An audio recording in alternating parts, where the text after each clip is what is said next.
Hello everybody. I think this is video number 3 for beginner tips and stuff. It's mainly just going to be focused on like how to advance through the ages and like the overall like arcing goal of the game and like what you should be doing in the early game and stuff and how to progress and all that good stuff because a lot of things aren't really explained very well, so I just wanted to start another character and kind of go step by step how I do all my stuff.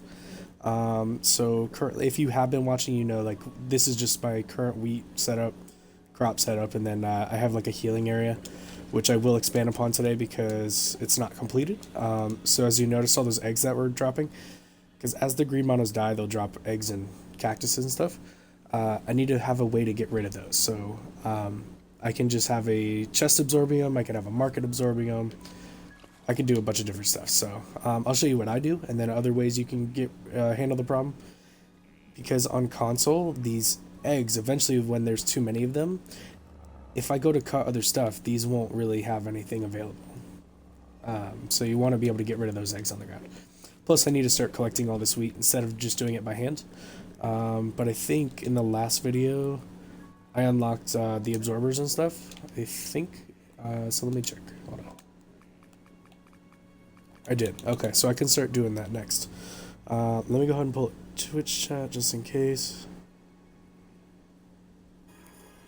Oops, that was my other.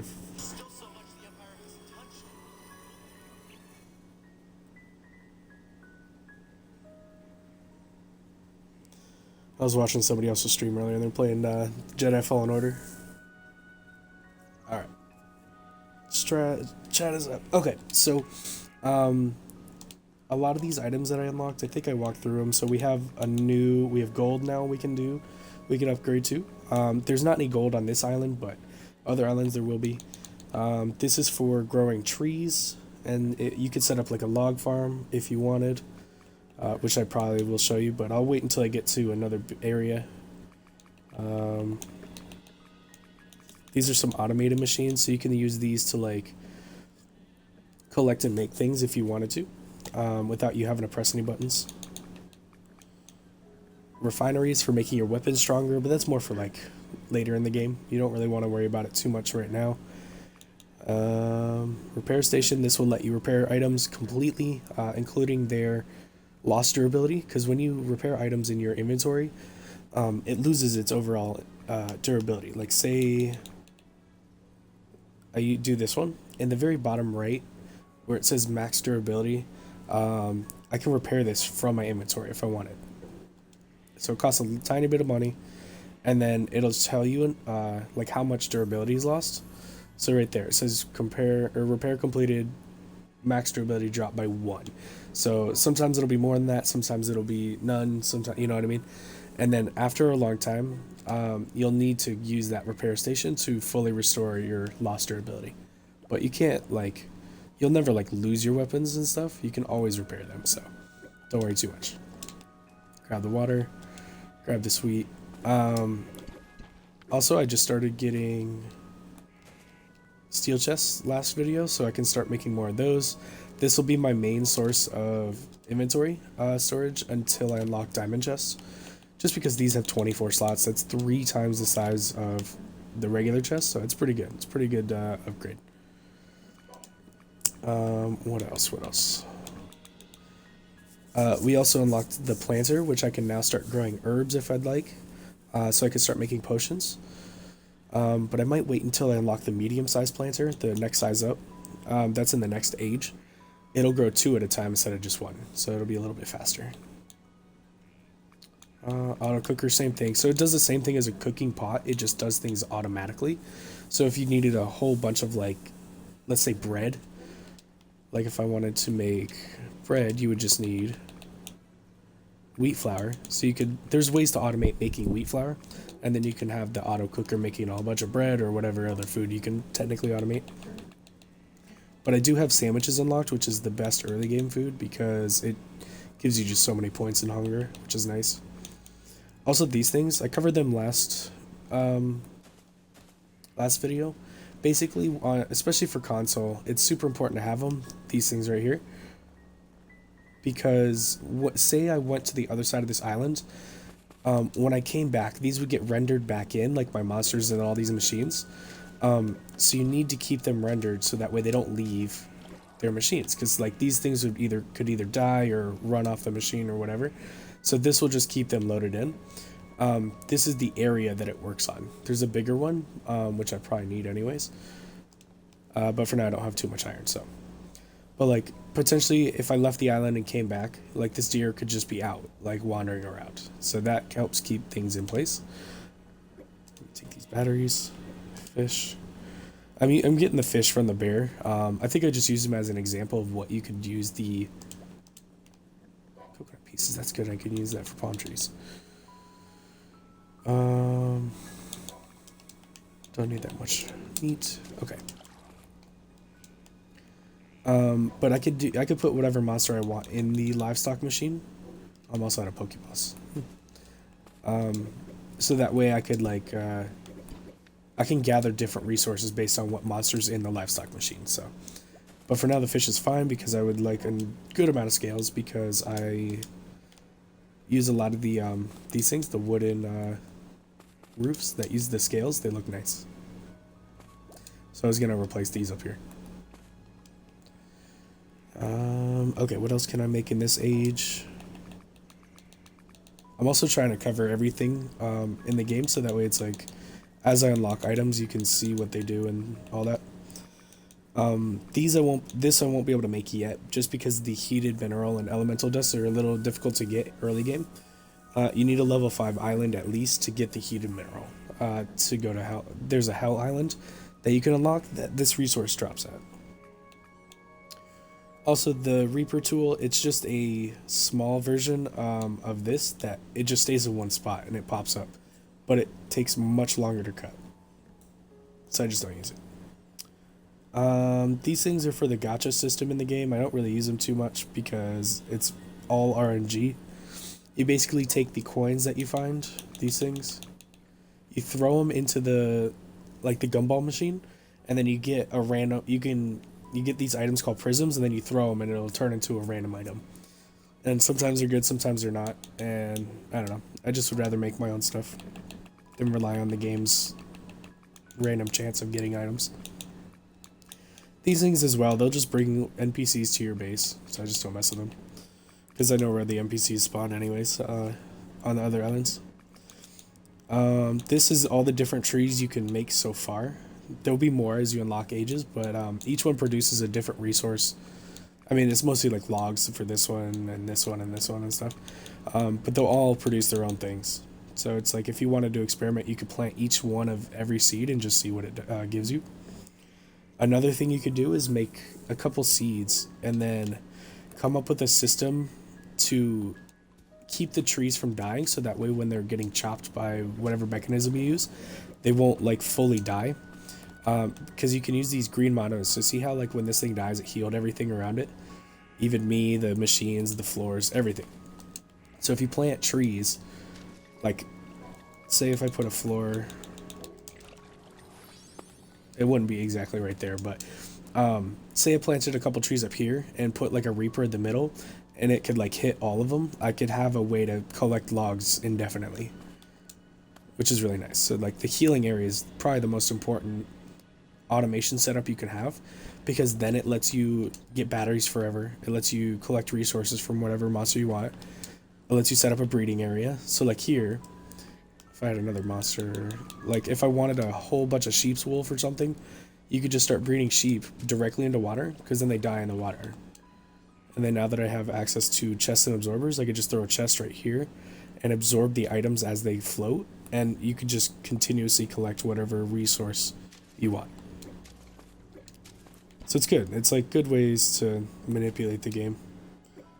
And for anybody who's like, oh, that's cheating, and blah, blah, the developers said that this is how you're supposed to do stuff. It's a Japanese game, so it just, the translations for like a lot of the things make it difficult to understand like what you're really supposed to be doing. Alright, okay. Also, I think last one I was showing everybody how to like get enchantments on your equipment. And it's really easy, even on the beginner island, to get some pretty good starter like enchantments on your stuff. So the red beret, if you go back to the Hatter, just to cover what I did, it requires 3 different materials: sheep's wool, leather, and iron ingots. And it's 3 sheep's wool, 3 leather, 2 iron ingots. So I used the iron that I got from the boss in the dungeon, the one that was over here. And when you smelt it, you can get the enchantment on the actual iron itself. I must have used all of it. Okay. But then you can take that iron. Then I took bear leather because bear gives you attack. And then I just got rid of the sheeps because it only applies to food. And then that's how I was able to make a red hat or a red beret with the 3 enchantments, because you combine different materials with different enchantments together. And then all 3 of those effects take place while I'm wearing the hat. So if you look at my attack right now, it's at 120. If I take the hat off, it drops like 35 points, which is kind of a lot, especially early game. So see how like when I made this one, it didn't get any enchantments? It's just because of the RNG. This one only had bears and ancient, and then this one had only ancient and veteran. I wanted the one with all 3, bears, ancient, and veteran. So then all 3 effects will take place. And I think I did the same thing for this, yeah. So you can get the enchantments on different pieces of armor and equipment, so they all take effect. And then so when I made the armor for this one, it took 20 leather and 20 iron. So I basically just used 20 bear leather and then 20 of the iron ingots that I got from the boss, the ancient golem. So that way I had a pretty good chance of getting this with all 3. Now I can also do this for the glider. It doesn't use the same materials, but on different islands there's logs that you can get that will have enchantments on it, and there's stone you can also find that has enchantments on it. So you can potentially get some enchantments on your glider as well. Same thing for your weapons, your auxiliary slot, and your accessories. So this iron ring I just found in a chest in the dungeon, so I just put it on. So it gives me a little bit of extra life, which is nice. But I can also start making rings as soon as I have a bunch of glass, which I think I had. It started making.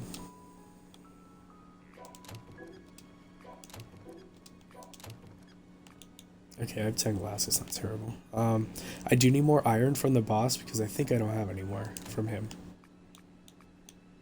Yeah, so he also drops silver, but that's not really used for too many like accessories and stuff. It's all for like certain weapons. But he drops his stuff with ancient and veteran, which is technically for magic attack and attack. That's okay. I can take both. Let's take all these. Okay, so let's fight the boss really quick. Grab some more of his iron, and then that way I can make myself a couple rings with more enchantments on them. And sorry about my voice. I'm still trying to get over a cold. Well, sinus infection, but whatever. Oh, also my character seems to be a little bit hungry. So that lowers your overall stamina.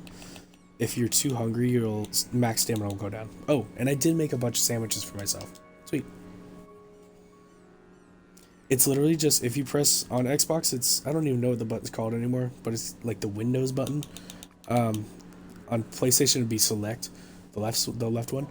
When you press that, it shows you what items it takes to make the item you clicked on. So for sandwiches it takes 1 bread, 1 egg, and for bread it's just 1 wheat flour. So it's pretty easy to make. And as you can tell, I already made a bunch, so yeah, 2 sandwiches will fully get your hunger back. Also heals you a decent amount, gives you 90 health. Oh yeah, this isn't even the right dungeon. Shoot. So there's 2 dungeons on the beginner island. One's a trial, so that one you just have to reach the end of the dungeon in a certain amount of time. And then the other one's always going to be the boss fight with the ancient golem. Every time. Sometimes the trial will be different, but mainly it's going to be either the speeding trial or another one called the escaping trial, where you just have to like figure a way to get from the it'll just like you'll walk into the big room and there'll be nothing there. You have to like climb out of the dungeon, like the door will be up above you. So you can either like build like this things so you can climb out, or you can use the campfire trick with the glider because it like pushes you straight up. You may just have to place a floor somewhere halfway up and then another campfire in that, so you can glide like all the way up. There's many different ways you can go about it. But like I always give advice to everybody, this game is kind of like, it's very open world in the sense that like you can go about solving a problem however you want. Like there's multiple solutions to almost everything in this game. So if you think of a better way or a different way, go for it. And if it works, there is no wrong way, you know? Now there are a very few things that are very straightforward. Like there is only really like one or two solutions, but for the most part, you can just use your imagination and you'll be fine. All right. I'm also out of space. So usually you can drop very common items like stone you can drop. You don't really need too much copper, but I'm not going to get rid of that. I probably should have done this when I was at base. Logs, pretty simple to get. Old rags don't need. Okay, so I'm going to get rid of the stone and the old rags. And also I'd like to offer things instead of dropping them or deleting them, because under the picture book tab, so at the top you can see I'm tabbing through, so skills, missions, there's a picture book. I think I did already cover this, but it's okay.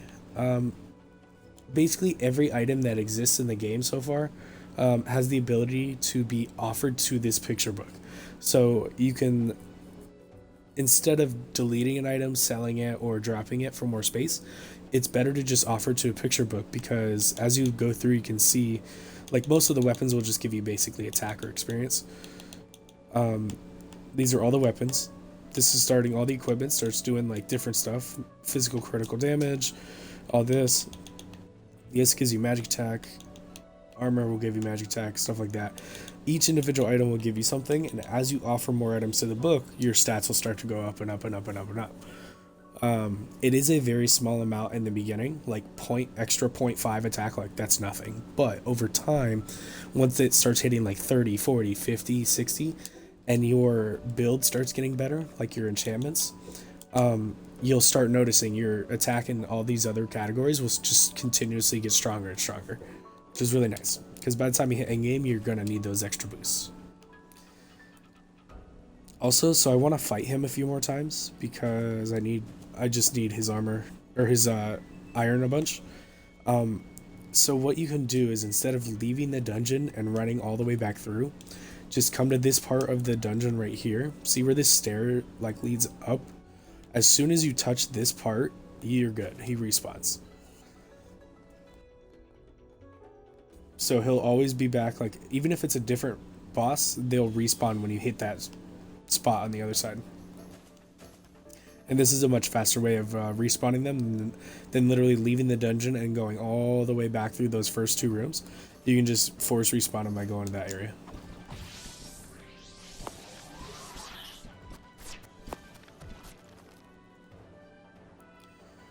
Also, don't forget, if you have skills that can buff your attack, go for it. So these all have plus attack ability. This one makes your next weapon attack stronger, so you can do it 5 times before you attack. And then I have this skill. It's called triple slash. I mean, it didn't do that much damage because I wasn't hitting him in his weak spot, but that's okay. Once you start getting like a couple basic enchantments on your build, and your attack is over, yeah, see with my buffs activated, my attack went up to 1,000. Once your attack's over like a few hundred, this beginner boss is very easy to kill. And as you notice in the bottom left of my screen right now, there's 4 little like tiles that are activated.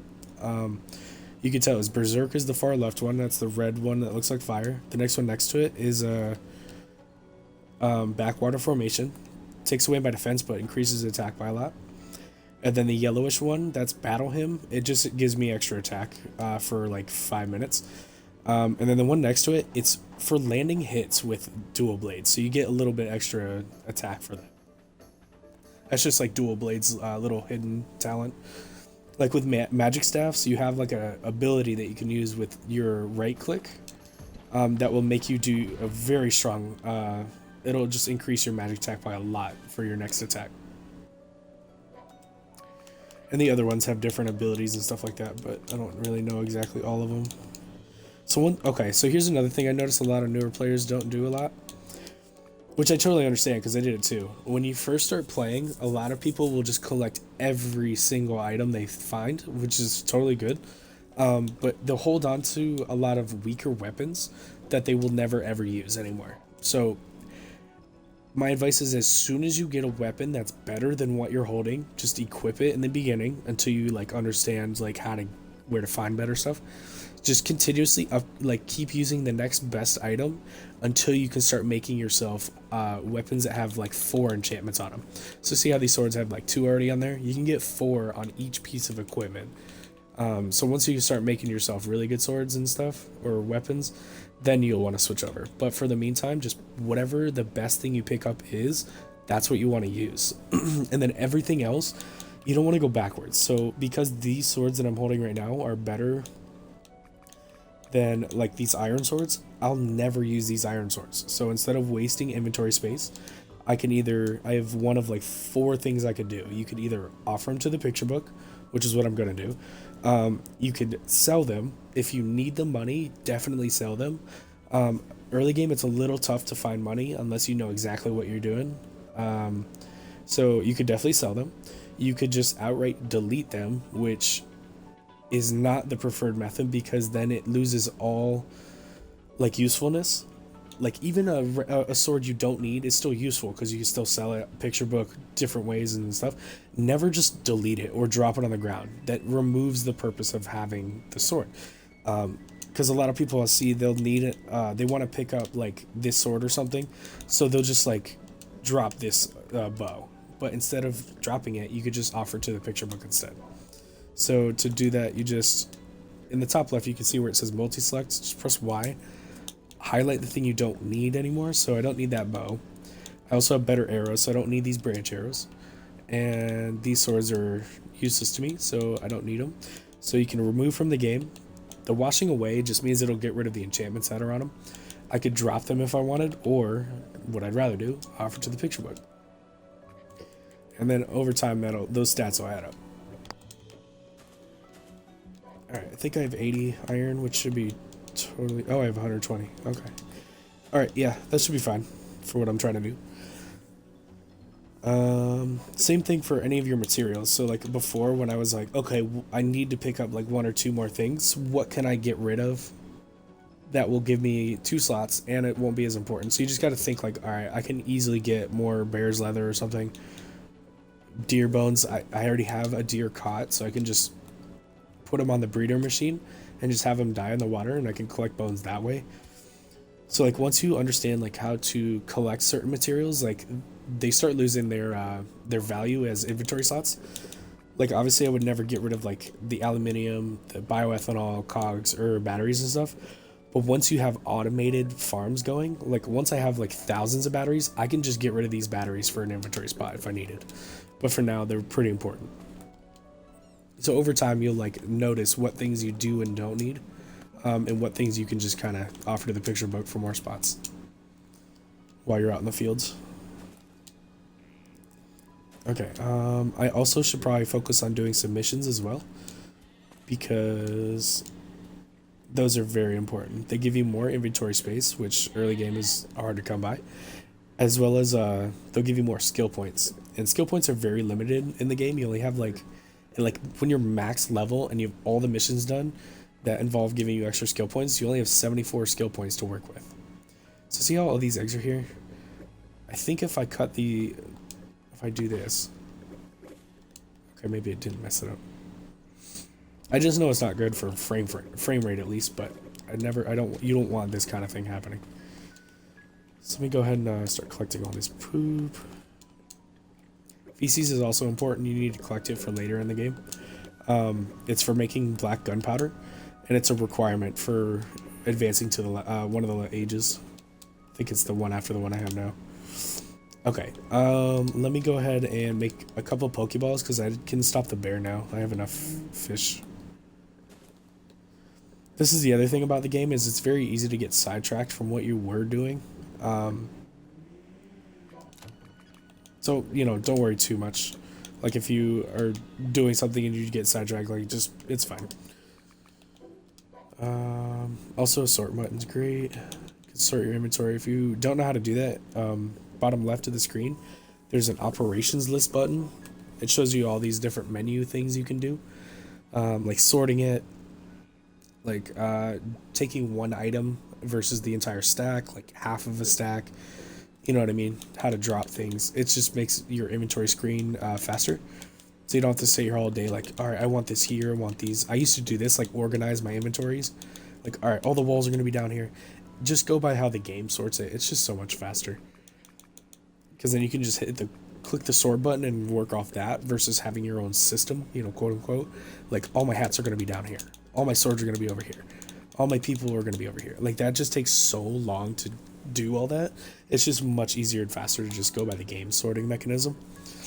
So much better. Okay. I do need to start putting things away, though.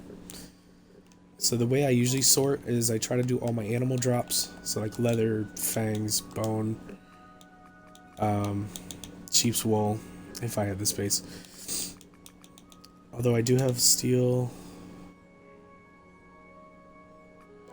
I have a bunch of steel, so I can make some more chests. So let's do that first. So there's also these containers, but they're very big. Like, this has 24 slots. I think the container has 48. So it might be double the size. But the size of the container is like 3 fucking squares, like long. So in the space that you could fit like 20 steel chests would be 1 container. So it's just not worth it for me. Until later in the game when you need the... It's used for something specific. So it's just like, I don't end up using those until later. It's better off, at least in my opinion, to just do with these. And then diamond chests have double the space of a steel chest, and they're the exact same fucking size. So for the size, diamond chests are the best, at least in my eyes. Some people would disagree, but I don't care.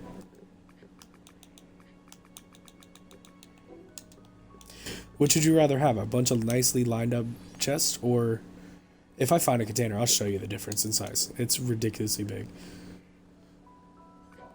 Okay, and this one I usually do world drops, so like ash, sand, charcoal, stone, logs, bioethanol, cogs.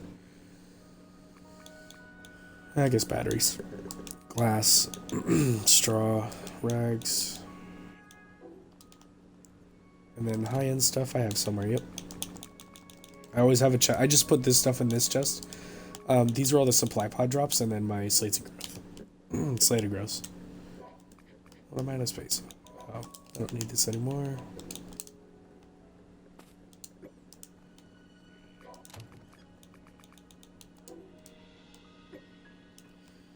All right. Sweet. Okay, this can be animal drops. And the nice thing about the sort function for your inventory is it also works on your chests. So I just put those in there randomly, and then you can sort it after. So it'll just do like fangs, all the leather, all the talons, all these things, bones, and everything. It'll sort it like that as well, which I find really nice. Okay, world drops, sort. And I'm pretty sure the sorting, it does it by the star level. Okay, maybe it doesn't. I don't know what its actual... It seems like it would be the star level, but it's not. I think it does it by the category of what the actual thing is. So see where it says right underneath where it labels it as stone? It says basic natural material. And then intermediate, but then this goes back to basic. Okay, maybe not. The game has its own sorting function. It doesn't make sense, but it works. It's much faster than trying to do your own. This is all just going to be my irons and my ores and all that stuff. Go ahead and take all the ancient veteran out so I can make that into ingots. Now, if I wanted to make an iron ingot with multiple enchantments, what you'd have to do is have a mix of different ores. Like, I can't even give you an example. So say I had the ancient iron or ancient veteran ore from the boss, and then I found a crocodile. That drops danger. It's called dangerous. The enchantment that it drops. I could potentially put both the enchantments on an iron ingot, which I will do later. But you can basically do this step first, combining all the enchantments, and then make your item out of it, and you'll have probably a better chance of getting whatever you're trying to get on there. But let me go ahead and take the 15. I need glass because I'm trying to make rings or amulets. I'll show you the difference between the two. Okay, so come back to your blacksmith because it's where all your accessories are made. So the first category is all your weapons, and it groups them by what type of weapon it is. So the first row is your one-handed swords and your basic, like, iron, copper, silver, all that shit. Then it goes to your bows, and then it does guns for some reason, which I'm not ever going to use guns in this game because they don't benefit from having enchantments on them. They are whatever their base attack is, which I think is really dumb. And I don't like the fact that they put guns in like a game with like regular weapons. I don't know. It just doesn't really feel like it fits to me. Okay, and then it moves on to your two-handed weapons. These ones, this one, and then it moves back to your one-handed swords, like that aren't your basics, like these ones. So your kukri, machete, all these, and then it moves back to another bow, then spears, and then special one-handed swords. These are like the magic one-handed swords. Then we have this one's like a magic staff, but it's technically considered a one-hander. Then it moves on to poison, and then it has poisonous spear. So it's like they have the basic stuff, and then they have like specialty versions of the basics. And then down here is like your mage staffs, and then your katanas. So you just got to look through, and then look at their star level. It's kind of how you tell which category you're in. So like these two are one-handed mage staffs, but this is a level 5 version, this is a level 6 version. Oh, also, I should probably make a repair hammer, but whatever. That'll come in time. Also, I don't really use shields, so I'm not going to build these very much. I should probably also think about... Oh, wait, no, never mind. This is, this would go in your offhand. And I'm a dual wielder, so I don't need this. This would be like if you're a one-handed sword user, or like if you're a mage staff user. It's technically a two-handed, but there's an open slot, so you can put this on there and it'll take effect. But what I am here for are these things. So under your accessory tab, you have your rings, amulets. You have a bunch of different amulets here that do different resistances. So this one's heat, poison, colds. Same thing. This one gives you 2 levels of heat, but it lowers your cold and poison resistance, blah, blah, blah, blah. I don't really mess with these. When the game first came out, some of these were viable. But then as they expanded it, the better accessories took over as being obviously is the best accessories. I haven't unlocked them yet, but it's technically the best accessories in slot for pretty much any build are going to be these things. Light Rosary is for attack builds or anything related to meleeing or attack stat, and then Dark Rosary would just be for magic users. And you get them, it tells you exactly where to find them. So it says rarely obtainable when you break the weak spot of the worm. It's talking about the sandworm boss that's on the Fire and Sand Island. You have to break there's like weak spots on their neck or their side of their body. If you break them enough times, you'll eventually get the blueprints for these things so you can make them. They are by far the best accessories because they just give so much attack and magic attack just by having them. And then the enchantments you can get on them are very good too, eventually. But for early game, you're just going to start with these and then move on to those other accessories later. So the only real difference between a ring and an amulet is the fact that the rings give you 2 defense, and these just give you both 2 attack and 2 magic attack. But if you remember, your defense stat is like 2 points towards your defense is much more what's the word I'm looking for? It's better to use the rings because that 2 defense is better than like 2 attack would be. So I usually just do the rings instead of the amulets. And then if you look, it takes iron and glass, and the iron I'm using has those 2 enchantments, Ancient Veteran, and the glass doesn't have anything, so that's why the Ancient and Veteran both have only an 82% chance. It's because it shows up 5 times out of the 8 times, out of the 8 slots of materials that are coming out of this. So I may not even get the ring the first time with both enchants, but it's a pretty good chance I will. And I didn't, so that's fine. I have plenty of iron. I may need to make more glass. So to make glass, you just need sand, which is going to be a world drop. And I'm just going to make a bunch. It does take a while though, so probably should have split that up. That's fine. Okay, so I always check the chance to make sure I'm not holding anything. So watch this. So if I was using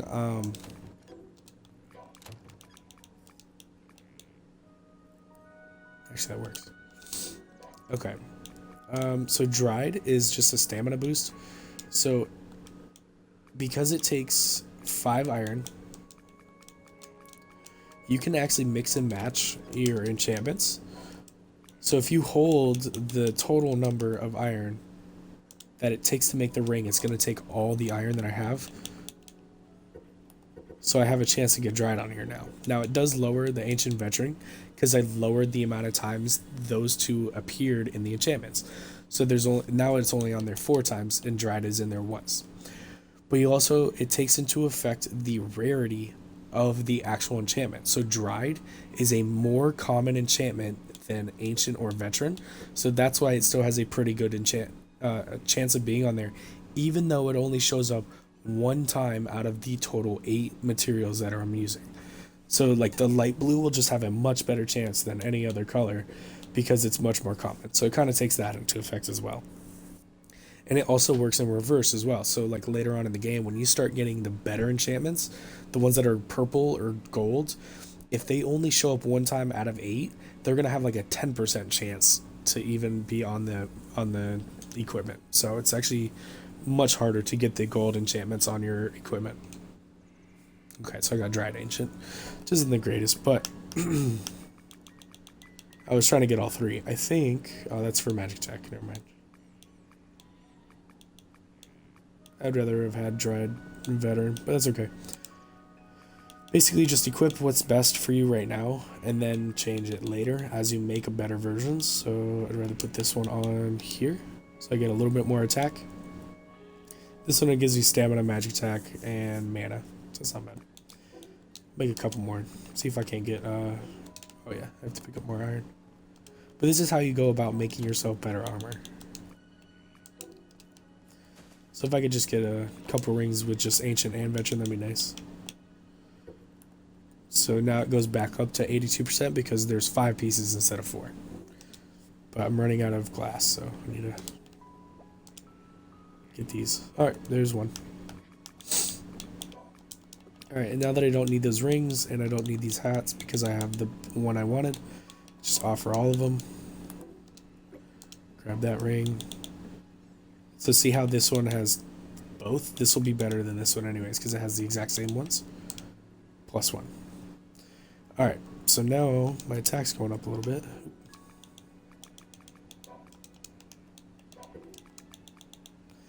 And this one, if I can get another ancient veteran ring, I'll replace it because dried only gives me stamina. And I'd rather have the extra boost to attack and stuff. I always like to check this screen. So if you don't know how I'm doing that, checking the details chance, if you look in the far right where it has the bigger picture, right underneath it, it says detail of enchanting chance. That's what I'm pressing. And then it pulls up the screen. Now, if I really wanted to, which I don't suggest doing this early game because it's not worth it, you can force an enchantment to be on a piece of equipment. And if you look bottom left, there's a whole little thingy right there. But basically all you have to know is when you press A and you're forcing an enchantment, you will guarantee that you get it to 100%, so it will show up, but you're also going to get that reinforced enchantment as well. So early game, that's not really as important because usually you're not trying to make stuff with 4 enchantments already. So the fact that reinforced takes a slot really isn't that big a deal. But later on, when you're trying to get 4 good enchantments, you don't want to be reinforcing because you're basically screwing yourself out of an extra slot. So early game, don't worry about it. Plus it takes a lot of points to do. There we go, and I got the better ring. Boom, so now I have 2 rings with ancient veteran. And later on, when I find better glass, or I find other iron that has, good enchantments, I could potentially make, iron ingots with 4 enchantments and then make the rings and stuff and have a 4 enchantment ring. But for now, because I'm basically sticking to the beginner island for a little bit, these are pretty much as good as you're going to get for rings. But not bad. I mean, they both give me the same thing, so I'm basically increasing my mana by 80 points just by wearing a couple rings. Max life went up by 60 because they're both giving me 30. Gives me a 30-point boost to attack, a 20-point boost to magic attack, and a 10% boost to magic attack just by wearing these 2 rings. Plus 4 defense. So that's a very easy way, very quickly, early game, how to increase your stats even more. And then if you remember, as I do my boosts, the skill boost, so Backwater, this one, and Battle Hymn, it's taking into effect what my current attack is. So if I can increase the base by as much as I can, those skills will then become even more powerful. So it's just a game of building up your own strength so that way your skills can help you out even more. Now another thing I could do would be make a auxiliary slot item, and that's going to be this stuff. Combat, it's the arrow / ammo / combat supporting tool slot. So for the beginning of the game, you usually go with like whetstone if you're an attack user, or an iron talisman for mages. There's also skills attached to these. So this one has weapon polishing attached to it, and then this one has the magic shield attached to it, which is a pretty good skill for magic users, or well, really anybody. But you also look at the, so if you notice the materials are the exact same, but there's a chance to get different enchantments on those different materials. Plus I don't have access to ivory right now because I don't have elephants. So you would have to go off to another island anyways to even make these, because ivory only comes from elephants unless you're using gacha prisms, or you get really lucky and end up finding one in a chest in the first island, which I don't think is even possible. But usually people end up just putting the arrows. I mean, you could technically make iron arrows with the ancient veteran and wear those, and I think that takes effect. Which I actually, you know what, I can test that because I don't think I've ever done that. Need a log. Well, I have 1 dried log. Sweet.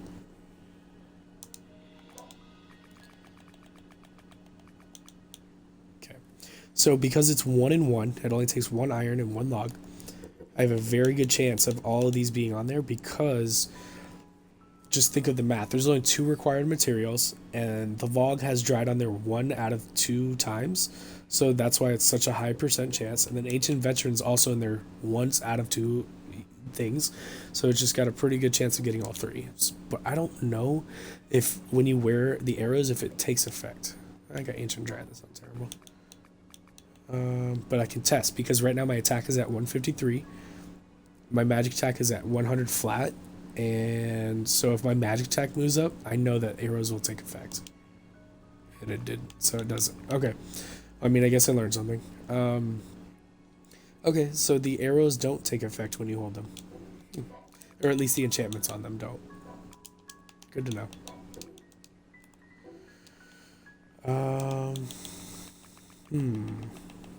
Okay, so I guess I would just have to wait until we find an elephant so we can get the ivory, and then we can combine an iron ore, a bird feather, and then the ivory to potentially make some decent enchantments.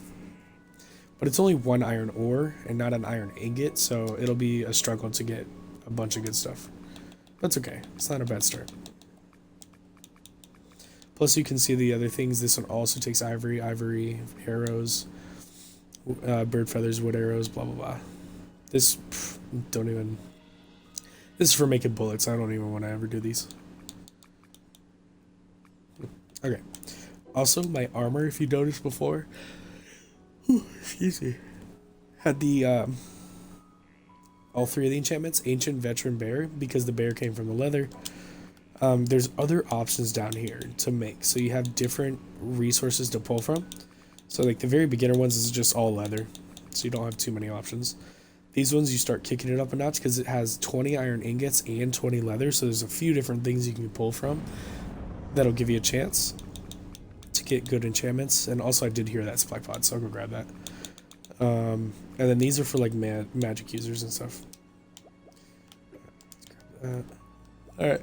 Oh, it's right over there. I see it. Excuse me. Also, I do need to do what I was saying earlier. Get the chests with the absorbers going so that way I can start collecting all that stuff. Now for the eggs, I'm going to do a market, so it just sells the eggs right off the rip, so I don't have to worry about it. Because the eggs you won't really need to do much with, except for I already have a bunch of sandwiches made. And by the time I eat this entire stack of sandwiches, I'll have my money farm set up. I'll have a bunch of merchants I can buy from, and they sell better food than you can make anyways, so at least early game. Late game, you can make some pretty bomb-ass food. If you know what you're doing.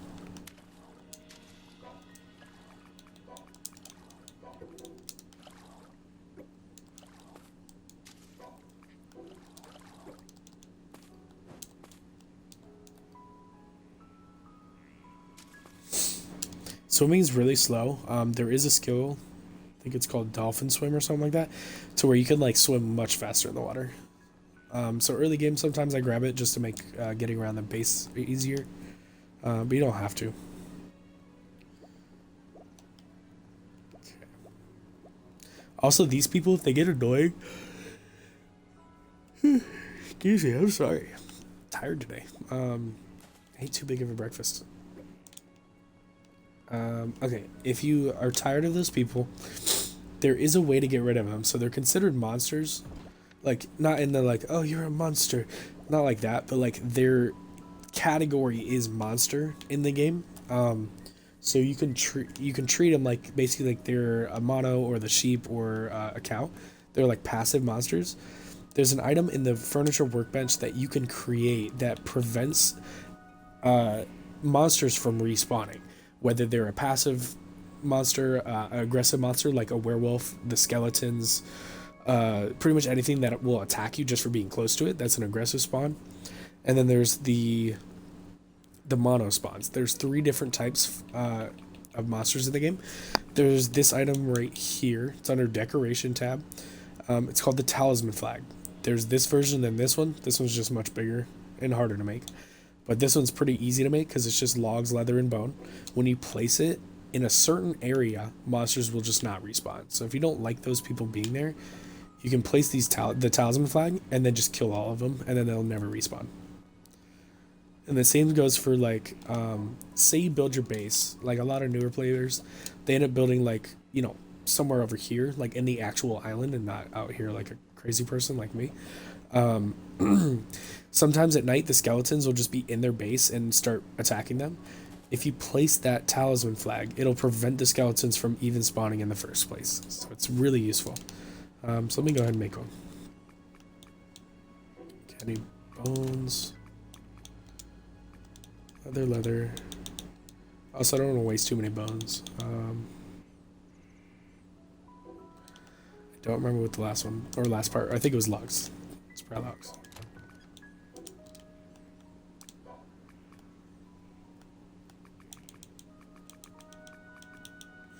Alright, yeah, it's this one. Now, it doesn't matter if there's enchantments on here, because furniture and equipment and things that you're not wearing, the only things that really need enchantments are equipment and then food. Food, if it has an enchantment on it, will take effect. So, like, if you've noticed, like, if I cook this, it wouldn't have raw anymore, but it would have deers and then fried. So, deer gives you plus 40 max life when you, so for like 2 minutes you'd have 40 extra life, and then fried gives you more satiety. So bears would give you an actual attack boost plus 2 defense and attack speed, and then sheep you get 5 extra life. So like food also helps having enchantments on it, but like buildings don't need it, they don't take effect. And then that's pretty much it. Just like building stuff, you don't need enchantments on. Shit, what was I doing? Talisman flag. I already got one. Okay. So when I place it, I'll just use these people as an example. if I place it like dead center, which I will move it, if you look on the mini map, see that blue square? That's the radius of these talisman flags. And there's 3 modes. So the black is the very first one. That prevents the aggressive spawns from coming back, so like skeletons, werewolves, stuff like that. White will prevent things like people, sheep, cows, chickens, birds. That will keep those from respawning. And then blue is the monos. So any colored mono, there's like 6 different colored monos, those won't respawn. So if you're having a trouble with monos getting in your base, just pop this down and put it on this one. And then those monos, as long as it's in the radius of the flag, the monos won't respawn. But for my purposes, I need the white because these people are a passive spawn. So then I go ahead and just kill these guys in any way, fashion, form. It doesn't matter. And then when I go to transfer islands, oh damn it, and I come back, they will not be here.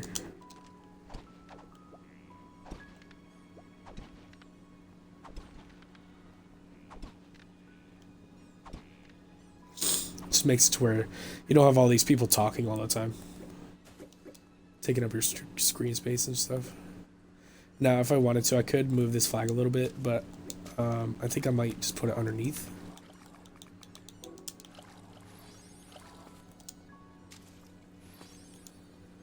Yeah, I'll probably just put it underneath, because you can pick them up and move them. Oh, dang it. It's gonna be too,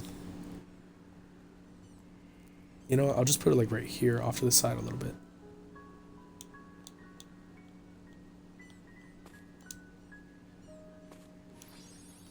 Jump place.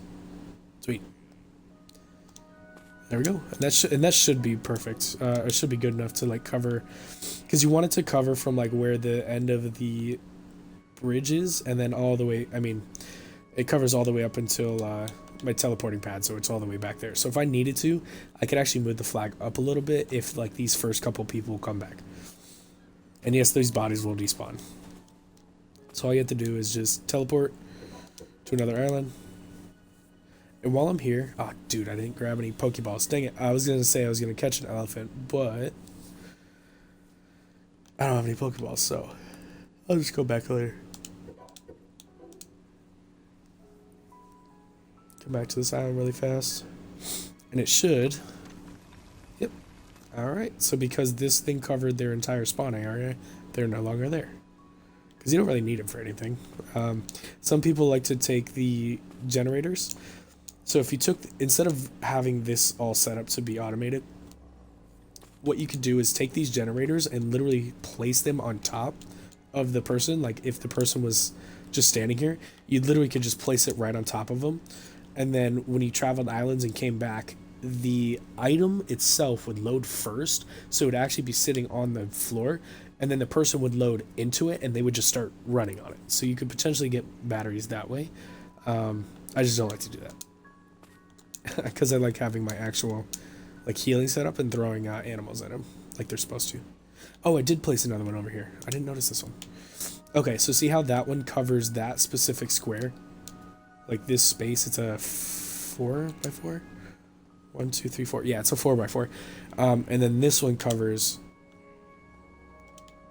right next to it. So you don't have to have them overlap. As long as each area is covered, you're good. So this just prevents things from getting out or dying. Like when you come back to the world. Like sometimes stuff will just be dead for no reason. Even with the healing machines, if you don't have these artificial monoliths, sometimes stuff will just be fucked up. Okay, so let me go ahead and get my container set up. Then I've pretty much covered everything else. Do I have another chest? I have these ones. I need markets.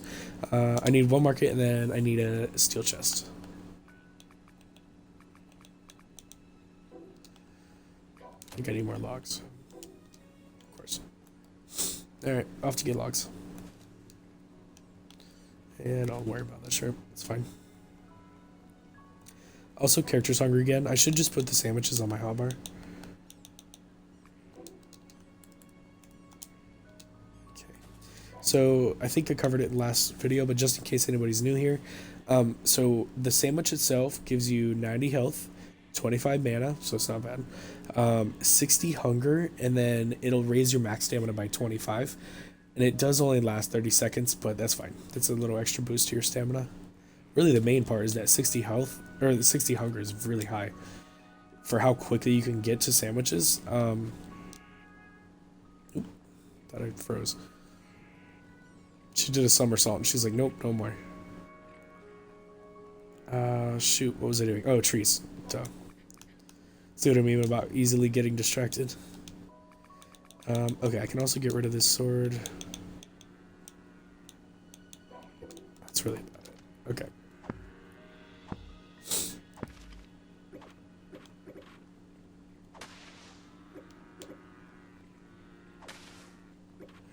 So bushes also count as trees.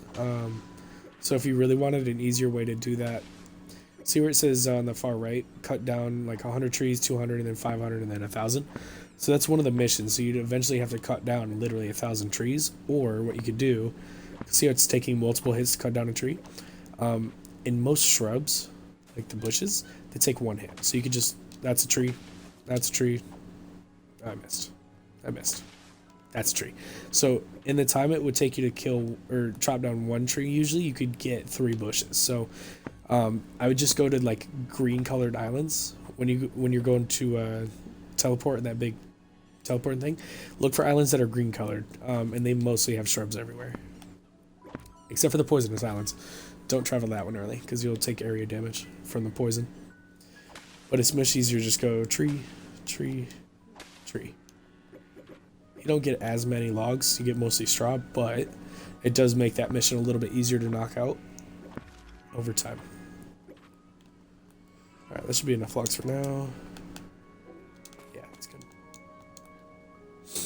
Also, there's 2 modes to the glider. There's the slow mode, like this. It uses way less stamina, or there's the quick mode, like this. And you just use your sprint button to change. Alright, I need to make some storage.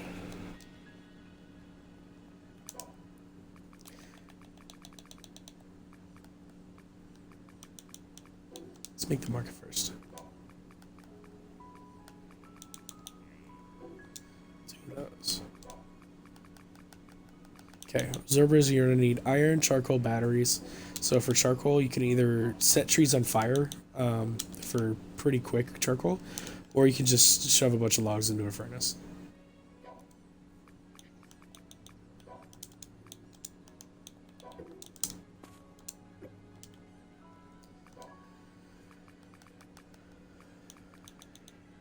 Okay.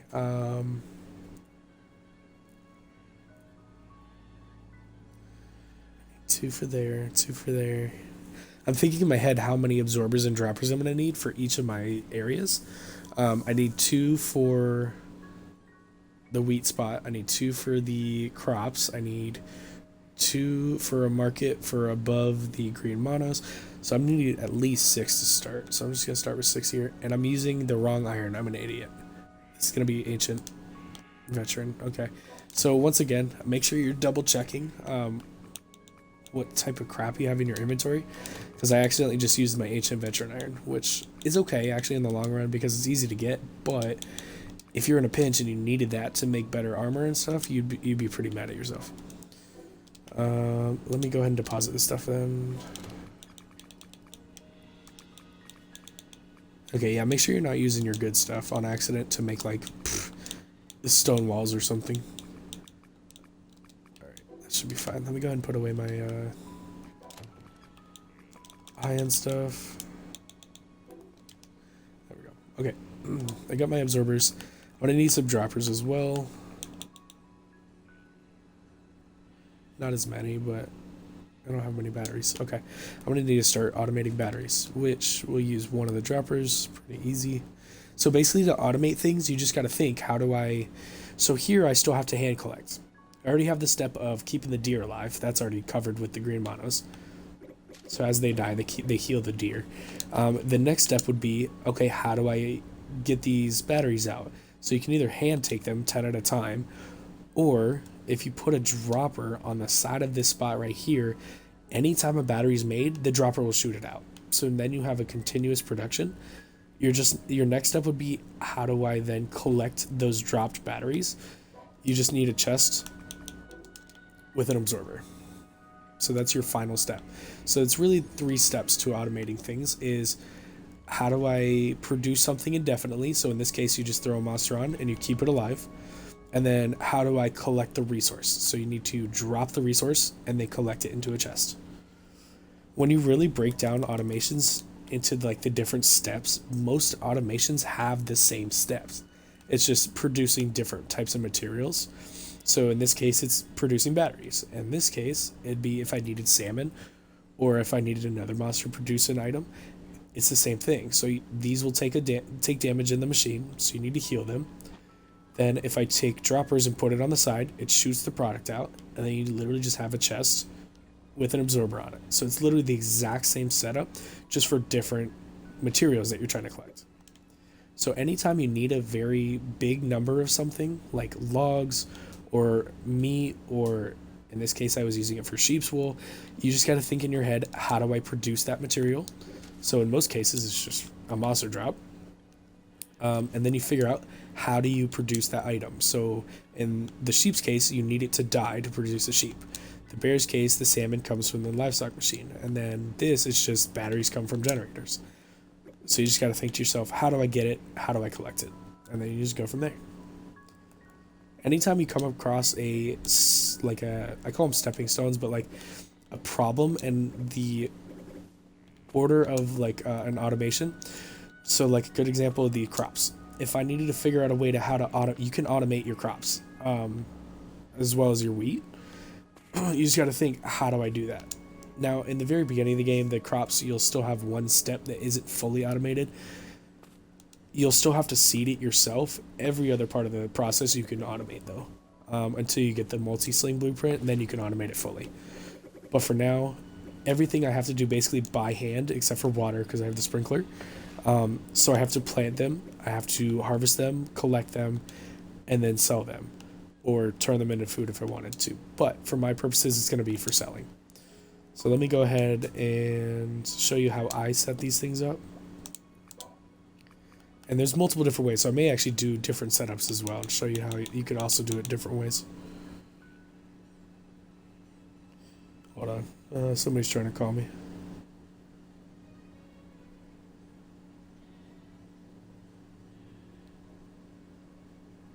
Okay, never mind, probably just a scammer. Shoot, what was I doing? I need another market. I needed 2 markets, actually. Also, I'm out of space for building stuff, so let's go ahead and put some of that away.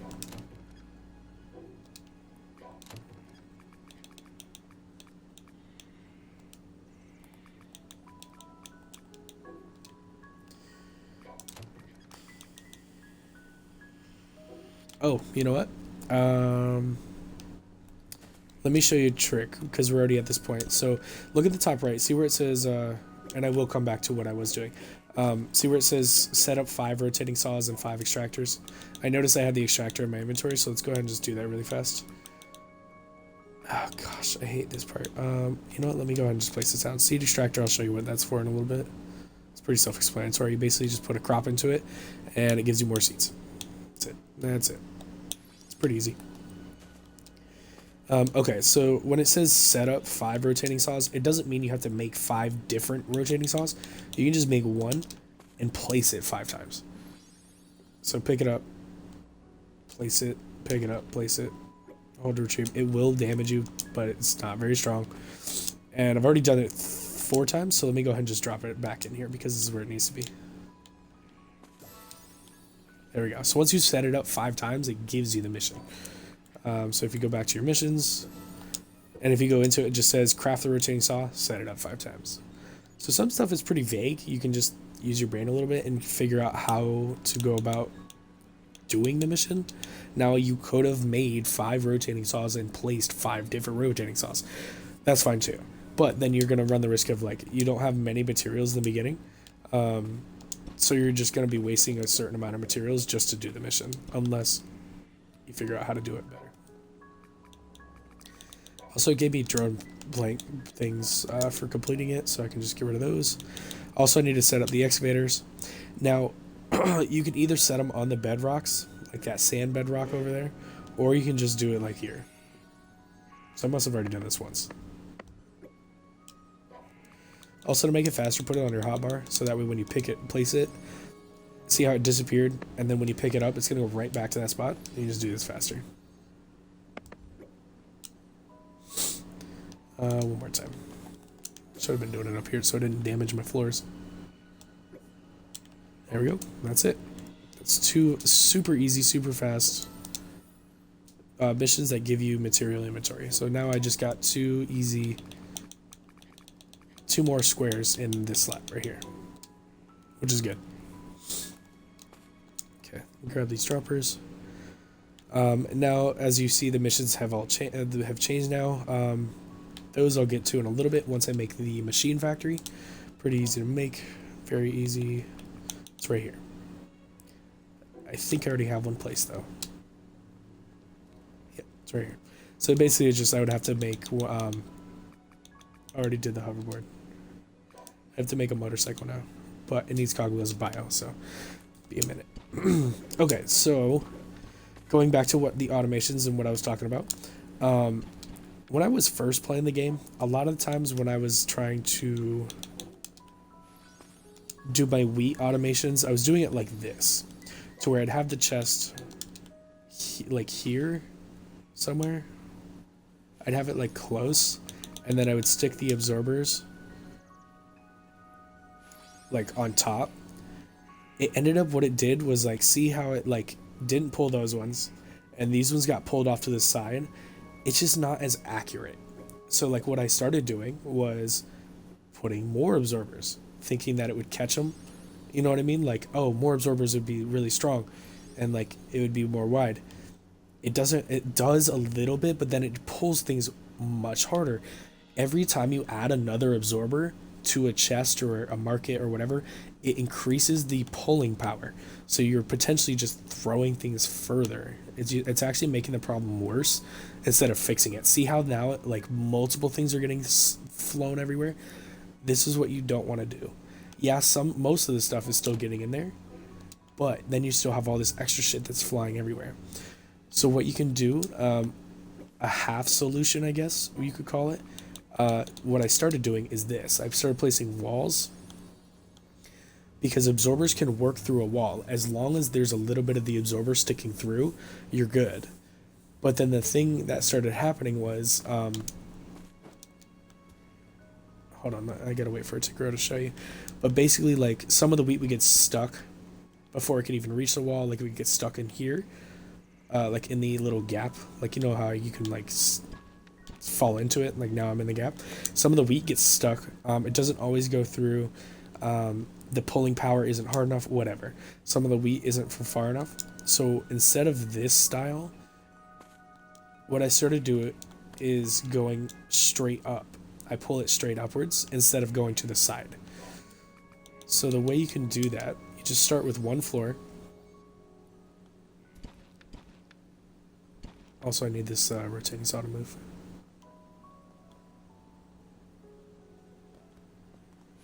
I guess that works there. Okay, the reason I start with one square is because you need to have... Oh, I need my chest.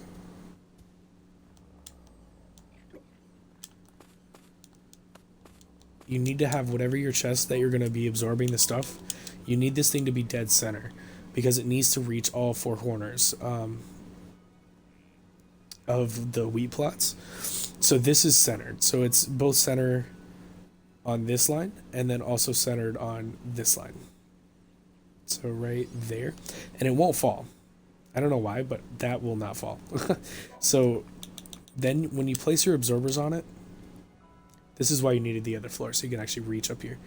So when you place it, it's going to be hard to see, so I try to rotate the camera to where you can really see it. Okay. Just because I've done this so many times, I can tell that where its center is. But basically, see how it overlaps a little bit on the flooring that the chest is sitting on? That's where you're about where you want it to be. You want it to, that's pretty much center. And the trick here is you don't move your camera. Place 2 absorbers. you need to have 2 absorbers, or else the absorption, the sounds weird when I say this, but the sucking power will not be good enough. Like, it won't be strong enough. Because you need it to go up. Damn, how many absorbers did I place? Okay, so if I only placed 1, actually we'll show you the difference. Grab that. Okay. Pull this. Okay, one of the wheats is about to grow. Okay. So basically, it just won't, it'll pull it up almost all the way up. It may grab a couple of pieces, but it won't grab all of them. So see how it's just not weak? It's just not, it can't do it. See how they're all just sitting there? It's pulling them, but it's just not strong enough. And the only other thing I noticed about this solution now is some of this stuff doesn't quite get grabbed. So I'll show you my solution to that in a second. But this is why you need at least 2 absorbers for it to get pulled all the way up. This is why I say just so whenever you're doing this part, just place 2. Come on. Because getting it in the exact same spot is a little hard. And then there's another thing you need to know about when you place things from underneath, like this. Perfect. Okay. So see, let me place another 4. So see where the absorber is actually attached to the chest itself. See how it's touching the chest? That tiny faint golden, see, and it's also now grabbing all the wheat. It's actually touching the chest. If you placed it to where, if you didn't place it right, it would be touching the floor. So just a few inches over. See how it's lower? It's actually touching the floor and not the chest. That's how you can tell the difference between it being attached to the floor. Because then it wouldn't pull things into the chest. It would just pull them upwards. So then this is how you'd be able to tell whether or not it's grabbing it from the chest or if it was touching the floor. So grab that. Pull this. Now, if you noticed earlier, when it cut the wheat, there was a few that stayed in the corner. The way to combat that is go ahead and place your other floors now.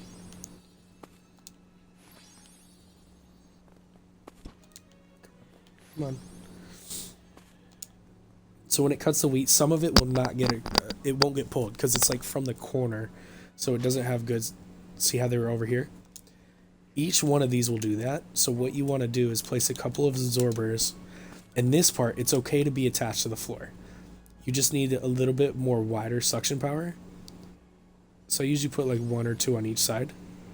You don't want it to be too far from the very middle because you need it to still get absorbed into the chest. But basically those couple extra absorbers help pull the wheat that's from the corners towards the absorber that's pulling things into the chest. So now it should catch almost all of it. And I'll just have to wait for it to... Also, this rotating saw is in a bad spot. I need it to be more in the corner so that way it actually has to like turn and move. So that should be fine for now. There's nothing growing over there. That's good. Okay, because since those two are about getting cut at the same time. So see how it's like now it's turning and actually taking a minute to move?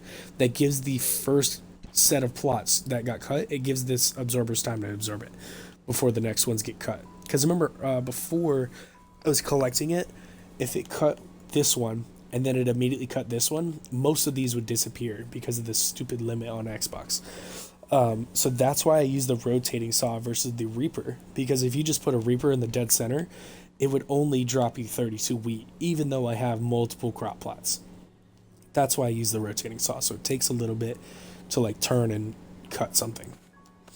But now there's no excess wheat because those two absorbers here and here have a little extra reach to grab from the corners, and then the two in the middle are still attached to the... So these ones are still attached to the chest. So all the wheat should be in here. See? Now, anytime that I need wheat, I can just come up here and grab it. And then I can either go to the cooking pots that I have set up. Here. I'm going to just put them up here. And now here comes a bunch of trial. Like, this took a lot of trial and error to figure this out. But say I'm snapping to the grid, as you can tell, versus free placing where I can just kind of go everywhere. So snapping to the grid, if that big diamond is facing away and it's square, when you place a dropper on these things, they go off to the side. Oh, shit. So they're not perfectly lined up like that. Because what I'm going to do is there's an item called craft connector. I can take the craft connector, put it on this chest, and face it to the cooking pot. This will let me automate making wheat flour. So anytime I have wheat in this chest, this thing will just make wheat flour. But I need craft connectors first. So this is the next step of the automation process. So right next to the absorber is the craft connector. So I need silver and bioethanol. That's...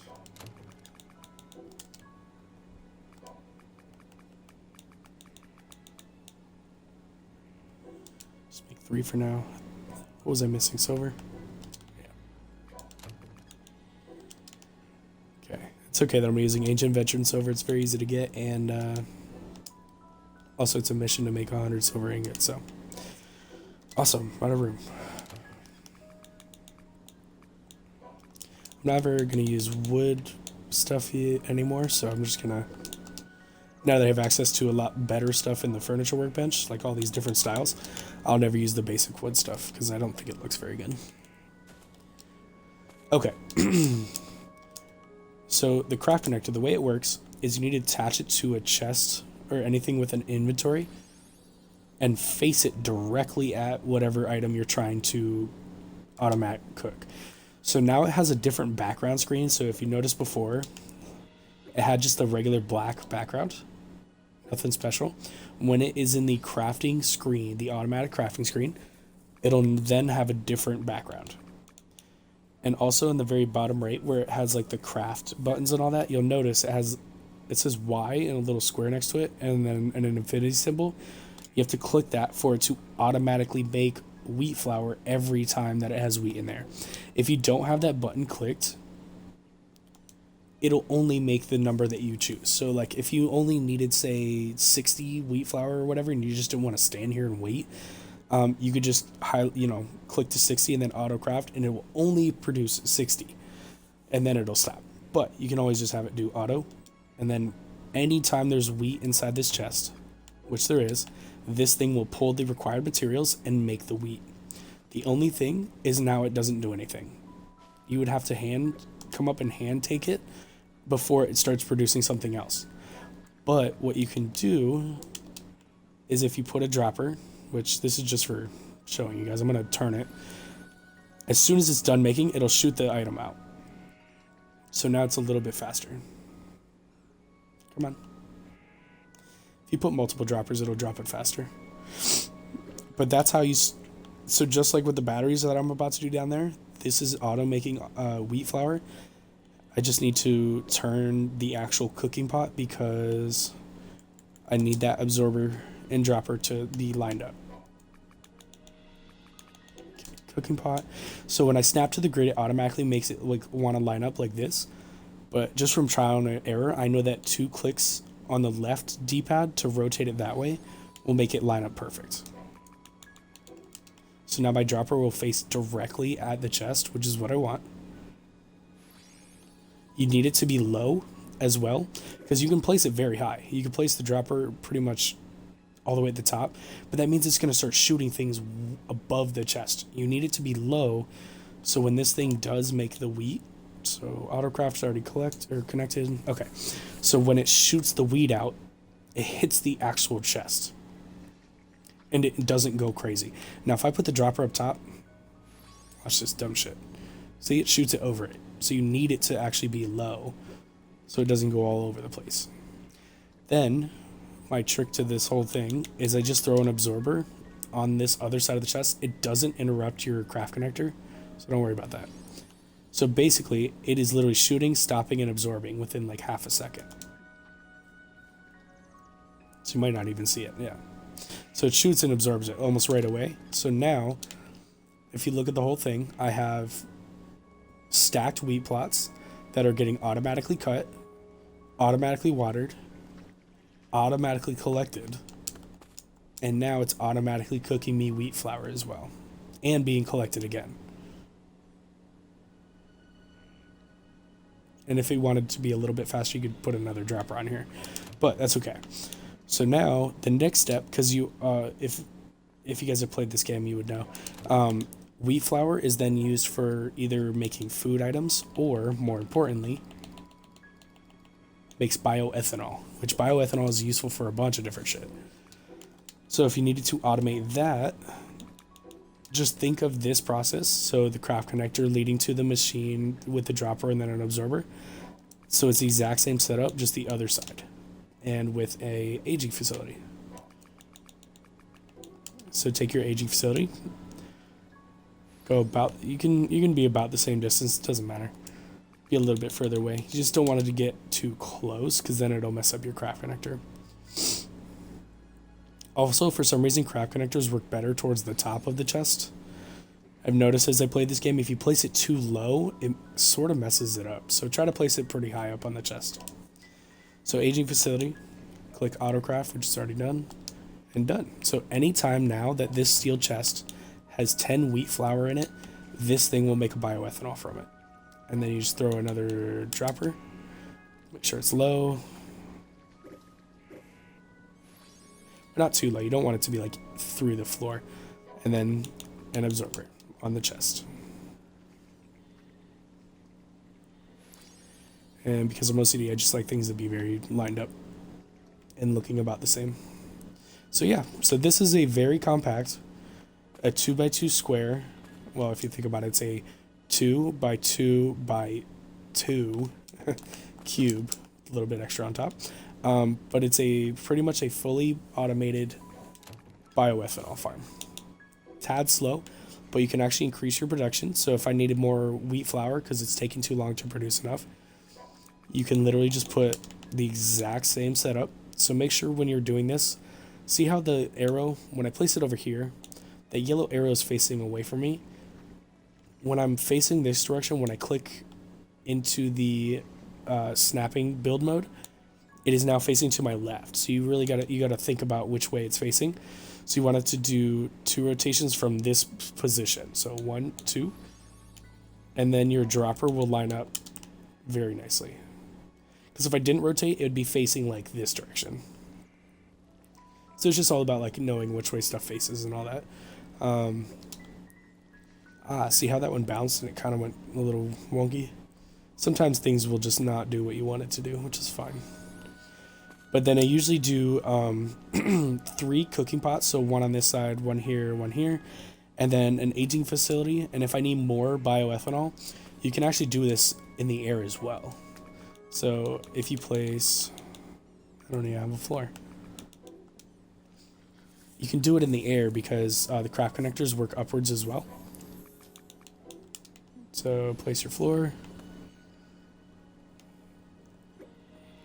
Take that. I don't think I have enough craft connector. Oh, I have one. Yes, I do. I just don't have an absorber. That's fine. Okay, so just like, you remember when I was placing the chest, the reason I placed it on the one floor and didn't place all 4 of them first is you need the bottom to be exposed. Sounds funny. All right, and just from experience, I know that's directly over it. Oh, shoot. But yeah, you basically need the underneath of whatever item you're trying to connect needs to be exposed. So I think it was there last time. Let me rotate, see if that helps. Okay, that's better. So see how like a little bit is overhanging from the floor? When you place the craft connector, it should connect to the actual machine. See? See how it's actually touching the machine and not the floor? So when I come up here, aging facility, this thing now has access to the chest that's below it. So you can automate doing the bioethanol from above. And the cool part is you could just stick the droppers. So same situation as the absorbers for the chest, like going through the flooring underneath. So just like how I got it to do that, you can then stick the dropper. It's a little hard to do this because it's just the angle of the camera. but you can kind of see where. So this is attaching to the floor right now. I need it to actually attach to the machine. So this is, I can tell that that is actually attached to the machine. See where like it's actually butting up against it? That's perfect.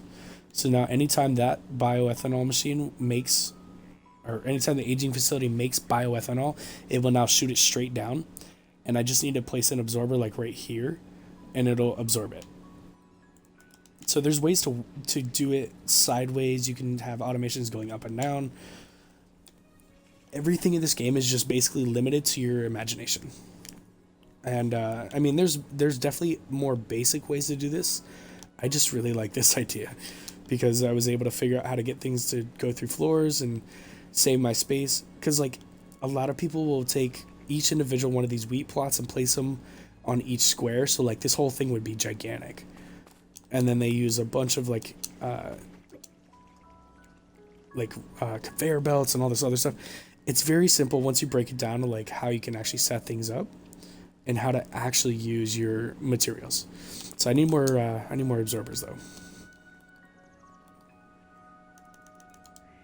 Get some food, got some silver.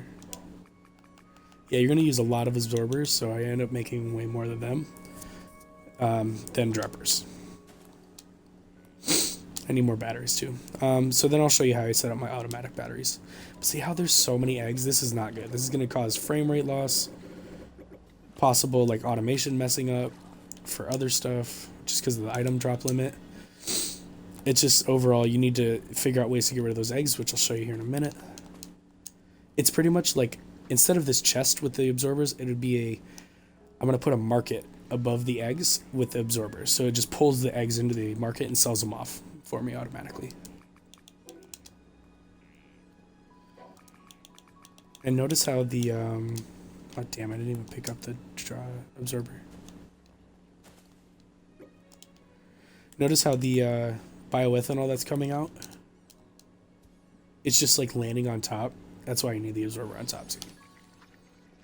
And since that's not in the middle, it's kind of annoying, so I'm gonna replace that. So one thing I've noticed, here's another tip. When you're using the retriever rod, it's very good for getting things, obviously, because it looks directly at them and you can grab them. When you start having things placed over top of each other, it starts becoming a little difficult to grab the exact one you want. So if you wanted to pull the absorbers, instead of using the retriever rod, which is having a very hard time seeing them, just walk up to them and manually grab them. When you start to retrieve an item, it'll pop up the name of what you're grabbing. So you can see like, oh, I'm grabbing the dropper. If I move over just a little bit, craft connector. Sometimes you have to change where you're looking. And sometimes you'll just have to grab the craft connector and then you can grab the absorber. It's just part of the game. But I want to grab the absorber that's on top of the chest. And I gotta replace this. Turn this back on. Autocraft. Okay. But because I want that absorber, I'm gonna jump up here, crouch. It's kind of hard sometimes. Can't tell which absorber I'm looking at too. So it's mostly like which way your body's actually facing. There we go. Which will help you grab things. Okay, I want to place it from this side so I know it's more like... And I don't know why when you're placing on top, it like does that weird rotating thing. And it doesn't just stay square like this. I don't know. Never figured out exactly why it does that. So I'll just place it... there. That's fine. I mean, it doesn't have to exactly be centered, but whatever. That's just my OCD. Also, now you can, now that the craft connector and stuff is good, you can place your other floors. Oops. And it should still work through that floor. Yeah.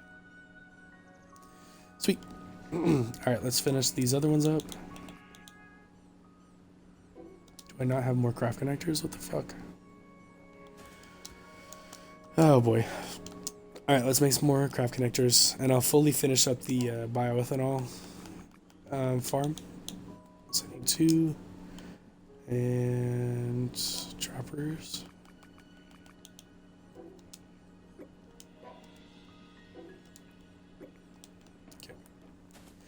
Now, once again, if you notice that some of this stuff does have enchantments, I try to get rid of those just so they stack nicer. So, say I had these ones that had the ancient on there, and then I had a bunch of other ones that didn't have anything, it would have them in the two slots, kind of like how, see how the food is different? It would have them separated because the enchantments are all different. So it just makes them stacking your inventory easier if none of them have enchantments. Because they don't take effect anyways.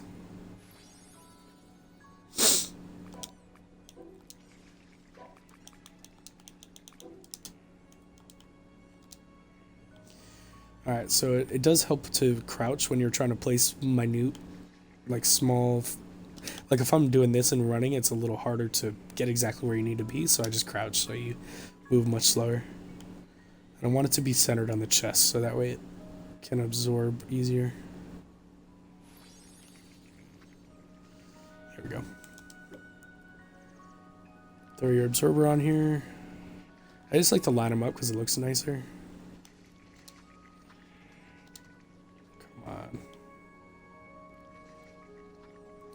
Also, for some reason, when you're too close, it makes the angle on where you're trying to place it a little harder, so sometimes backing away from the item makes it a little easier.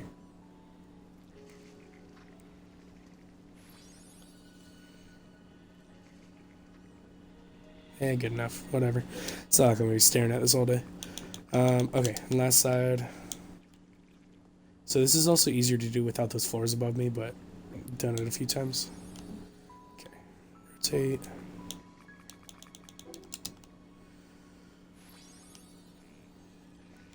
Also, I think I placed it a little too close. Yeah, I did.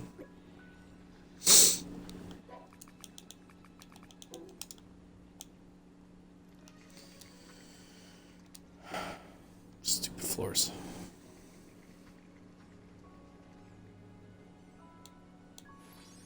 There we go.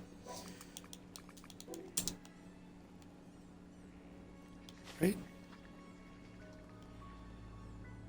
Yeah, it's the same distance away. I just like things to line up so they look nice.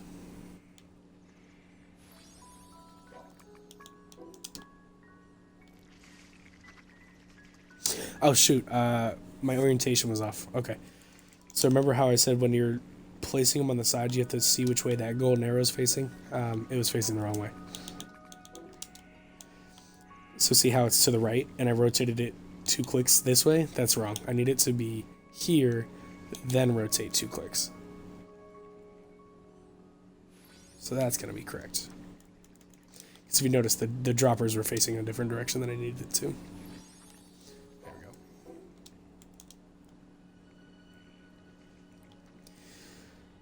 So I just came up with this design after like a lot of thinking and trying to figure out like, all right, how can I make this setup? Because I used to do it a different way, which it still worked, but it just wasn't as efficient. I figured out that this way is a lot more efficient. Like having things much closer, like the absorbers and stuff being right next to the dropper so that way it doesn't have room for error. Because a lot of people I noticed, they stretch out their automations. Like, say they put... I'm out of droppers already, damn it. Oh, there we go, perfect. I need a chest though. Do I have a chest? Yes, I do. Okay, so I've noticed a lot of people, say they figured out this part, like getting the healing area set up. Which is, I mean, it's not that difficult to figure out, but say they figured out, they get to this part and they figure out, okay, I need to put dropper on this to get the batteries out. A lot of people will stick the dropper way up high. Don't do that. That just literally gives the trajectory a bigger area to throw things. The closer to the floor you are with the dropper, the shorter the distance they'll get thrown. So just because these are all here, I don't want to move them, but basically just bear with me. They would always do this, and then they would put like a chest like way back here. I'm not trying to like hurt anybody's feelings. I'm just trying to give everybody examples. Like I notice, just pretend these plots aren't here either. They would do this. They'd leave a giant gap in between where they're trying to drop things from and where they're absorbing, because they noticed that absorbers would have like a 2 square absorber radius, so that this absorber would literally pick up from like here. So they'd be like, oh, I just need to give it room. Nah, fuck that, dude. Don't give it room, because then it just starts throwing shit everywhere. Because watch, see where, and it's not always the exact same, so it works, but this dropper can shoot anything from like this direction all the way over to like this direction. So anywhere in between. And if your chest isn't close enough, it may not always grab stuff. And it could just potentially have batteries just hanging out over here and all over your base. And that's not good because like the more things that are just not being absorbed is more frame rate you're losing. And obviously then your automations aren't working at 100%. So what I figured out is you want to prevent two things: how far you're throwing with the dropper and how far away the chest is. So put your dropper low to the ground down here, still works, and put your chest close. Now there's a third trick I've come up with that makes this even better. So it's not exactly square, so I'll just use free placing. Remember the trick that absorbers work through floors, they work through walls. As long as some part of it sticks through, it will work. So what you can do is, say I put this on this chest and it was still for some reason flinging batteries everywhere.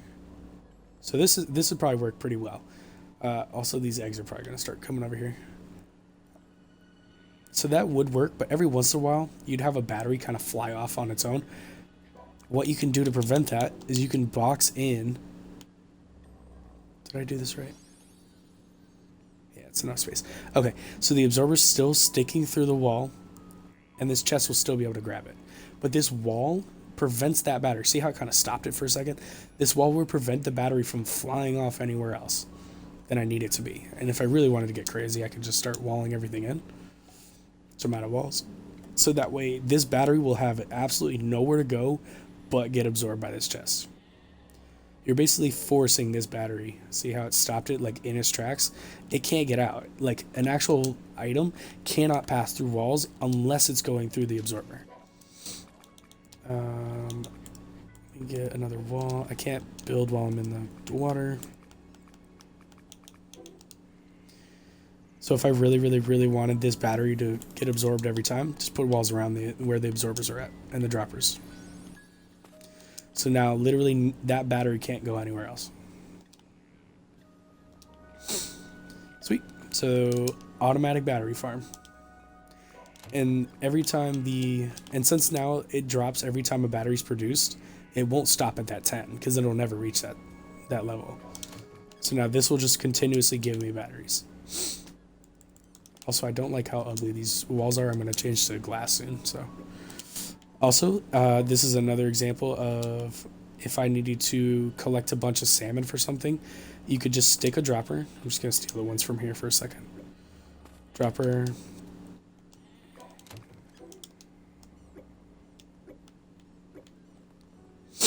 I literally can do the exact same thing. So I usually start with the stone wall so I know where it's going to be. Place your chest, snap to the grid. You can give it space, like this would be fine. This is also fine, doesn't matter. Just that when you place it this close, you're just going to have a pain in the ass time of trying to get the absorber on there. Especially getting it lined up straight. So you can just take the wall away first. Place the absorber. Come on. Place the absorber, put the wall back so it is attached to the chest and not just attached to the wall. And then you can throw your dropper. For the livestock machine, you're going to need multiple droppers, but for the sake of this, you can just see how it works. So yeah, the livestock machine produces pretty fairly quickly. The dropper only works every like 6 or 7 seconds or so. So the more droppers you put on, the more things can pop out. But this is how you could also automate getting whatever resources you can from monsters that drop stuff in the livestock machine. Like I'm pretty sure the deer will drop horns or something like that. Monos drop eggs. Every monster will drop something specific in the livestock machine. So this is another way you can get items. Also, this is a good way to make money. So instead of a chest collecting the fish, if I wanted to, I could just put a market here instead of the chest. And then whatever salmon get absorbed into the market will be sold off every 5 minutes. Or whatever item you have, coming out of the livestock machine. But I'm gonna go ahead and reset up the batteries because that's more important right now. And I will change the bear to something else here soon. Dropper. Now the dropper has to be connected to pretty much any part of this thing to do the battery. So you can just put it like right there.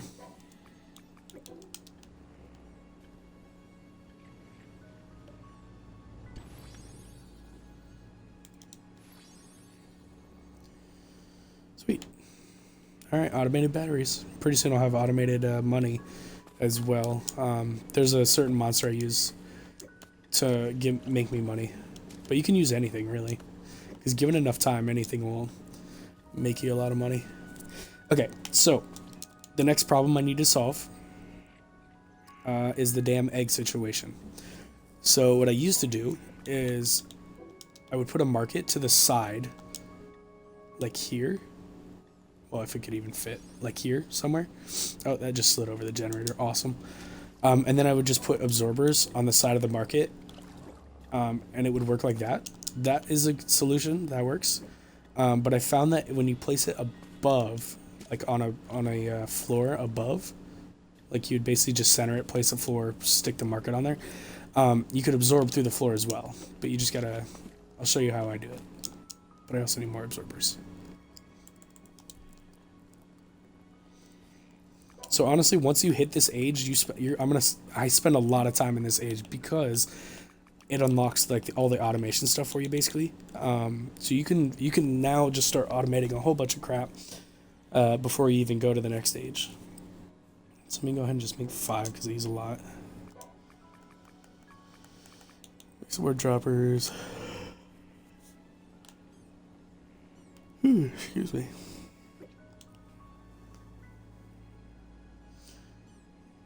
Oh, barely stream. What's up, dude? What am I doing to the bear? If you're still here. So the livestock machine, I used to call it the milking machine because now that I look at it, it does look kind of funny. Yeah, getting salmons out of the bear. I was just using that as an example. But the livestock machine is good because you can get different materials from different monsters. The bear just happens to produce salmon. Oh, I'm getting over being sick. My voice sounds so bad, and I've been talking a lot in this stream. So, oh yeah. So the next thing I need to get some quarter floors for the market. Let's come over here to the furniture workbench. So these things, they're literally the quarter the size of a wall, and this one's the quarter the size of a floor. So I use these. I've been here while doing homework, slowly watching. Nice. Yeah, so this is like my beginner's, sort of beginner's guide, like how I do all my automations and stuff. Because I've gotten pretty far in my main character, so I just wanted to like kind of take a break, because this is definitely my favorite part of the game, is doing all the automations. Okay, so there's a couple things here. So I need to place the market on the floor here, but I need the absorbers to work through the floor. So you can't do that by placing the big floor first. So what I do is I place a big floor so I know what height I need to build the quarter floors at. Then I build quarter floors so that way I can hang the market like off the side here, so that way the bottom's going to be exposed. So I'll just turn it, and that's about centered right there. So you can see that half of the market is just kind of like hanging in the air. That's good. That's what you want. Slowly. Jesus. So that way when you place your absorber, see how this is actually touching the floor and not the market? As soon as it's touching the market, you can see it kind of clip through the floor a little bit. That's what you want. And place 2 absorbers, and it will now start collecting the eggs. Now you can leave it like this because it won't fall, like it won't tip over or anything. But if you don't like how it looks kind of weird like that, you can use your placement glitch to slam a floor in here. So see how it won't let you place it here, but it can place here, or even over here. You can look here and then look over and force it to place here. I just gotta time it right. Come on. Nope. Also, this might be easier if you're standing above it as well. Sometimes changing your orientation helps. I know this works. I've done it. Come on. Also, you can take away the quarter floors over on this side. Might help. Oh gosh, this looks bad. That poor bear. I'm gonna change it out for something else in here in a little bit. Okay, come on, work. There we go. Finally, just took me like 20 tries. So that's how you can get like a floor with the absorber to work through it. You just gotta glitch it. It kind of sucks. Now, if you don't want these stupid quarter floors here anymore, the retriever rod can get them. You just gotta make sure you're not grabbing the wrong thing. Sometimes if you look from underneath, it helps. These camera angles are really hard, and I'm sorry, guys. I guess you can't crouch.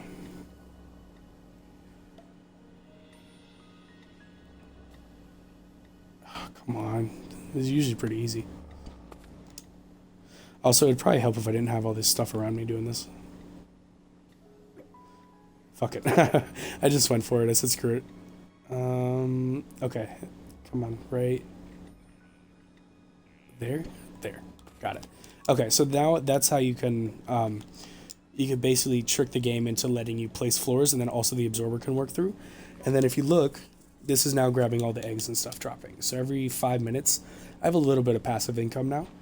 So that was only $1,000, but or 1,000 gold. Once I change this bear to something else, it's called the jack-o'-lantern. He'll start producing pumpkins, and then if I just put a bunch of droppers on the side right here, I could then have those pumpkins shooting into this area, and then the market will grab those pumpkins and then sell them for pretty high. But I don't have that island yet, so I can just put something else in there for now. Let me go ahead. I need to make some monster prisms though, because I need to capture the bear again. Okay, sand. I'll just make 3. That's all I have right now.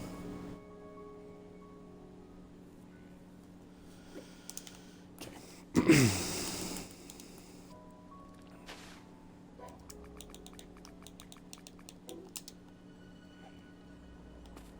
I always end up doing really compact designs, but if you wanted to, you could completely separate all these automations into their own areas. So like you could have the healing area and then have the battery farm, and then a few spots down have another healing area with just the livestock. But I always try to make things as compact as they can be, so that way I don't waste, space or efficiency.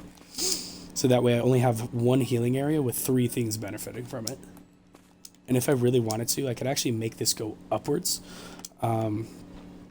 So like the bigger cooking pot works just like the water does at killing the green monos. So if I wanted to, let me see. 2 of these. I'll show you how I usually set it up. And like I said before, like the building in this game is only limited by your imagination. So like if you can figure out how to make something work, it's worth it. Okay, so 1 spot above.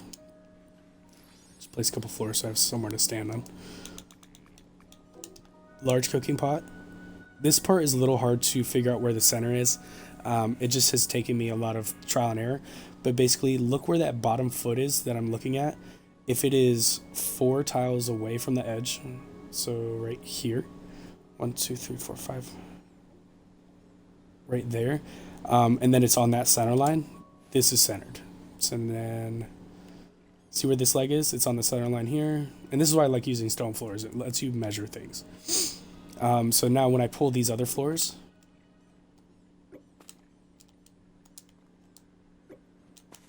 that cooking pot will be it's actually 1 step off. I miscalculated. Whatever.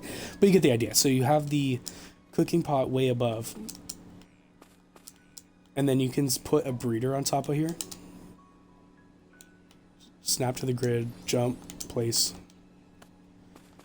And then you could just put 2 more green monos on here. And then you have a healing area from above as well. So you can put more breeders around this area or whatever else you want to heal. You could actually set up a tree farm around the cooking pot if you wanted. You just use conveyor belts. So what I would do basically is... I can't really see where it's placing.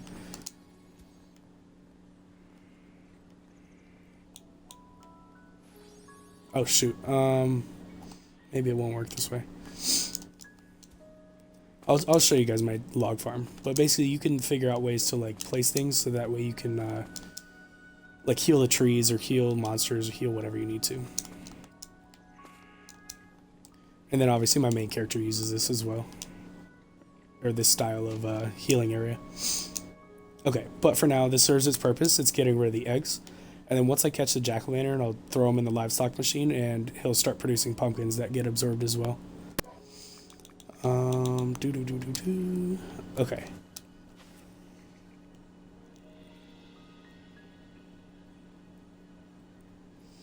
Pokemons, let me make a fucking castle. Yeah, you can, there's, the building styles are really cool. You can make a castle pretty much. There's like, the plaster walls and stuff. They've got Japanese style walls. I've seen some really sick builds. I usually just stick with like the stone, these scale roofing things, and then the glass walls, just because glass looks really cool. And then maybe a little bit of wood. But I've seen people build like castles and stuff. It's pretty cool. Yeah, this is pretty janky for a starter build, but here, you know what? Let me go ahead and finish it up then.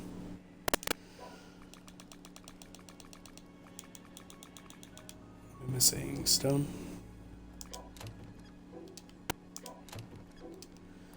I'm out of stone. Shit.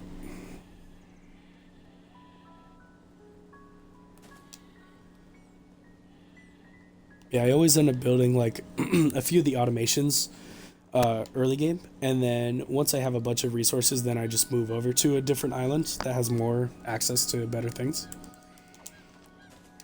I usually don't stay on Beginner Island very long.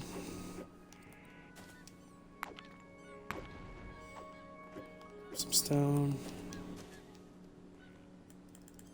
Eat a Sammy. Yeah, sandwiches are the best early game food. Gives you so much hunger back.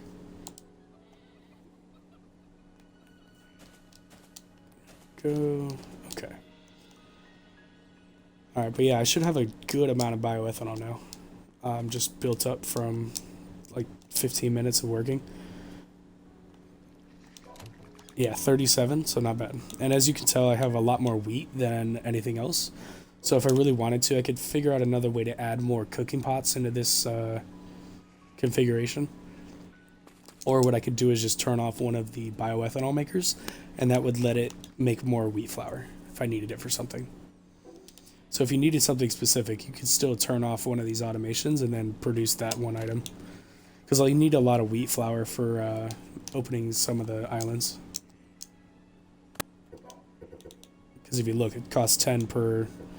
up until I think level 5 islands, and then it switches over to like just bioethanol, logs, and cogs. So you need wheat for the beginning. But I can place that last floor so it doesn't look dumb.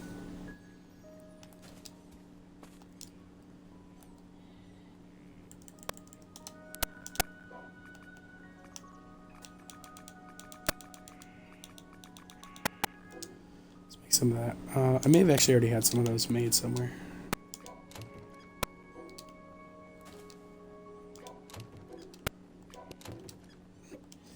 Maybe not.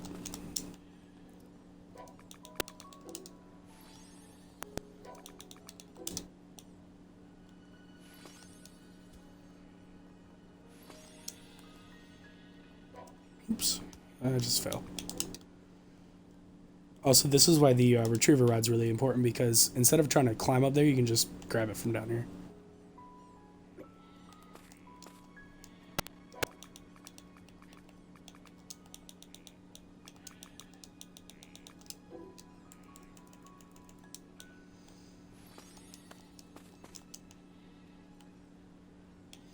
I don't exactly know how I'm gonna close off this part. Maybe I'll just do the cat. There we go. And that looks really weird. This is what happens when you start building in a weird, like, atypical style instead of doing, like, a perfect square. You start running into weird shit like this where it just doesn't look right. But that's just all part of the process.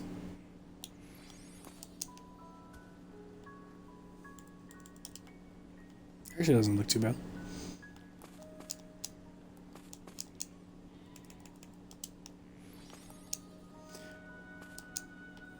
Here we go. Got a ceiling. Now I could put a cap on this corner right here, but then it looks like it's blocking stuff, so I'm just gonna leave it open. And then that can stay open like that. It's fine.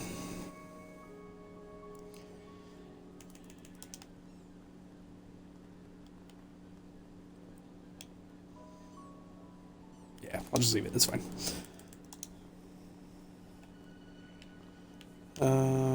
Okay, what else was I doing? Oh yeah, I should probably get my crops going too. Show you how that all works. Yeah, this is all set. Batteries are getting automated. Sweet. Yeah, I already have 50. That's dope. Wheat's working perfect. Because see, now that they're all on different building times, or completion times, it has time for the chest to absorb before the rotating saw can cut the next group of wheat. And then... Come on. Okay, and these are all still working pretty well. Oh, this one wasn't auto-crafting, no wonder. That's why the wheat was behind in production.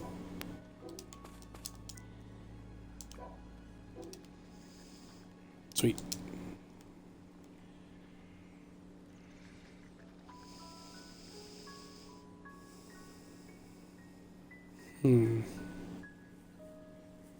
I was just thinking in my head, if I took all the absorbers off this chest right here and replaced this aging facility with a chest with the same type of setup, I could potentially have nothing but cooking pots down here. And then when they all spit the wheat out, just have the chest above absorb all the wheat, and then have nothing but aging facilities up here. So I mean, there's always ways you can like change stuff, expand upon it, make it better, more efficient, more, you know, working power, whatever. It's just all like what you want to do with it. But I think this is fine for now, because this is just more as an example of how you can set it up. I don't really actually plan on taking this character all the way. This is more just how I do my stuff. So then that setup is almost exactly how I do this setup over here, except for without like the cooking pots and aging facility. And instead of a chest, I just have a market selling my crops, because that's mainly what they're used for, at least early game, is just making a bunch of money.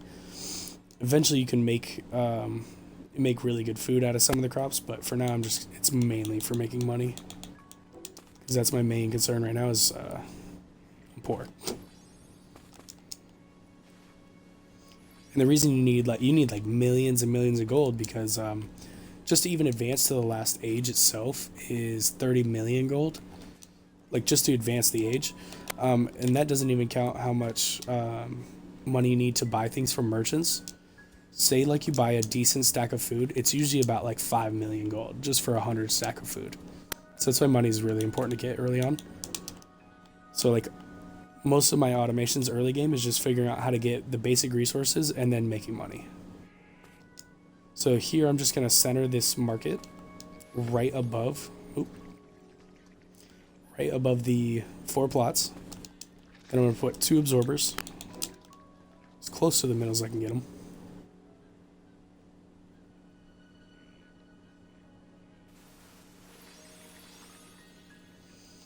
Two absorbers, just like the other side. Then you can go ahead and place the other floors.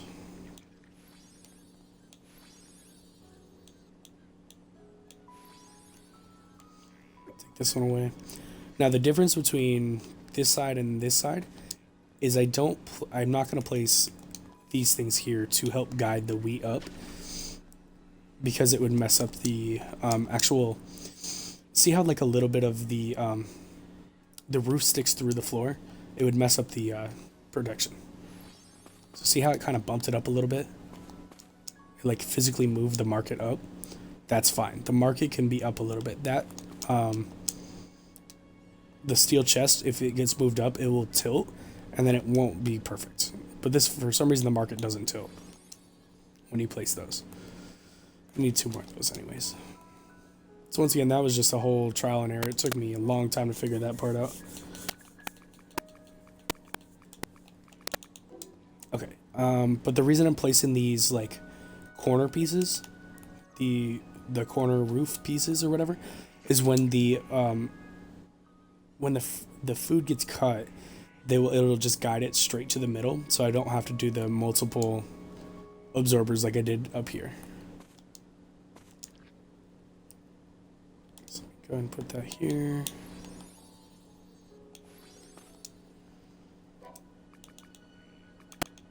I also place walls just so it looks nicer.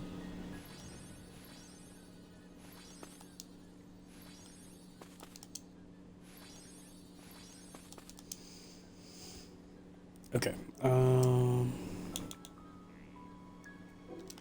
Need a rotating saw.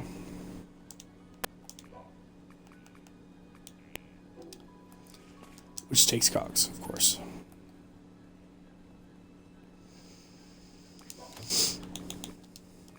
Which is iron. Okay, it's the only iron I have, so that's good. Scroll all the way down. Cogs are down here. Let's just make a bunch. Let's do 10, just so I have them. Sweet. 2 is all I needed, though.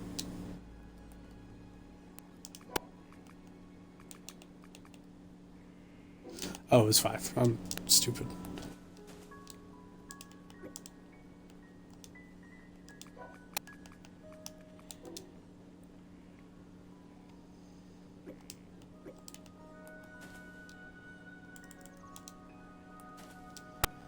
Alright, so this thing will now, the only part that's not automated is just the part where I have to seed it myself. Once you get the blueprint for the multi-sling, it's like a little crossbow looking machine. It literally will just sit like right where I'm standing, pointed directly that way. And you could set the interval for how long you want it to wait before it throws more seeds. And then you can just have an automated money farm with like peaches or something. But basically you just take your seeds, whatever you got. The best ones I have so far are carrots. So take your carrots, look directly at the middle, seeds all of them. The sprinkler will water them.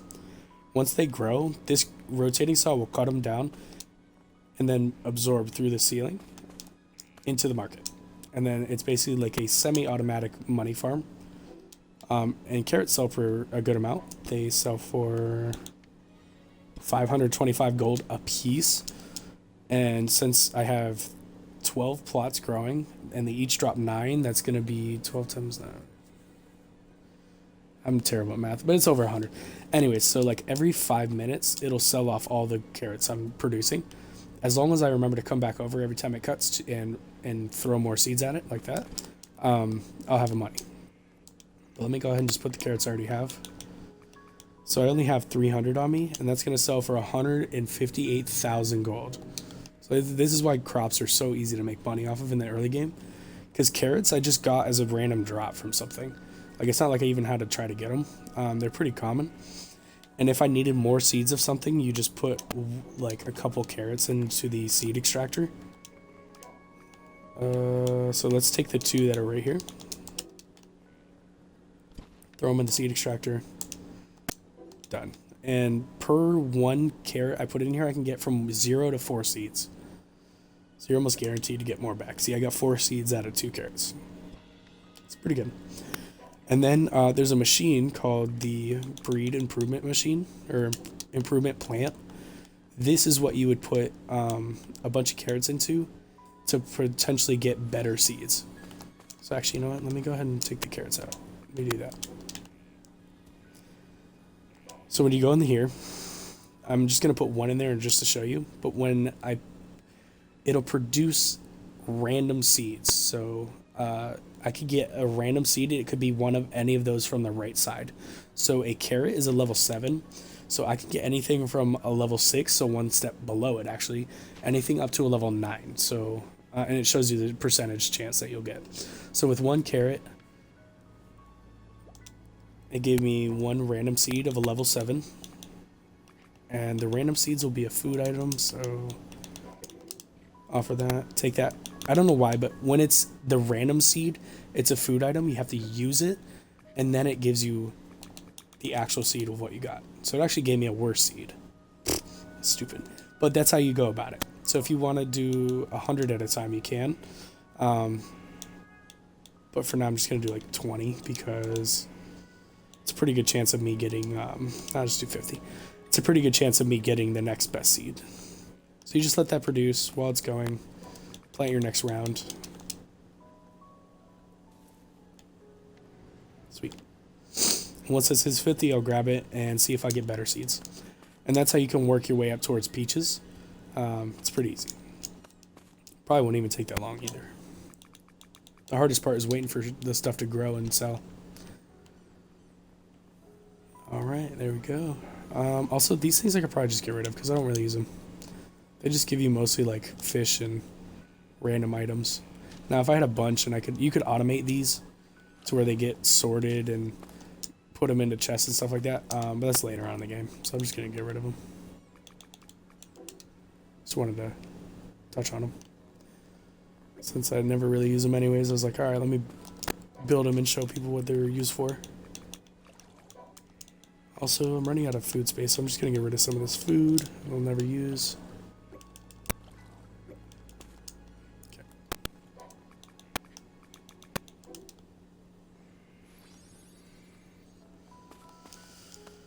Alright, how are we looking? Yeah. Pretty fast on the bioethanol, so not bad.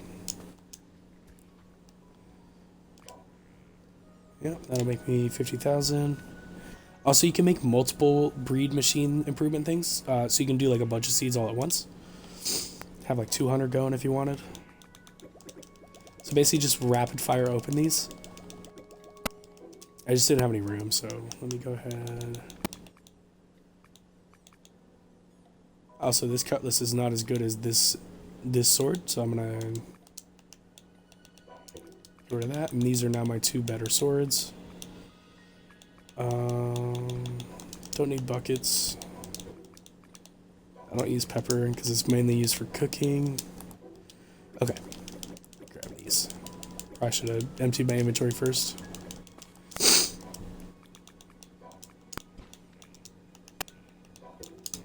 Okay. So as you can see, I got like oranges, I got grapes, I got something else. But basically just go based on their star level. So tomatoes are level 9, carrots are level 7, oranges level 8, so on and so forth. So the best ones I actually have right now is the tomatoes because they're level 9. I only got one of them, so make sure when you plant, you get this thing dead center. So that way it hits all the plots. And then once they grow, I'm going to go in there and grab all of them out of the market. So that way I can put them in the breed improver. But now that I have better than carrots, I can just sell all my carrots off. Or use them for food, whatever you want. Doesn't matter. But then once those tomatoes grow, take them, stick them in this thing. Also, now that I have better seeds anyways, I don't need these extra ones. Just gives you some of the same ones you already got. Oh, I got another tomato seed anyway, so that's good. So once those grow, I'll do that. What else can I be doing? Oh, buckets of water, of course.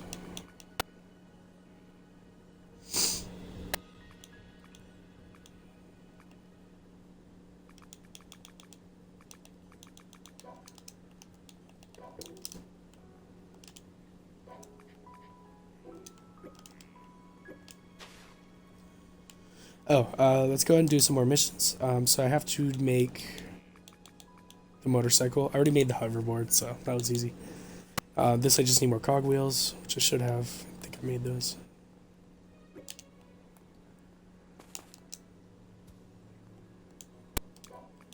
So there's different types of vehicles in the game. The best one by far is probably the helicopter. But it just wants me to make these for the mission. Oh, I made the wrong fucking thing. Damn. That was dumb. Alright, well, gotta make some more cogwheels.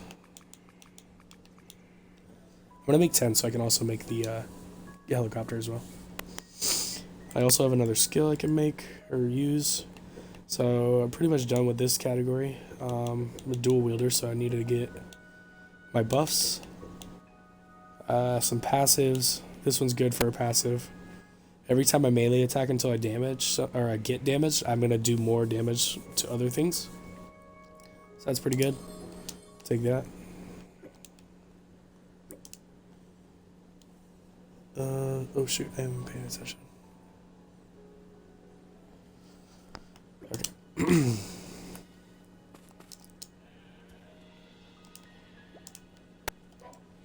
Space on. Oh. You know what, let me go ahead and put some of the animals I'm not using away.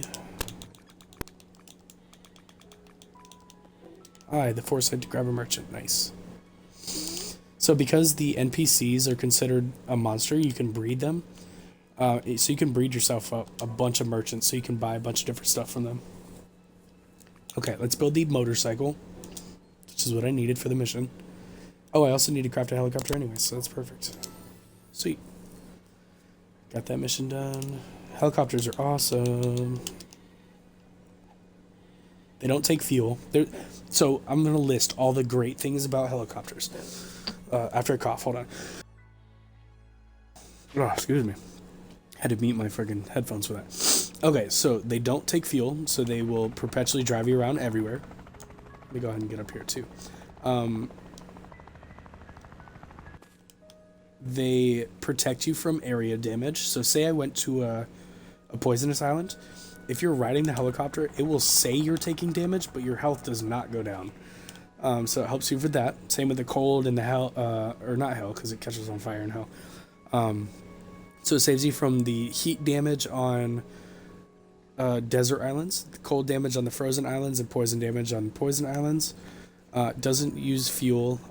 There's a secondary view mode, so when you're flying, look at the very bottom. It has all your different movements you can do, rise, descend, but it also has a switch camera. It gives you a nice little over-the-shoulder look. It also makes it louder too, so that's why I don't use it too much on stream. But it gives you a nice little cool view. You can also switch back to this one. Also, if you don't like how long it takes to get down, like the descending is a little slow. So say you're flying above really high. If you use the get off button and then you get back on. Oh, maybe it only works for pets. Okay. If you just jump off, you can just ride it all the way down. It's much faster doing it this way. There we go. So that way you can go get back to ground floor, or ground level faster if you needed to. Also, there's two speeds to this thing. So there's, if I'm just holding forward, it's quite slow and you move downwards. You have to hold the rise button to go a little bit faster while you're going forward. And then you could also use your sprint button. See how there's now like a little wind effect? This is the fastest this helicopter can move, which is pretty quick. It's not slow. So you have to be pushing forward, sprinting, and pressing the rise button to move the fastest. So it's pretty quick. And since, once again, because it doesn't use fuel, you can explore all parts of every island you want without having to really worry about, like, oh, my stamina's running out, or this thing's gonna crash. It's fine. Plus it leads to some pretty cool looks. You can actually see where stuff is at up in the air. Oh shoot. Also, now that I have Pokeballs, I can go ahead and catch Anubis, because he's treated like a monster as well. So you can catch him in a Pokeball and then bring him back to your base. So instead of having to come up here every single time you want to talk to him, just catch him. Now he's pretty strong, so don't worry about, like, you won't kill him very easily. So go ahead and equip all your stuff.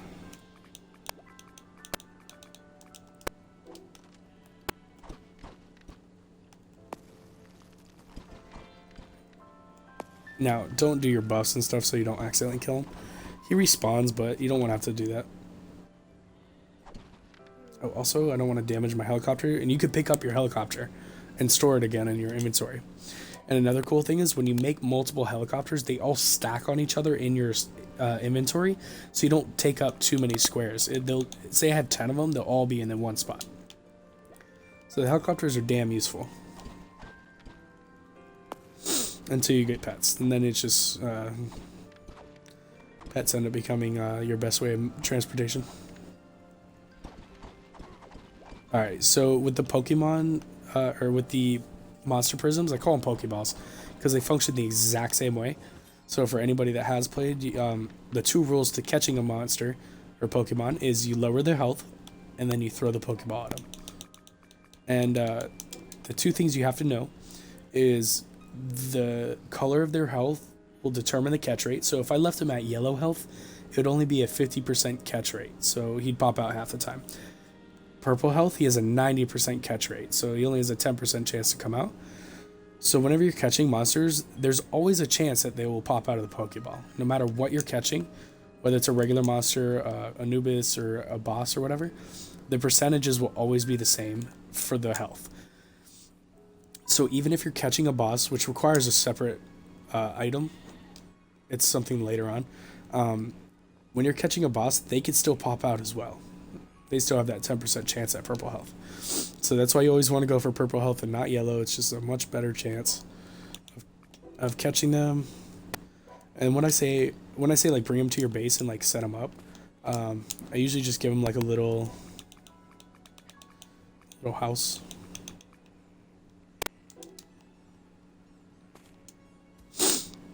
Screw it, let's put them up here.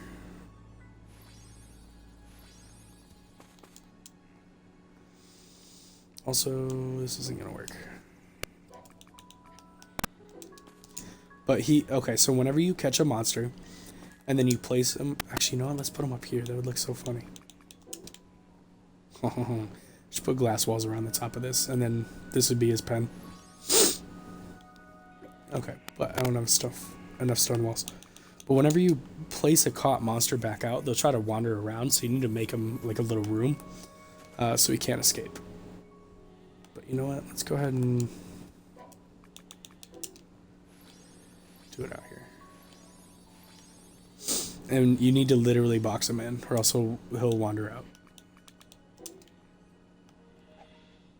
There we go. Now you can just talk to him just like he was way up in the sky. And obviously he takes Slates of Growth, which I don't have enough yet because I only have 3 and I need 4 at least. Okay, so that's covered. So if you wanted to, you could actually take all those angled floors off because you don't need them anymore. What else was I doing? Missions. Take that. Yeah, I need 1 more and I can finish this mission. So I need 1 more Slate of Growth. This one I have to go to a level 5 island, which is going to automatically be the Hell Island. That's easy. That just comes with opening the 5th one. This one will take a long time. This one takes a long time. And this one takes a long time. It's just breaking stones, breaking trees, and selling water. This one should become easy pretty soon. Defeat a cow with a single strike and a bear with a single strike. I can actually do that right now.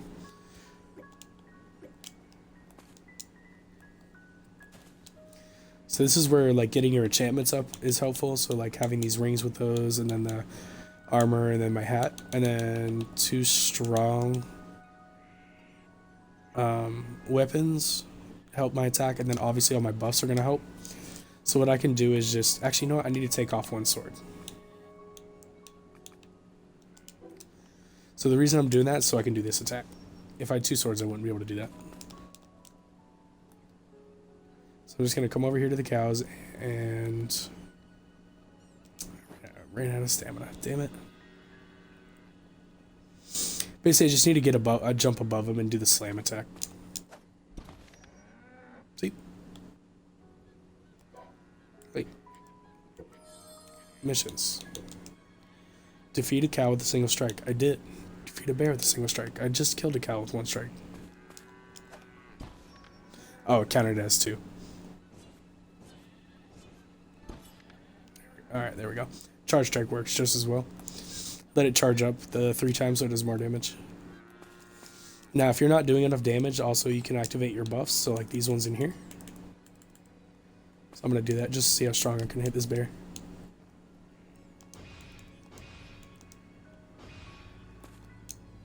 So my attack right now is at 769. It's pretty high for beginner island. But I'm going to do the exact same thing. Charge strike. Sweet. I didn't see the exact number. It was like 6 something. But yeah, so that's why the getting your enchantments stronger, getting your buffs, you know, is good, and like it all works together. Like not one category doesn't make you stronger. Like just having good enchantments is not enough, and just having all your skills unlocked is not enough. You know what I mean? Like you'll be able to get through like level 4, 5, 6 islands, but those level 7 islands and like the end game right now is just very strong. You need to have all your categories work together. So all your enchantments are working towards the same goal. Like your skills are all picked for a certain reason. Like having all these, you know, passive skills adding attack, these activated skills adding attack, and dual wielding is high. You know what I mean? Stuff like that. So you just need to work towards the same goal. And mine obviously would be like, since I'm a dual wielder, I need the highest attack I can get, or I can go for like critical chance and other stuff. But basically, I'm just going for flat attack in the beginning because those are the only enchantments available to my character. So there we go. Batteries, livestock machine. What else can I throw in there right now? What do I own? Okay, the bears made salmon. Sheep's I think makes sheep wool. Fox. Let me see what the fox makes. What does the fox make? Oh, makes talents. Worthless. That was not worth a Pokeball that I missed. Shit. Oh, there it goes. That's gone forever. Oh, there we go. Okay. You have about 4 seconds to, if you throw a Pokeball and you miss, you have 4 seconds or so to get it back before it disappears. Yo, what the heck?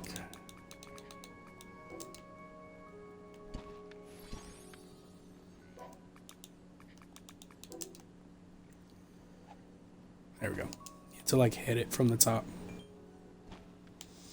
Oh shoot, this is why having a market absorb things is also bad sometimes. Potentially they get absorbed into the market and get sold.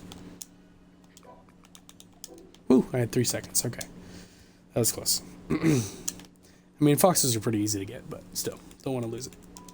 But yeah, that's how you kind of find out what things drop as well. You can just throw them in the market, or in the livestock machine.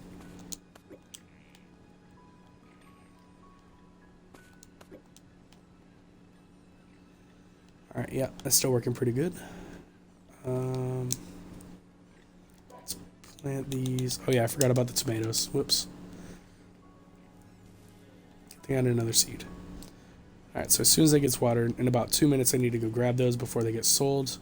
Because the market has about 4 minutes. Yeah. Okay, all those seeds I can go ahead and place in a chest as well. I don't need to keep holding them.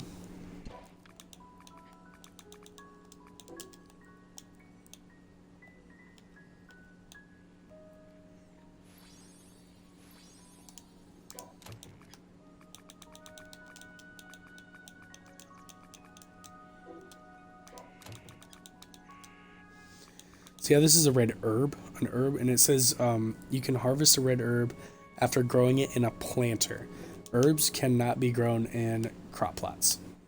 They need a specific item called this, planter. There's also a bigger size of this, which is better because it grows 2 at once instead of just 1. Grab that.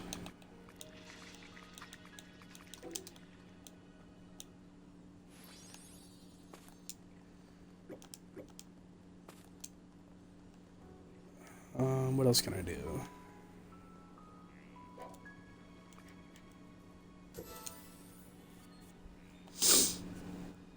Oh yeah, this would be pretty easy. 200 damage with my bare hands. So just do the exact same thing as killing a bear or cow with 1 shot. Just do it with your hands. Just don't hold a weapon. Which I'm not, so. Just activate all your buffs. Do it to a chicken. They have terrible defense. Activate these. Do a running kick. There you go. Oh, dude, what? Guess I'm not strong enough. Alright. We just gotta wait until my enchantments are better. Yeah, attacks 300. That's fine.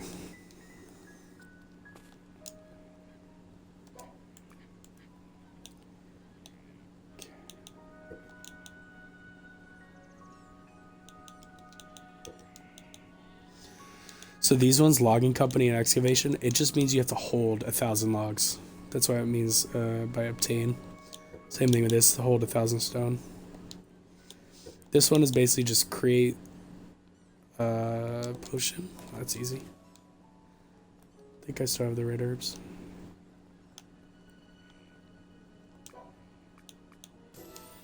Sweet. There's also one for doing the, I have to set an enemy on fire. Well, that's easy. I have to obtain 3 mana potions, so I can either grow them or buy them. And then I have to use 110 mana in 10 seconds, so I can actually probably do that. Once my cooldowns come down, I can do that pretty easily. Set an enemy on fire, huh?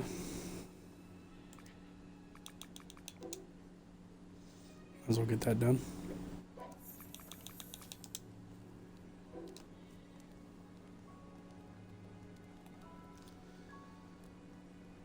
Come here, chickens.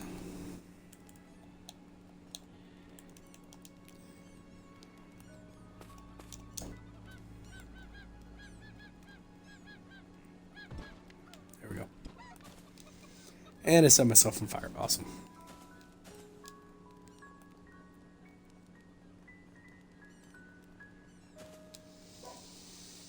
Okay. What other missions can I do right now? Probably the refinement one. Yep. Okay. So refinement is just basically a way to make your weapons stronger. Oh no, I can't. I need silver. I should be able to get some pretty quick though. But you basically take, to make one sword stronger, you sacrifice another of the exact same type of sword, and you use a refinement stone. And it gives you, every time you refine a weapon, no matter what the weapon is, you gain 3 attack points and 3 magic attack points for that weapon. And it may not seem like a lot, but some weapons can be refined 200 times. So you could potentially add 600 attack and magic attack to your weapons just by refinement. But it does take 200 extra swords and a lot of refining stones. Where is the silver? Did I already grab all of it? Nah, it's right here. But yeah, so like it's mainly used for late game because you don't want to waste a bunch of refining stuff on your basic weapons because you very quickly get past the basic weapons in strength. Once you go to the other islands, you start getting much better weapons anyways. So you want to usually just save refinement for like your end game weapon. Because right now there are technically the best weapons in the game are from the newest boss. His name is Fafnir. He drops scales that you can turn into really good weapons. And they can be refined 200 times. Because some weapons can only be refined like 90 times, like 99 times.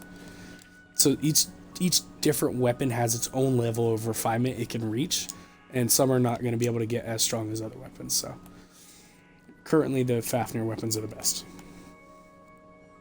And they can be refined 200 times. So you can add another, like they're already really strong. Like the best, I can't see it in this character yet because I haven't unlocked him, but like the mage staff that I'm using on my other character, it already has like 800 magic attack, and then if you refine it 200 times, it's gonna then be over 1400. So it's really, really strong. Let's make 3. And then, okay, so for the refinement stone, you need an iron, you need stone ore, iron ore, and a silver ore to make 1. So that's what I need to do.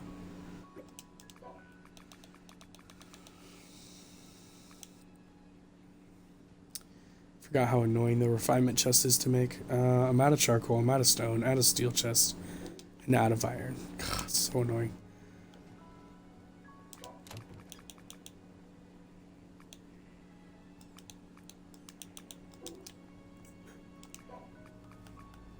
Hmm. 3 steel chests, huh?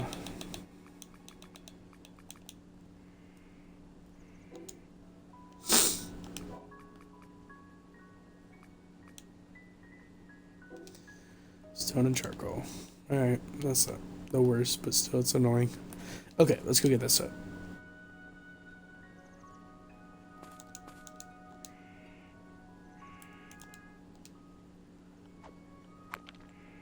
So if you just wanted to, you could stick a bunch of logs in the furnace, or you could just go and set a bunch of trees on fire, like a good pyromaniac. Bushes don't give charcoal; they give ash, but the trees give charcoal. I use it two-handed, so that way it doesn't. I have a better chance of not setting myself on fire. If you use a one-handed torch, you're going to guarantee you're setting yourself on fire every time. Be careful, because the trees on fire can also spread. So if you're really close to your base, you could potentially set your base on fire if you use a lot of wood products. See how all this charcoal came out as that fast? That was 7 charcoal per tree, or about. It was maybe 6. But it's a lot faster. Yeah, see how all these cows got set on fire? But that amount of charcoal would have taken me a long time in the furnace.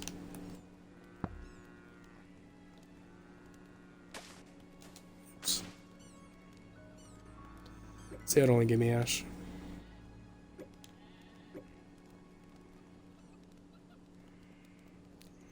Surprised I didn't set this tree on fire.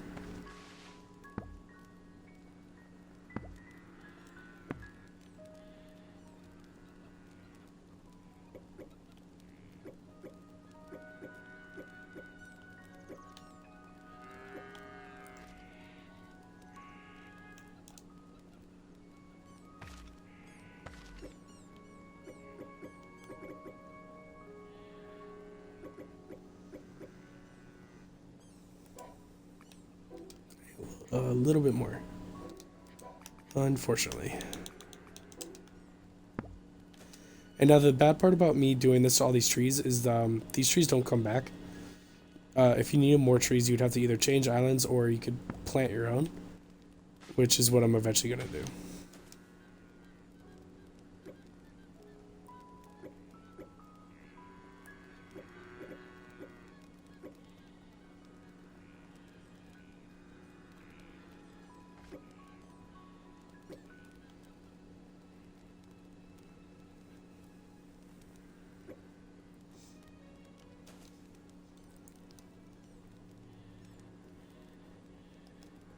Oops. Alright, that should be enough. I think I only needed 50. Yeah, that's fine. And if I need more, I can always make more. Pretty easy. Okay, let's eat some food.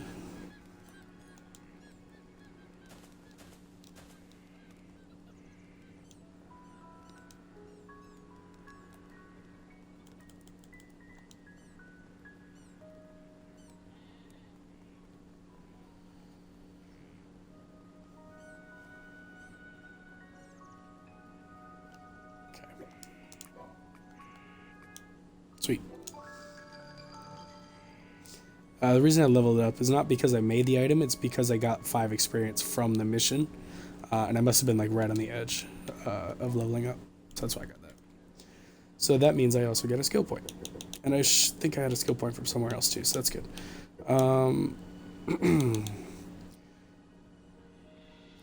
Okay, so one of the reasons why I don't use life stealing, I've seen people use this because they think it's really, really good.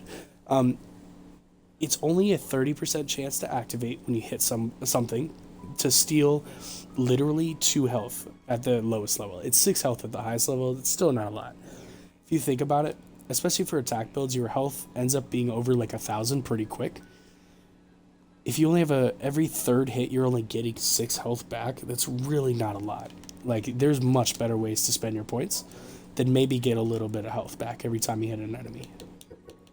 That's why I don't ever use it. So some of these skills, they seem like they're good, but they're not actually worth it. Compared to like the 3 points I'd spend here would be better off being spent like on this skill or this one or this one, you know what I mean? So you don't want to like end up wasting your skill points.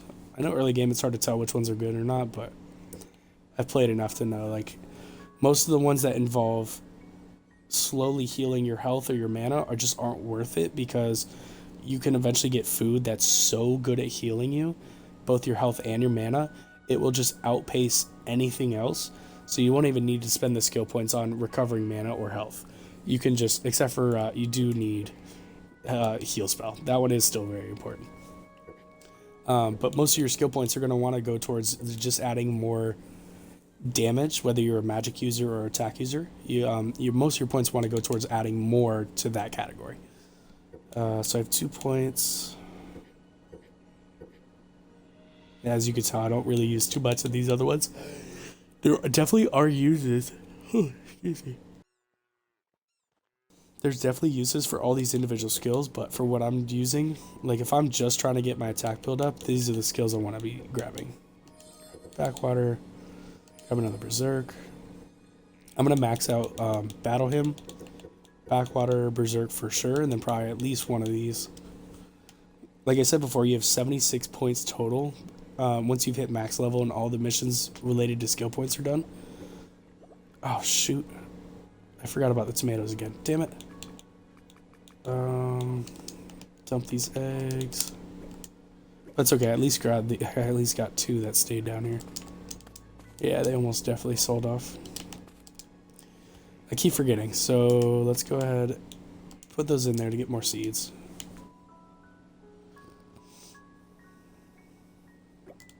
All right, at least 2 seeds, 4 from that second one. Okay, that's fine. So it's not like I'm like wasting tomatoes. I'm still getting money from them selling.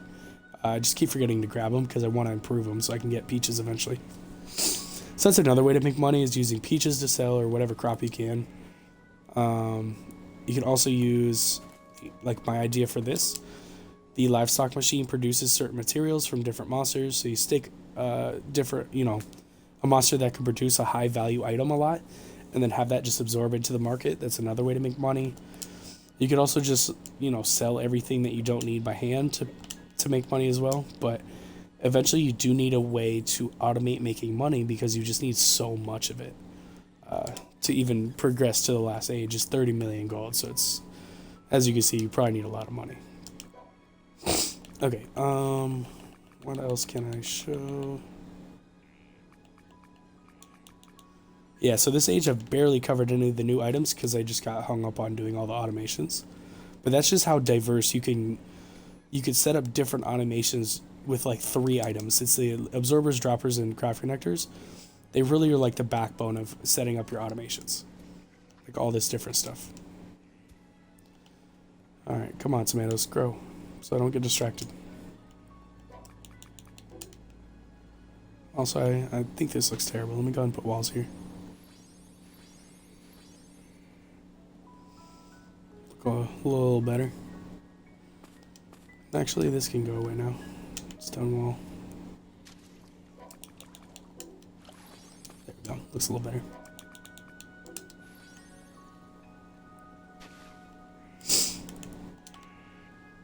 Alright, they're almost done. So I'm basically just going to grab them all, throw a bunch in the breed improvement plant, and try to get a level 10 seed. So that way I can move my way towards peaches, which are level 14.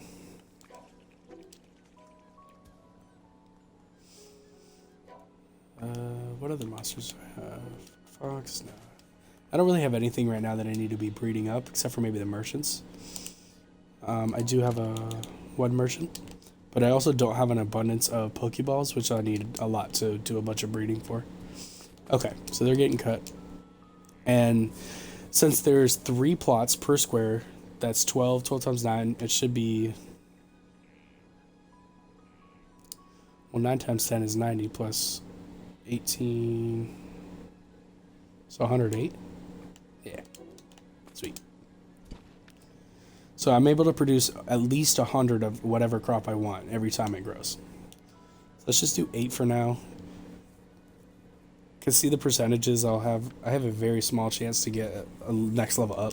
So I'll start with the 8 and see if I get lucky. And then if not, I'll just pop in 50 at a time.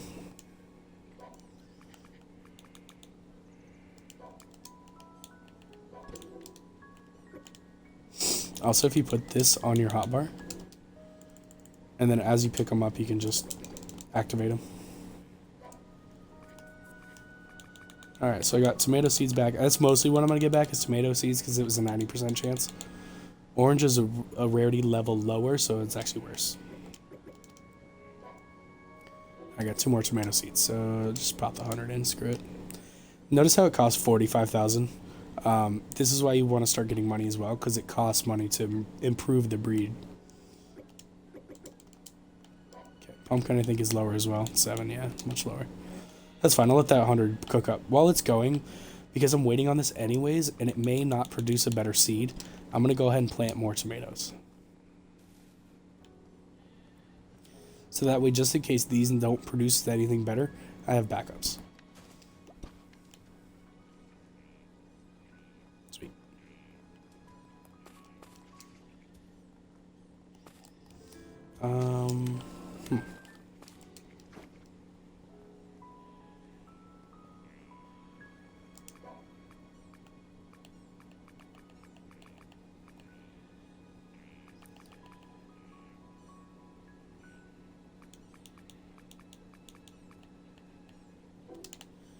Okay. I think the next thing I'm going to do is make a... I should probably get more green monos. Because the next thing I need to really do is get like a log farm going. Because you're going to use a lot of logs for stuff. Mainly for like opening new maps. But also for building, you end up going through a lot of logs. But I think I may save that for next stream. Because I am approaching 3 hours on this one. I want to try to keep these a little bit shorter than what I normally run for, because like when I first start a new character, I always end up doing like 5 hours of gameplay, because like the beginning is just so much fun and there's so much to do that I end up making the streams really long. I want to try to cut those back a little bit, so that way if anybody who is looking for actual tips, they don't have to sit through like 5 hours of gameplay to try to find one thing they're looking for.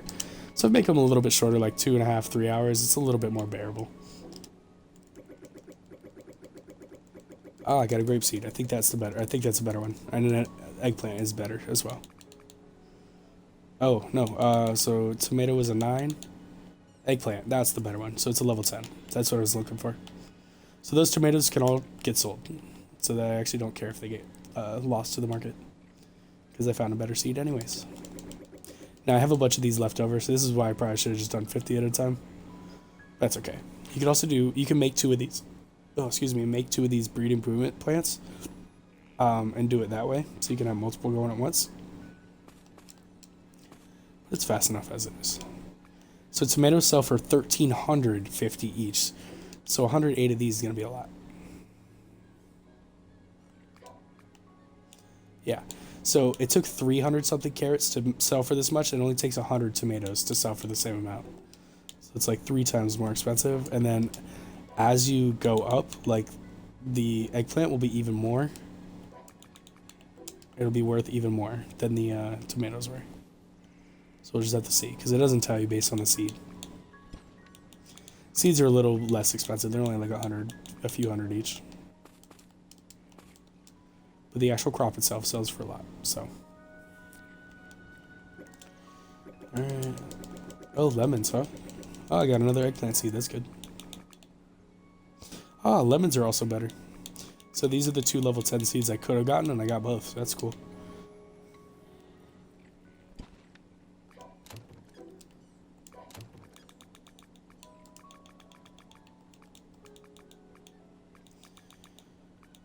I'm going to need sugarcane for something, because one of the missions you have to grow like a certain amount of plants.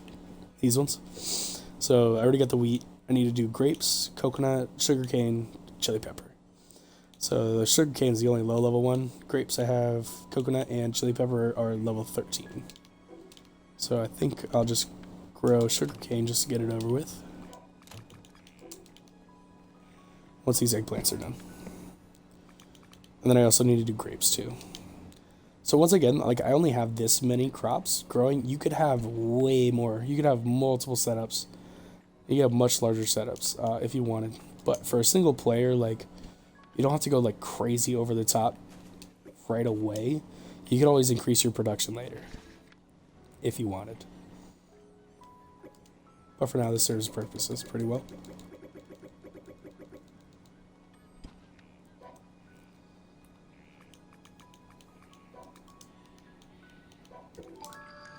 Sweet.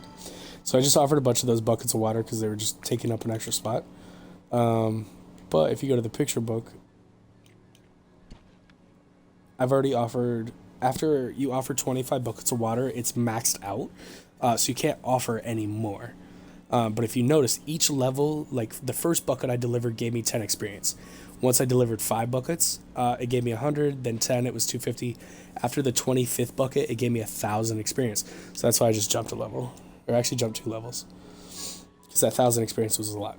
So that's why, like, even early game, some of the picture book items, it's easy to hit that number. Like 25 buckets of water is nothing, but some things is a lot. So like 1,000 hoverboards just to get 250 experience, it's not worth it. But this early game, easy way to get yourself a bunch of levels. Probably the same thing for this. Ah, no, see, it's different. I'd have to deliver 10,000 empty buckets just to get 250 experience. Yeah, I don't know why this one's so easy. But yeah, once you've fully offered an item, so now it has, I can't offer any more. Like, it's maxed out. It won't even let me do it. So if I try to do it again, hit offer, it'll just stay there. So you can either, now once it's filled out, you can either remove completely or sell or just drop it out of your inventory, which I don't need to drop it, so let's just remove it. Please don't have sold. Sweet. Okay, so I can get, there's a 5% chance I'll get a tomato seed, which is worse. 45% chance for both eggplant or lemon, same level. And then there's a 5% chance for cabbage seed. So if you really do the math, if I did 100, 5 of the seeds would be cabbage seeds, if it's an actual true 5% of RNG. So if you think about it, to get 1 cabbage seed, all I'd have to really do is put 20 of these in there. So to put 1 individually, I'm pressing my right trigger first and then pressing A. You're still able to use your operations buttons. So if I wanted to do half a stack, you could do left trigger A, would do 40. You could also do the whole stack just by pressing A. Or individually, you can just click it off with my right trigger. I clicked the wrong button. 1, 2, 3, 4, 5, 6. So if I do 20, it should at least give me 1 cabbage seed, if the RNG is correct. But sometimes it doesn't. You have to keep doing more and more and more and more and more. But because the chances are pretty small, it's 5%. Let's go ahead and throw. Oh, you know what? I did say I was going to grow sugarcane. Let's just do that while I'm waiting. That'll help me with the mission. Then I should grow the grapes. This. Open all these up. Give me another slot. And see, now that took the same slot. So now I could sit here and try to open these. Alright, so I just got mostly lemons and eggplants, which is fine.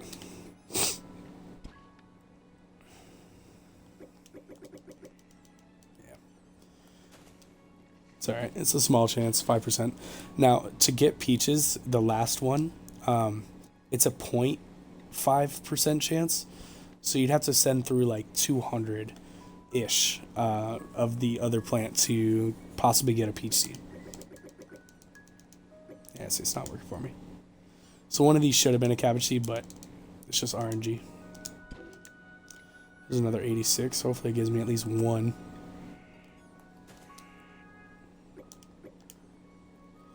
Okay, well, while that's working, let me go ahead and empty my inventory because I'm running out of space.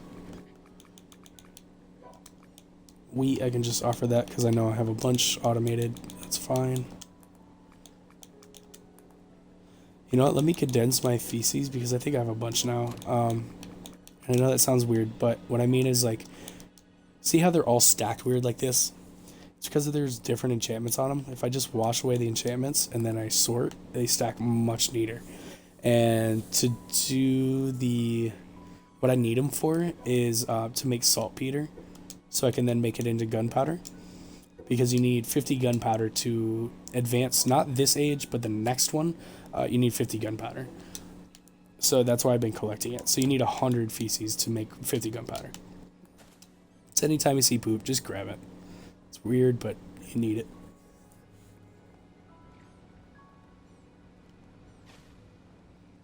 Oh man, see how it was like on, it was like right in between both of them. When they grew and it cut both, it's not going to have the full 108. I may have to replant some of these. That's why sometimes the cutting stuff is annoying. Yeah, it only did 86. That's why that ground limit thing is such a pain in the ass for console users. Also, I probably need a couple more seeds. Oh, I'm already holding the seeds. Never mind. Alright, so that should grow enough for the sugarcane mission to go away. Cabbage seed, got it. I only need the one, so... Because once you get one seed and you grow a bunch, you can just put them into the seed extractor to get a bunch extra. So you don't need to keep doing the improvement to get the seed again. And I already got a couple of them anyway, so... There we go. Now I'm on to level 11. And once again, like if I wanted to, I could have this set up very easily, like right over here as well. So I could have two sides going at once. But it's not that big a deal. Okay, that's...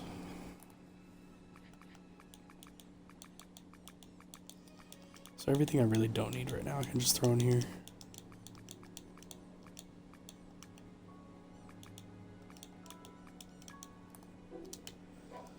That's fine. Seeds, I'm going to need a bigger chest over here anyways eventually, but for now it's okay with those small ones. Keep that one. That should be fine. Oh, also while I'm waiting, let me just show you how shitty the motorcycle is. Like, I don't know what they were thinking with making the controls so bad with it, but the helicopter is a perfect example of a great vehicle. Motorcycle is not. I mean, it looks dope as shit. Don't get me wrong. Like, looks like a badass motorcycle. But when you ride it, it's like you would think you would use your right trigger, left trigger as like go and brake. That's not the case. It's still the left analog stick. It's the speed and the direction. So it's both inputs. So if you're trying to go fast and take a turn, like it's so hard. You have to like stop, turn, and then go. It's like the shopping carts at Sam's Club. Like to make a turn, you have to stop the forward angle, turn your camera, and then move forward. It's so weird. I mean, it's quick, but only in a straight line.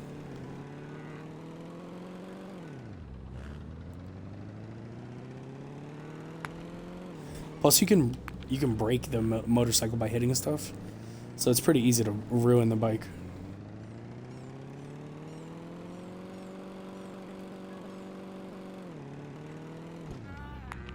Oh, you can hit animals too. Plus, if you go in the water with it, it'll damage it. So I don't know. I don't really like it. So I stick with the helicopter. And then the hoverboard's the same kind of problem. Like, the direction is also the speed input. So it's just kind of wonky to, like, the input controls are very weird.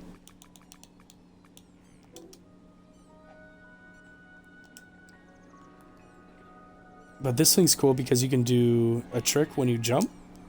So it looks kind of cool. But this thing has a stamina bar. Don't know why, so you can't do, like, unlimited boost. I mean, it's very fast, but also kind of stupid. Like, it's so hard to control which way you're going. Has, like, crazy under and oversteer. But, I mean, I've used them a while now. Also, it takes damage of water. It's probably going to die. That's fine. Just stick with the helicopter. It's much easier.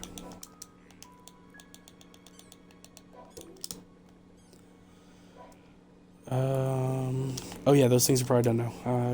They already sold probably. Yep. Son of a gun. Did I get the thing? Oh, I have to harvest them. I can't.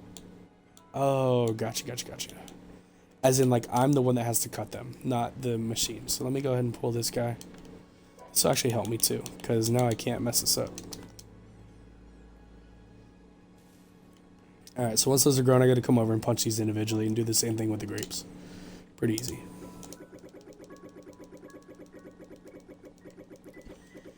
Just open these so I have them. Excess seeds can go in here. Now, instead of individually putting these in here, what I could do is just come over here, and there's a button you can press called Quick Stack or Restocking.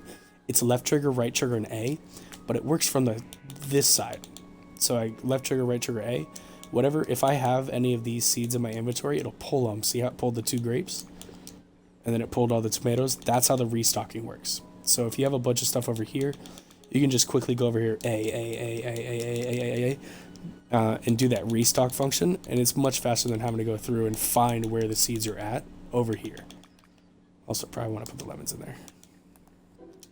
Just a cool little trick. Don't need to do that.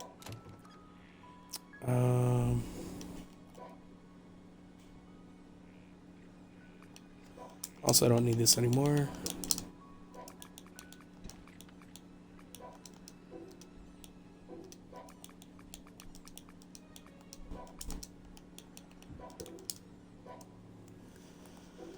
Alright, Fox, you can go back in your little box.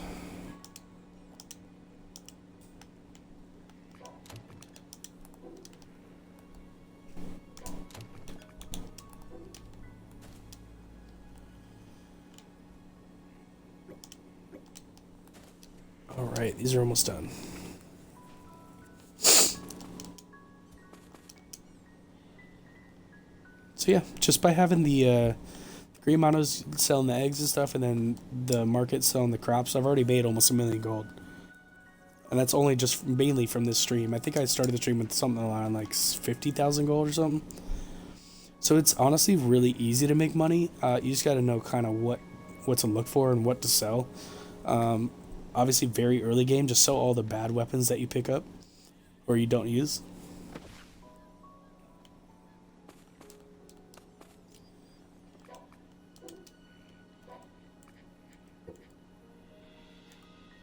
I think it just messed it up again. Because it says harvest. Oh, okay. No, I'm good. So I think it counts when I just went by hitting it. It's counting it. I didn't know if I had to collect it or not.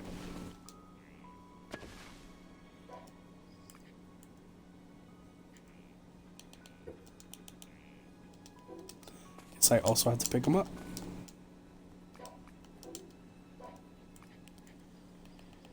No. Why did it not go? Okay. This is kind of annoying, but I think I have to take the absorbers off. I think I both have to punch it and also pick them up off the ground. I can't, like, get them out of the chest. This is kind of annoying. I forgot about that. Alright, where are those 2 seeds?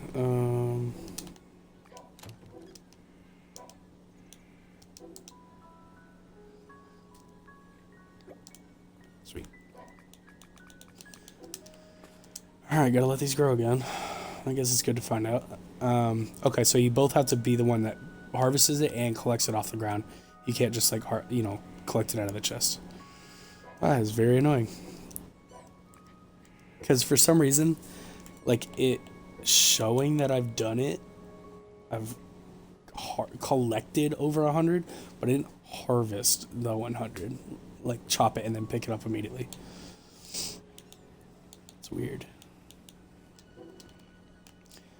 Alright, but this will probably be the last thing I do is, like, show you guys how to get to peaches. So that's mainly what I'm just doing right here.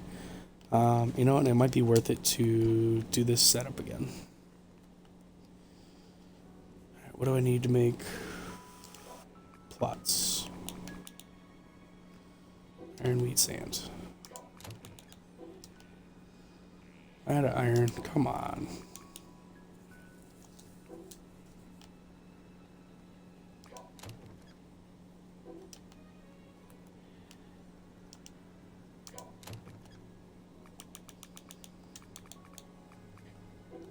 Or was it wheat, like this kind of wheat?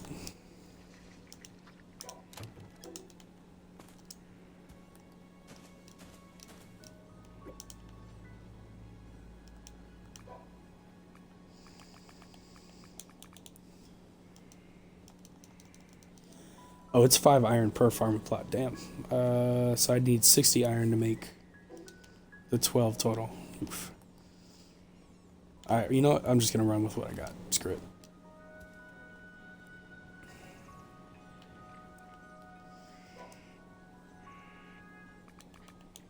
Hell, even the sugar cans sell for 450 a piece. Even your basic, like the lowest level one I think I had was, it's probably the apples. Those still sold for a pretty decent price, and they were pretty basic. Star level 4 is not high. So yeah, it's pretty quick to make a bunch of money. Alright, so I think I have to do, yeah, see, I had to also collect it off the ground for it to activate. It's so dumb. But that's just part of the game. It's just trying to teach you, like the missions themselves in the top right, those are just like the game's way of, see how like half of these disappeared? It's because this thing cut something right when I was going to pick them up. That's how that floor item limit is such a pain in the dick. Alright, sell those off. I'm done with those.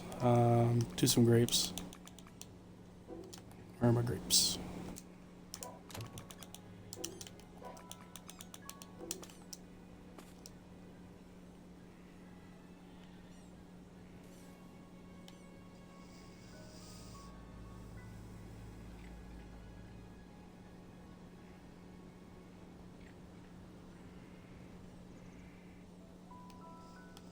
Batteries, how you doing? Yeah, see? And honestly, batteries aren't used for very many items anyways. It's mainly just vehicles and a couple of these tools and stuff. Not too many. So once you have like over a few hundred, you really don't need any more. Because it's not like really an item that's used for multiples of an item. It's just used for like, you know, 1 or 2 things here and there. Mainly it's just used for a bunch of absorbers and droppers, but even those, like once you have like 100 of each of those, you're pretty much set. I usually, once it fills up a chest like completely, I just turn it off, because there's no need to keep doing it unless you're really trying to fill out the picture book. But even then, it's like, where's the picture book for the, I don't even think I have offered a battery yet.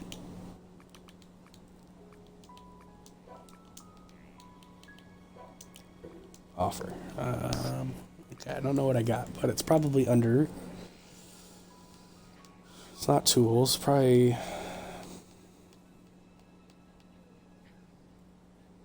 Symbol? Nope. Material? Yeah, materials. Okay, so I'd have to offer 2,500 batteries, but it just gives me experience, so it's not like it's a huge deal. But each one of these squares can hold 400, so this is 4, 8, 12, 16, 2,000, 2,400.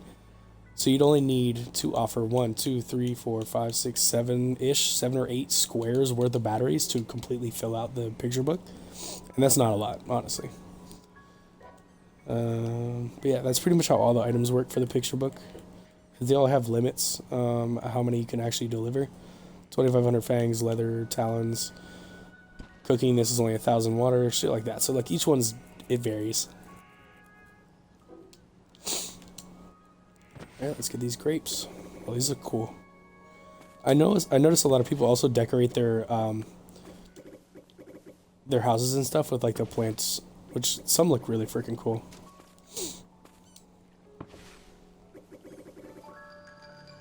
Sweet. So I just gotta do coconuts and chili pepper to finish that one. Okay, these are level 8. I already have, I think it was the cabbages. This is the better ones I have now. Yeah. Level 11s. Okay, so now I can go ahead and redo my whole setup for how I did this.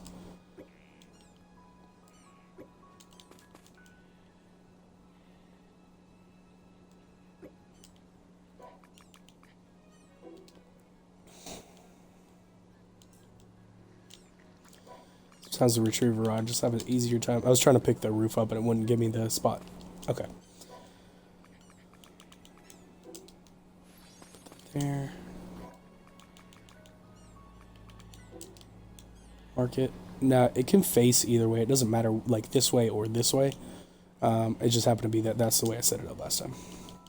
It was the other direction. See how it sits on that roof like that? If it was a chest, I don't know why, but it like makes it like fall at a weird angle. But the market does not, so go for it. All right, once again, you can have it clip through the stuff so it touches the actual market. Oh shoot, that might not actually be working. You could test this, you could test it by dropping something. So if you need to drop something, just operations. This I kind of forgot. Drop 1. Lift trigger Y. Okay, or drop the stack. So if that went in the market, it's working. Yep, perfect. Now you can place your floors back where they need to go.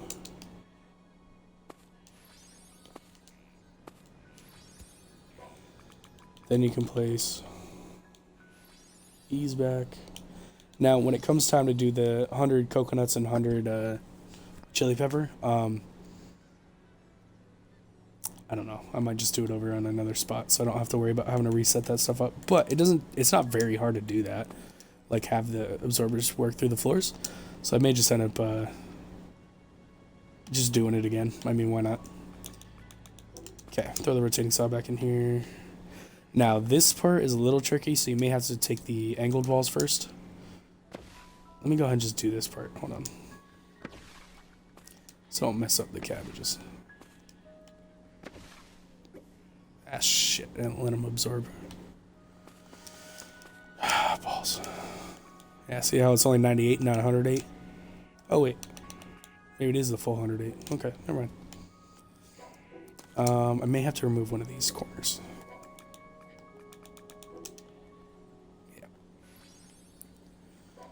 That's fine. Let them move. There we go. Sweet. Alright, let's try to improve these. So put one in there just to see.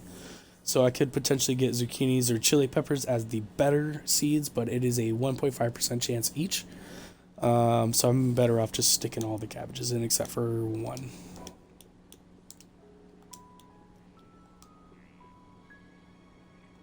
Oh, I guess I can only do 100 at a time. That's right. Keep a couple extra just in case you need more seeds for something. Just keep a couple on hand. Only sell them when you know you're completely done with them. Just in case, because it's such a small percentage. Let's go ahead and throw some more in here.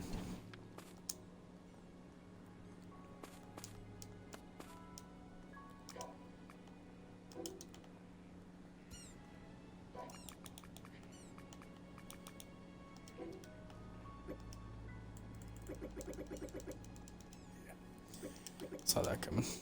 Mostly cabbages. Alright, come on.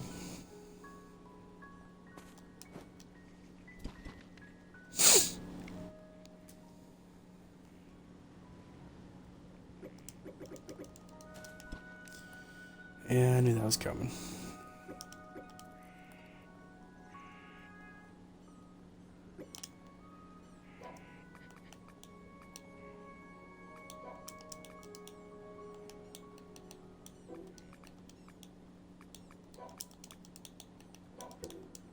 Screw it. I'm mostly using them for building stuff anyway, so it's not like I'm trying to make armor out of that enchanted iron.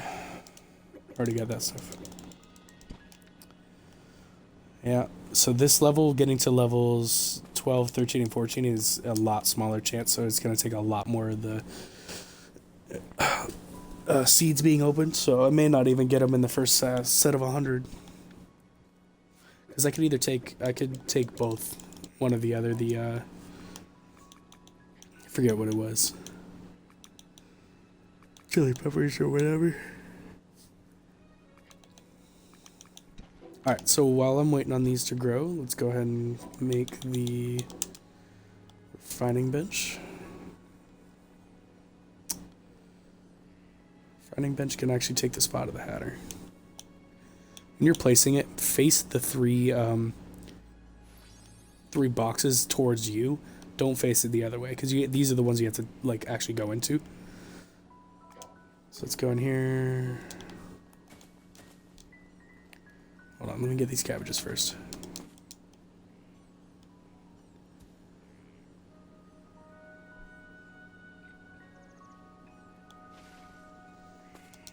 Oh, dang. A little bit in the corner.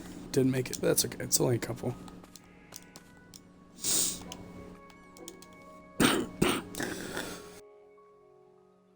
Excuse me. Sorry. Alright. I've got nothing but cabbage seeds, so... Oh, one lemon seed. Was that the one I was looking for? It was not. Because cabbage seeds were already better than that. Okay. Alright, let's just keep growing cabbages just in case. Plus they sell for a lot anyway, so even if they get sold, it's fine. Alright, so... The refinement stuff, you have to... Oh, see, this is where I messed up. I should have kept a couple of those iron swords from earlier. That's okay, they're pretty cheap to make, so... Make 2 of these real quick. And I'll teach you step by step how the refinement works. Pretty basic.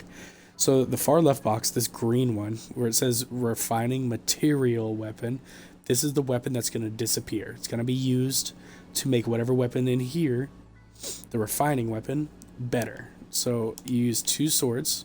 So you put... So in this case it doesn't matter because they're the exact same. They don't have any enchantments. But basically, say this one had really good enchantments, this one had really bad ones.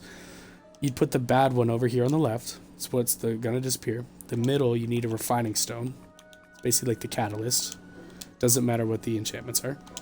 And then over here is the weapon you want to improve. So say this one had really good enchantments. You also want to make it stronger by refining. You throw it over here. And then if you have the correct materials in all the boxes, it will just automatically start going. And once it's done, it'll basically have a little bit more attack and magic attack.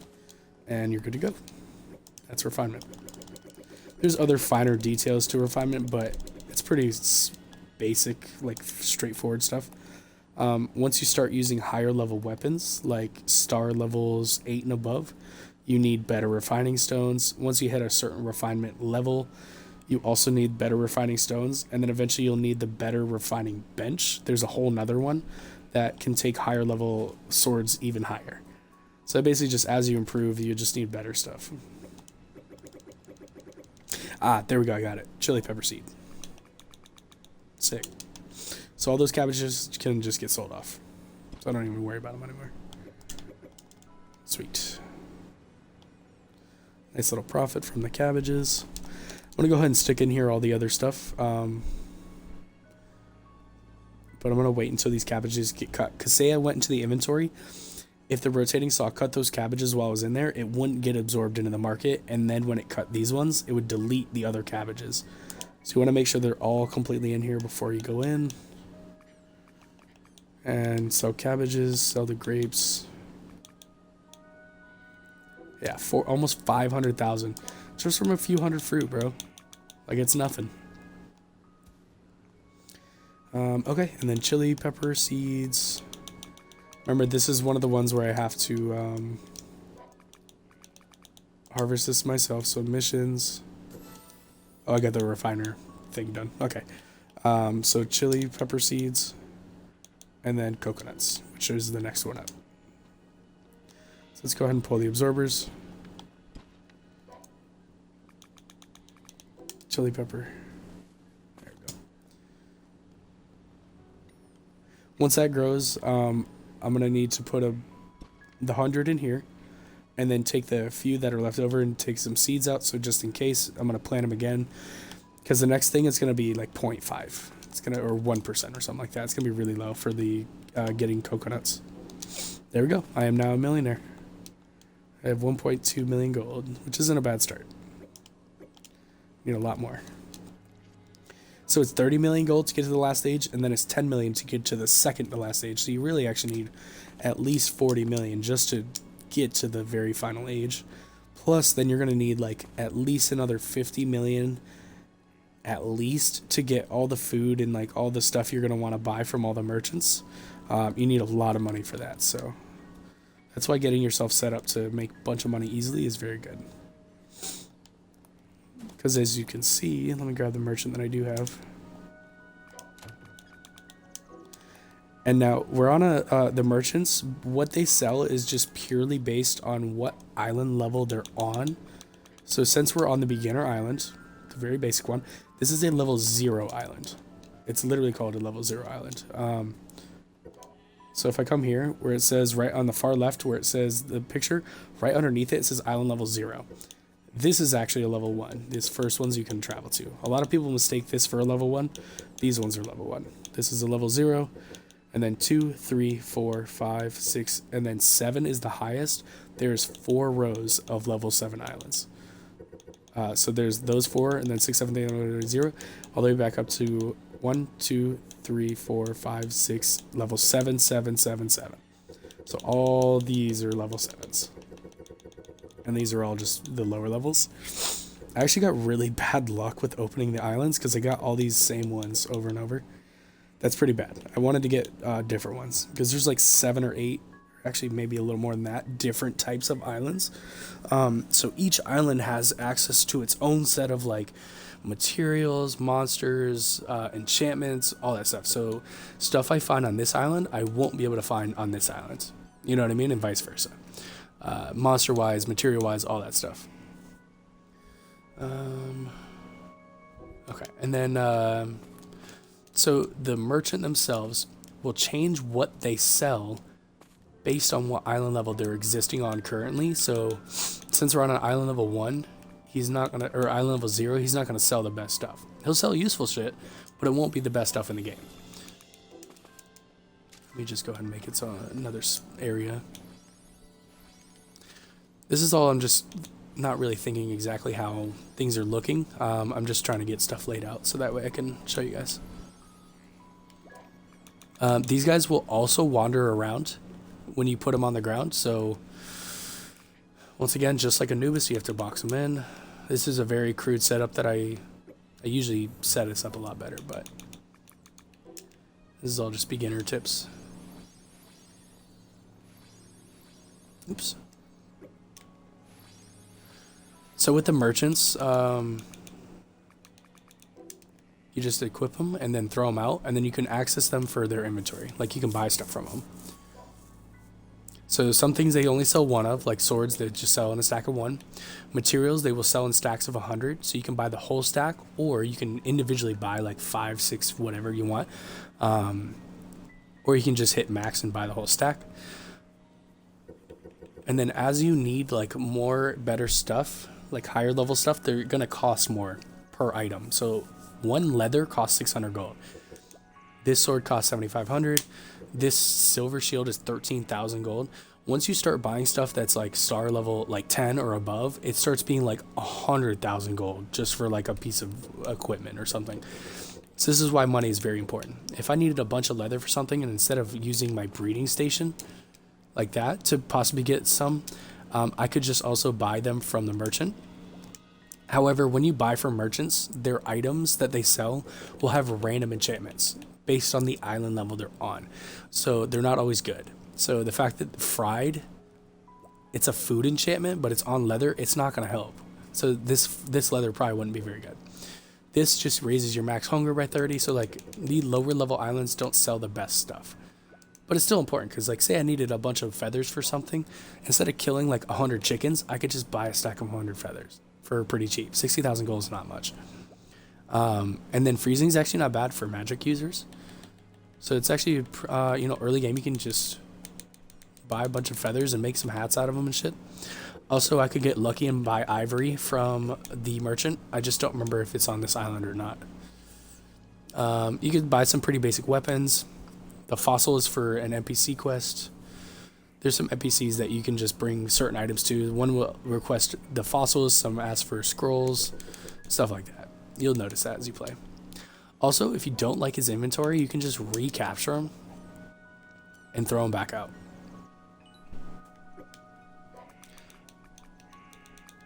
Every time you capture and throw him out, his inventory will change. Now you can also breed yourself, so see how it's all different now? Oh, hey. I'll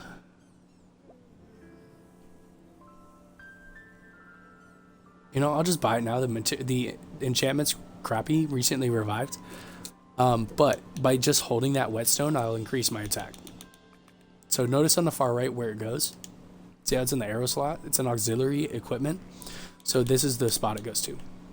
So just by holding it, I'm gaining 20 attack, and then my mana goes up by 10. Although my max stamina does go down a little bit, that's fine. It's not that big a deal.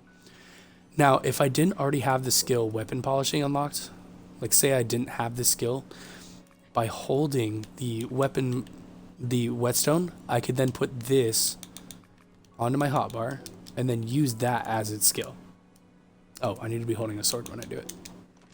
So highlight it and then I can use it. So instead of having to use the skill point right here, that's an extra skill point I can then redistribute somewhere else, because now I have a piece of equipment that has it on there and I can use it just the same way. So that's why the whetstone's pretty cool. All right, let me also never buy coins. If it says coin in the name, it is only meant to be sold to the market, because if you read the description, it says valuable item. It's just meant to be sold for gold. And then it says there seems to be no other ways to use this except for exchanging for cash. So there's never going to be a reason that you should be buying coins from the merchant except for one time. You can bring, I think one of the NPCs request the coins. Maybe. I could be wrong on this. I think I saw it once on one of the NPCs. I don't remember exactly. But sometimes they might ask for coins. But for the most part, if you see the coins in the merchant, don't buy them. If you have coins, like if your character picks them up from like the chest or whatever, just stick them in a market. They'll sell. And the gold coins sell for like a lot. So if you find them, sell them. Also, Flores isn't that good. They sell chests. I'm sorry, I'm yawning. They sell chests as well. So if you needed a bunch of storage, instead of having a hand make it, you can just buy them. They also sell the better chests too, so keep an eye out for that. Yeah, that's fine. Also food. This is where you start. The reason that I do merchants mostly is for the food, because they sell them in stacks of 100. So if I really needed food, say I didn't have anything to make sandwiches or whatever, and I was struggling with my hunger all the time, just buy it from the merchants. It's easier. Takes less time. It does cost a lot of money. Like the whole stack is 400 grand just for some stupid fried shrimp. But fried shrimp is pretty good early game, because it gives you max health goes up. It gives you 75 mana, gives you 50 hunger, 50 attack, which is good, and max stamina. So it's not bad. So this is an easy way to access food as well. Now, say I needed a bunch of merchants. What you could do, I ran out of Pokeballs again, so I can't do it right now. But basically, you can take your merchant and put him on a breeder, because he's treated like a monster. So he can breed just like a sheep or a mono or whatever other monsters are in the game. It only matters what you stick on the left side. The other side, it doesn't matter what the monster is. It will reproduce whatever's on the left. You just got to think about the numbers or their level. Let me go ahead and put floors here so they don't die. I actually need more Pokeballs to do this anyways. I may need to have to get some more. You know what I'm going to do now that I have money? Is you can actually breed yourself up a couple merchants, skip straight to a higher level island. I would have to look up. Hold on. What level is the Pokeballs? A 6. Okay, so the merchant's gonna sell Pokeballs on islands of a 1 through 3, I believe, because once he hits a level 4, he stops selling items under star level 8. So I think 1 through 3 he'll be able to sell Pokeballs. So what you can do, equip your merchant. He'll start breeding with the sheep. It doesn't matter what's on the other side. I know it's a little goofy, but they'll start breeding. He'll reproduce. He'll be low level because it'll take the average between the two. So 8 plus 1 is 9, divided by 2 is 4.5. I think it rounds up for that next part. And then the game can subtract up to 5 levels or add up to 5 levels to the monster that appears. So you have like a 10-point swing, but the game mostly takes away 5 levels. So the average between the two is level 5-ish. But see how they're coming out level 1s? It's because the game takes away levels sometimes when you breed monsters. So I'm just going to do 2. I'm going to keep one of these guys in my inventory, or he's going to stay in the chest somewhere, just so I have him for a backup in case something happens and I need to make more. Then I'm going to come over here. I can just go to level island 1, screw it. I usually end up putting like 10 merchants on each island level, so I have like 10 guys I can go talk to. Whenever I need a specific item, I just like Google what the star level is, and then I'll just go to the island levels that they would sell it on, because that's how you figure out what island level sell what. Craft floors. I'm always making freaking floors. Probably just be better if I just made 100 of them. Okay, so you never want to build it like right where you spawn, because you'll be like underneath the floors and shit. Let's go ahead and do it here.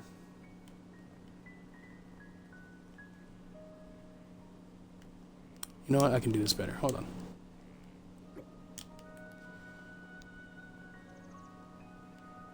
Let's do it over here. Usually what I do is like a 2x3. I usually throw walls underneath to make it look like a foundation, but I'm not going to do it because I don't have enough walls. Then I put walls around the outside, and then I use an item from the furniture workbench. It's called wainscoting or wainscoting. I don't remember how to actually say that word, but it's like short walls. It's like it's supposed to be a wall decoration, but it goes to like this height, like right where my cursor is on the wall, and it keeps the guys contained a little better. Plus, you can jump over them a little easier. But for now, walls will be fine. Just gonna put 2 dudes in here anyways. Because as you noticed back on my home base, they wander a little bit. So like he could potentially get out because they walk. So you got to make sure they're walled in, or else they'll just walk off. All right, so this is a level 1 island inventory. So slightly better coins. These cost more. Better swords actually. So I got to start looking at these because these will start. So this one's actually, oh, this is a 2-handed weapon. Never mind. Cutlass, I can get that on island level 0. So some stuff does overlap. So like some of the items will still be the same. It's just because they sell by the range. So iron amulet, but it doesn't have any good enchantments on it, so it's kind of worthless. Same with this. All right, so pretty shitty. I'm gonna go ahead and do another island. Go up 1 more level, just so I can cover a little more ground. So this is usually how I start my games. Is I always go pretty much the same order. Is I get myself to where I can open another island, and so okay, so starting from the very beginning, I open up.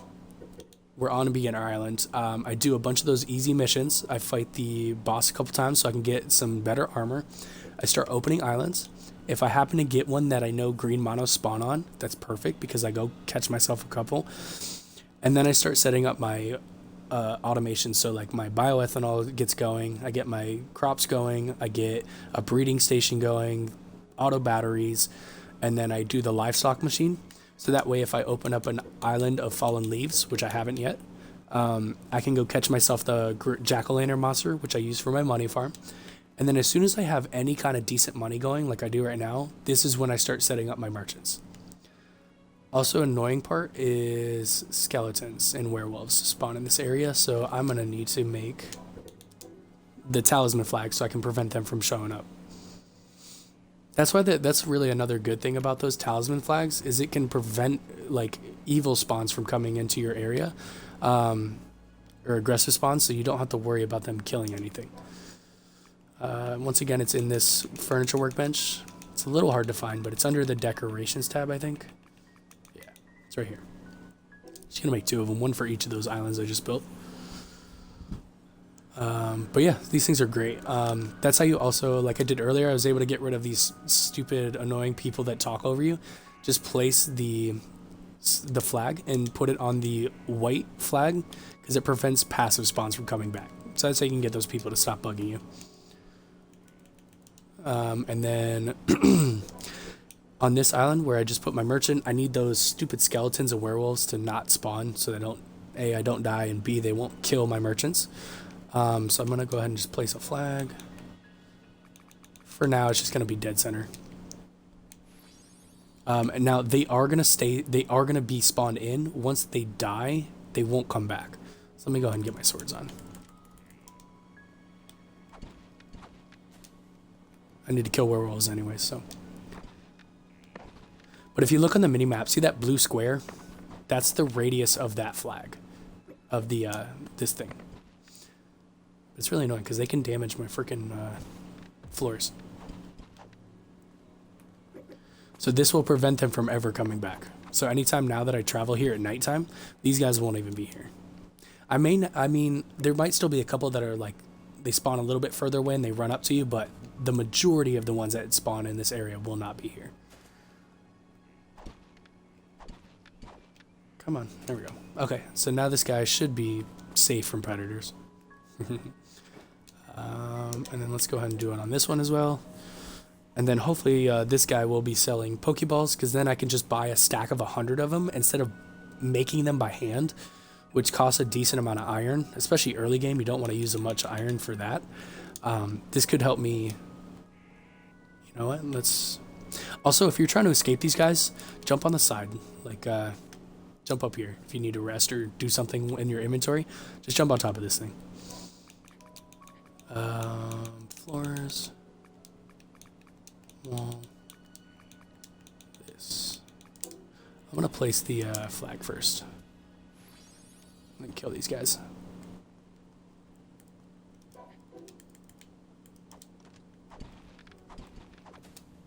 So these guys are a little bit stronger. They're level 12, so just be a little careful. I mean, you could pretty much kill things that are up to level like 30-ish pretty easily. It's once it start hitting level 40s, their health and their damage start scaling pretty high. So you're going to have a harder time. But these early levels, don't be too scared of them. Especially because their damage is pretty low. Like, he only hit me for 5, 10. That's nothing. If you have a heal spell, like this, you'll be fine. If you have decent food, you'll be fine too. Alright, so see how none of them are coming back? It's good. I'm going to keep it here while I'm building.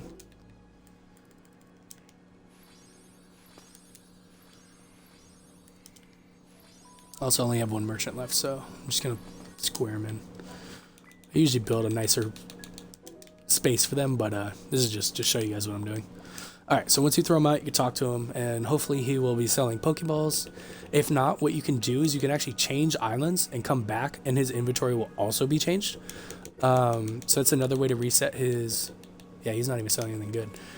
Another way to reset his inventory, so I can actually just travel back and forth between these two islands and check until I find him. And the more merchants you have out, the more you can check, and the better chances you'll have of finding what you would like. Don't be scared. They do take a second to pop in. So sometimes, like, when you travel in, you're like, where the fuck are all my merchants? They're usually in there. Okay, so this one guy...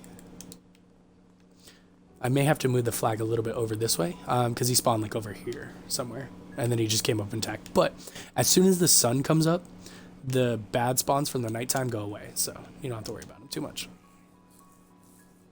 Alright, he was selling iron. Taking that. 100 stack of iron is good in the beginning. I'll also take the silver just in case I need it for something.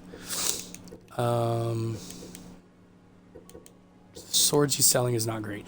Okay, so this is a good example of the different items you need for NPCs. The research samples are for the researcher, if you couldn't guess. The fossil is for the... Oh god, I can't remember his name. It's like the adventurer or something like that. Ancient document is for the scholar. So there's different named NPCs on different islands. So the island I'm on right now is called the Island of Residence. All the named NPCs spawn somewhere on this island. Some also spawn here, some also spawn on this island, some also spawn... They spawn all over, but all of them spawn on this island that we're on right now.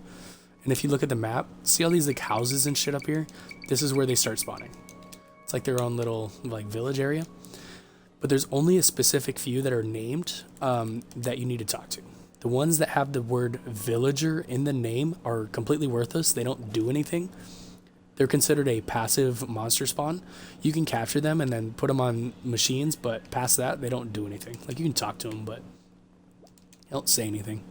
I'm going to secretly set up a front in that dude's house. Like, what? That doesn't make any sense. So you can ignore anybody named Villager, like Villager 2, Villager 4, whatever. Don't worry about these guys. It's these dudes. So the merchant, Fergus, the blacksmith, he'll trade you. He's an NPC. He'll give you a slate of growth for 1 log. He is probably the second best NPC behind the merchant because he's the easy way to get slates of growth. Now, his mission will reset once an hour. You can offer him 1 log per hour. If he won't talk to you like you're clicking talk a bunch, and his screen doesn't pop up, it's because his timer's not run out. If you want to check the timer, come over to another named NPC. So this is Researcher Faust. He's a named NPC. His is a little quirky too. You got to hit talk a bunch for him every time, no matter what. It's just a little buggy. But once you pull his screen up, see on the far right, there's a few things you can look at. It gives you a slight description, but then it says requested item, ancient document. He'll give you old copper coins in exchange for that. And then it says the due date. So it says day 36. There's 14 minutes remaining. So because I'm on day 35, in 14 minutes, it'll be day 36. That was the end of the hour. So I have 14 minutes left for all the NPC quests. They're all in the same timer. So every hour on top of the hour, their thing will change. So he'll ask for a different item and offer a different item. And then Fergus's will reset at the same time his resets, Fergus resets. So that's how you check how long Fergus has left if you didn't see it before.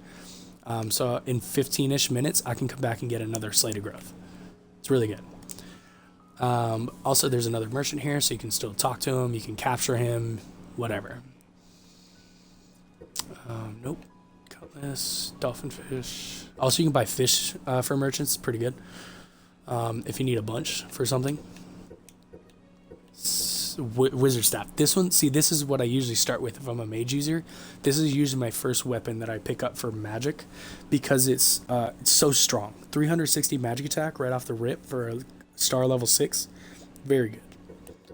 It's a pretty good weapon as well. Alright, so that's the 3 NPCs that are in this spot. They're in the F4 region. Every once in a while, see how they walk around like this? Fergus is so dumb, he'll accidentally walk in the water and kill himself. So if he's not here, that's probably what happened. It does happen a lot. Alright, more villagers, more villagers. The houses don't do anything. You can open their doors and stuff and go inside. But there's nothing in here, not really. Like, you can just look around, but there's literally nothing inside the actual house that you can interact with other than just opening doors and looking. Which I think is pretty cool. Like, the fact that they literally decorated all these houses is dope. Like, the developers, you know? Because a lot of games, they'll have, like, a house you can go into, but there's nothing in it. But, just so you know, there's not anything actually useful other than it's just decorated. Okay, and that's for all the houses on any islands, really. Even though they look cool, there's nothing in them. So, villagers, ignore anybody with a real name, like... These are all villagers. See this guy right here? Fisher Senpai. He's a named NPC. So he has a fetch quest. And he always asks for some kind of fish, obviously. So he wants 3 black bass. He'll give me 3 ceramic. And I have 11 minutes left until he's asked for something different. So that's how the NPCs work. Then there's this guy, the warrior. He will ask for specific enchantments. So this time he's asking for... Come on. Sometimes you've really got to click talk like 20 times. So he needs 10 items of the enchantment freezing, which I don't think I have any anymore. I thought I had logs at one point. But sometimes it's not worth it to bring him the items because all he's going to offer me is a bag of silver coins, which is just sold for money. So if I would rather keep the enchantment he's asking for than the item he's offering, it's just better sometimes not to take their materials. But the 3 main important named NPCs you need to worry about, well, there's 5. The merchant, so you can buy things and breed them and make yourself your own market. Fergus, so you can start getting a bunch of those slates of growth, so you can increase your health, your mana, or your stamina through Anubis. And then the other 3 named NPCs you really need to talk to is because of this item right here, the multi-sling. The only ones that will offer this as a reward is the warrior guy, so Torkel, the researcher, the plague doctor Faust, and then the fisher guy, so Fisher Senpai. So this guy, and then the guy that was over there a little bit. Those are the only 3 named NPCs that will give you that blueprint. So usually I try to get that pretty quick. It does take a while because it's just by chance what they offer. And the blueprint is pretty rare offering. So eventually you end up checking them a bunch of times until they do offer it. And then hopefully by that point you will have collected enough of the items, because this guy will only always ask for research documents. The warrior will ask for specific enchantments, which that one's a little hard because he asked for some hard ones. The Fisher Senpai is probably the easiest because he will mostly ask for easily caught fish that you can get yourself. So it's not bad. I also have a bunch of skill points, so let's go ahead and distribute those. And also, I didn't get any Pokeballs yet, which is mainly what I was looking for. Yeah, that's fine. I got a bunch of iron, and sand is very easy on the beginner island to get, so I can always do that again later. If you need hella sand, just use the excavator machine, the one that I was using earlier, this thing, and then use it on. See these bedrocks? These like little cookie-looking things. This is a bedrock of sand, and well, they're all sand on beginner island. You just place it on top of that, and it gets you whatever item it has. So if I need a lot, you could just place it on there. But what I'm really focusing on, or at least trying to focus on, of course it already sold. Oh no, I screwed myself over. Okay, so I had a chili pepper, I was growing chili peppers, and then I left the island like an idiot. Oh man, I gotta go back to cabbages. Alright, well, that was my mistake. Oh no, tell me I don't even have cabbages. Oh, I do. I still have 100 seeds. Okay. Well, I kind of messed up there. I accidentally let the chili pepper sell. So that was a waste. Yeah. So I'm going to do that step over again. But that's basically what you do. You can breed your stuff up until you get to peaches, which is the highest level so far. And the peaches sell for like a few thousand a piece. So you can potentially make yourself millions and millions of gold very quickly if you have a big farm set up. Damn, that's kind of annoying. Okay, you know what? Instead of a market, I'm gonna go ahead and do a chest absorbing. But you'll see what I mean by like the chests get wonky. They're sitting on the roofing tiles. Do I have steel? Yes. Okay.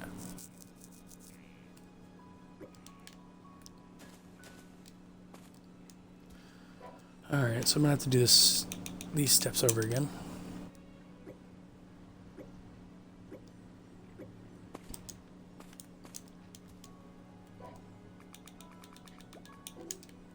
Okay. So when you go to place it, it has to be dead center. When it falls, it kind of like... Okay, maybe it didn't tip this time, but sometimes it tips off to the side really weirdly.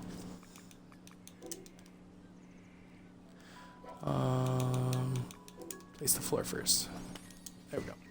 Just a little step up makes it a little easier to reach with the absorber. Okay, so I can tell like right there, it's clipping through the floor and it's actually hitting the chest, so that's good. Put 2. Yeah, perfect. Grab this. Place the floor back. Then you can place your corners. There we go. Perfect. Hey, just in time. Alright, so now it should just collect them into the steel chest. And then I can just come down here. Stick them in here every time. Good to go. Also, see how it's not really reaching the corners? I may have just... Oh, wow, that didn't get a lot of them. You can always do the trick I did on the other side with like my wheat plots. So see how I place extra absorbers just attached to the floor itself and not to the actual chest? It'll just help gather the things out of the corners. So you can... And these are on a slant, of course. Put one there. I don't have enough. I gotta make more. Okay. I need more charcoal. Just make the one. That's fine. So this should help grab the ones out of the corners that were being a little annoying. And since I'm placing them on a slanted wall, it kind of puts them on an angle. That's fine. Should help pick up. Okay, grab that. Throw in the middle. Grab those. Put this on my hotbar so I can just quickly... Alright, I'm looking for the chili peppers or zucchinis. Doesn't matter. Both are good. I don't care which one. But I'd rather get the chili peppers because I need it for that one mission. Alright, so usually the boxes don't sit on that thing very nicely like that. But it seems to be working just fine, so that's cool. That's why I didn't place the angled walls, like these corner pieces on this side over here, because it usually messes up these steel chests. Sitting quite nicely though. Alright. Come on, RNG. Be on my side.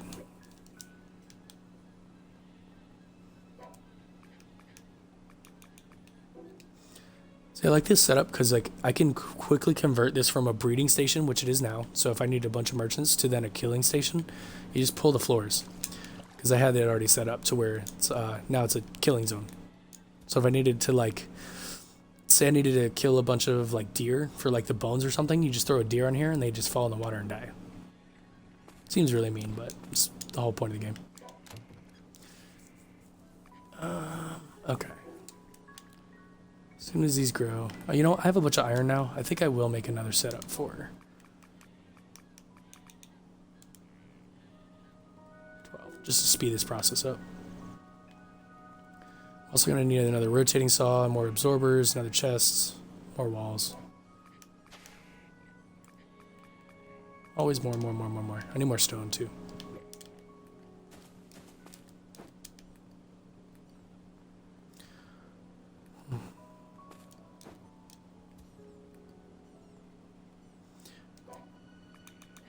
Sandwiches. And see, remember when I said by the time I ate all 100 of those sandwiches, I probably already have my merchants set up to where I can start buying better food. And I'm already pretty close to doing that, so. Early game food is just to get you by and so you can get to the merchants and start buying stacks of 100 from them.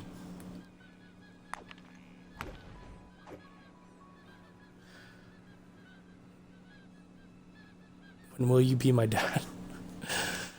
I don't know. I don't think I'd be a very good dad. I mean, I'm already like almost 30. I don't think I want kids, so sorry, bro. Okay, I think that should be enough stone to get enough walls. Craft. Although if I did have a kid, I would love playing video games with my kid. That'd be cool. That's something like, I mean, my dad, he's I don't know, he's more old-fashioned, I guess you can call it. Like, he's mid-60s now. Like, he grew up in a time where, like, I mean, watching TV was, like, not really a thing, you know? Let alone, like, freaking video games. The only time I ever remember playing video games with him was, we played Madden, like, once when I was, like, 7 or something like that. And it just, I don't know. I was like, it's not really a thing for him. But that'd be cool as shit. Like, obviously I play games all the time, so if I did have a kid, I'd obviously play it with them. Hey, it'd probably get me into Minecraft, honestly. Maybe Fortnite. Fuck that game. Am I going crazy, or is there a deer in the water way over there? Can you see that? What the fuck is that doing out there? Alright, you know what? I'm not gonna chase it. Fuck that. Oh, I hate the stamina on this water. There we go. Okay, cabbages. Sweet.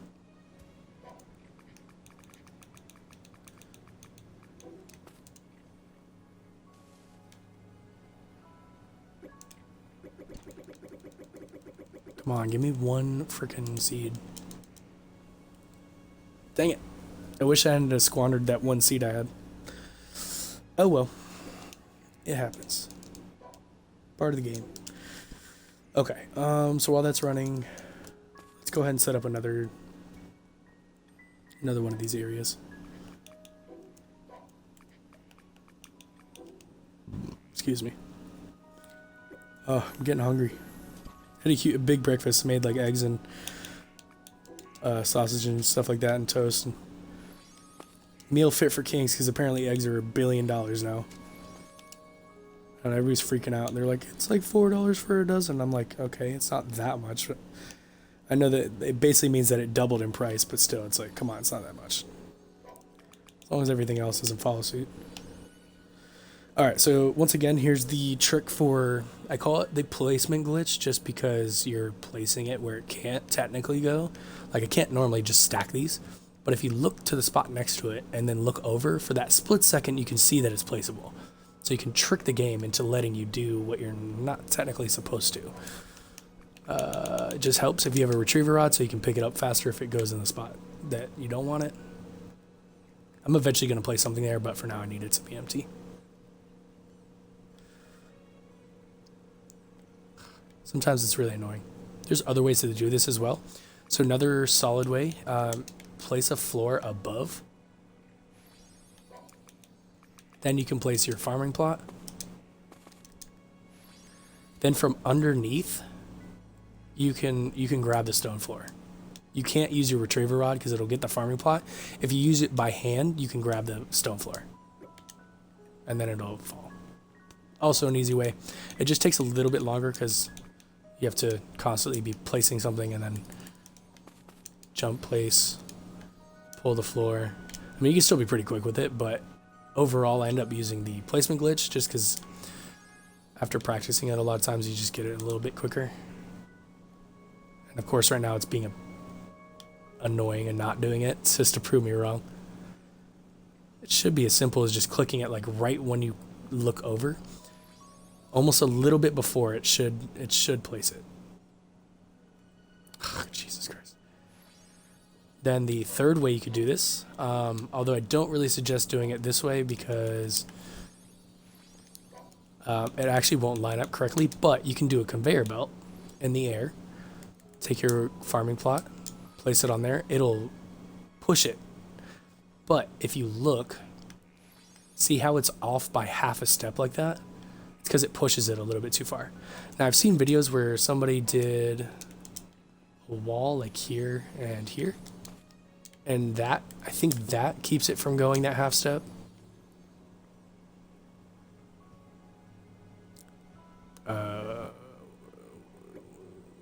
Okay. Oh, so it's still off by like a smidgen, but like it's really not that big a deal. So that's another way you could stack plots. Yeah, it's fine. But my personal way I do it is just doing the placement glitch, just because technically to me it's a little easier. It doesn't require to make anything, and if you do it just right, it'll work pretty well.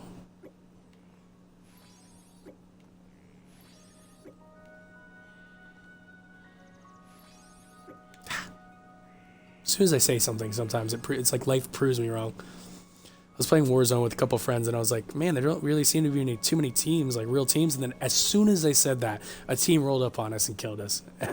My friend Logan was like, dude, don't do that. Oh, it's so funny.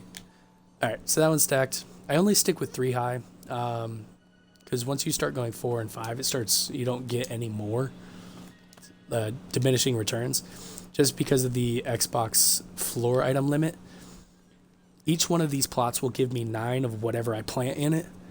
So if I do 3, I'll get 27 per square, because it'll be 3 times 9 is 27. So I'm getting 27 crops per one of these squares. If I did 4 and not 3, it would stop at 32 items. Even though technically it should give me 36? 4 times 9, because it's 4 plots. The item limit for Xbox and PlayStation is 32. So you don't gain any more by going higher than 4. So I could technically keep stacking these if I wanted. I could stack them like 6, 7, 8, 9 times. It'll still only drop 32 items. So you really just want to minimize how many you're really using. And 3 is the most you can use without like having extra go away. If I use 4, just stop it at 32, but whatever. It's not a big deal. I just use 3. But you can do whatever you want. PC, you can fucking stack like 10 times, and it'll drop like 90 freaking things. Lucky bastards. Okay, so then I need walls.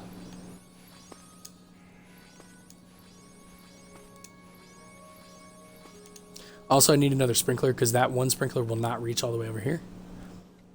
Because it has a 5 square radius. So if it's placed here in the dead center, it would reach 1, 2.5, like right about here-ish. So all the way out to here, and then all the way over to like here. That's how far away it can reach. So I do need more. Or I need another one. Cogwheels. Just make 10 again. I'm already almost out of iron. See how quickly I use that stack of 100? Okay, let's grab chest, cabbage. There we go.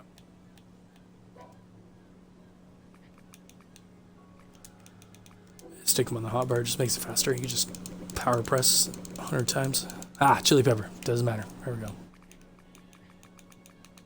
Okay, this time I will not fuck this up.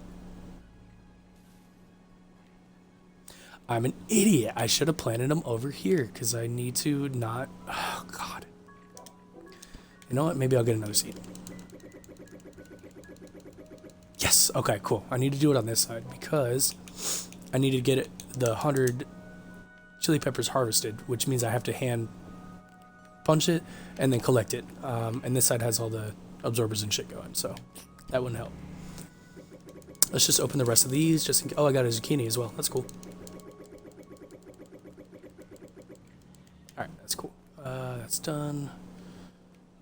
Take this, make a sprinkler.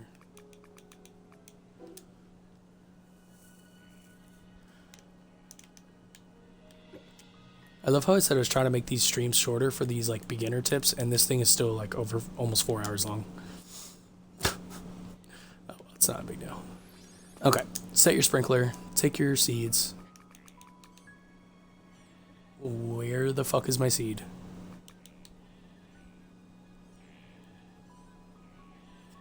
Dude, did I not pick up another... Oh, I'd already planted it. Oh, God, I scared myself. I forgot I had thrown it, and then I just didn't place the sprinkler yet. Okay, so that's going to grow. I'll be able to get the 100 from that. That's perfect. The 100 that these are growing, I'll just throw into the improvement machine. Hopefully that'll get me something better. Once again, I'm really sorry about my voice. I probably sound so bad.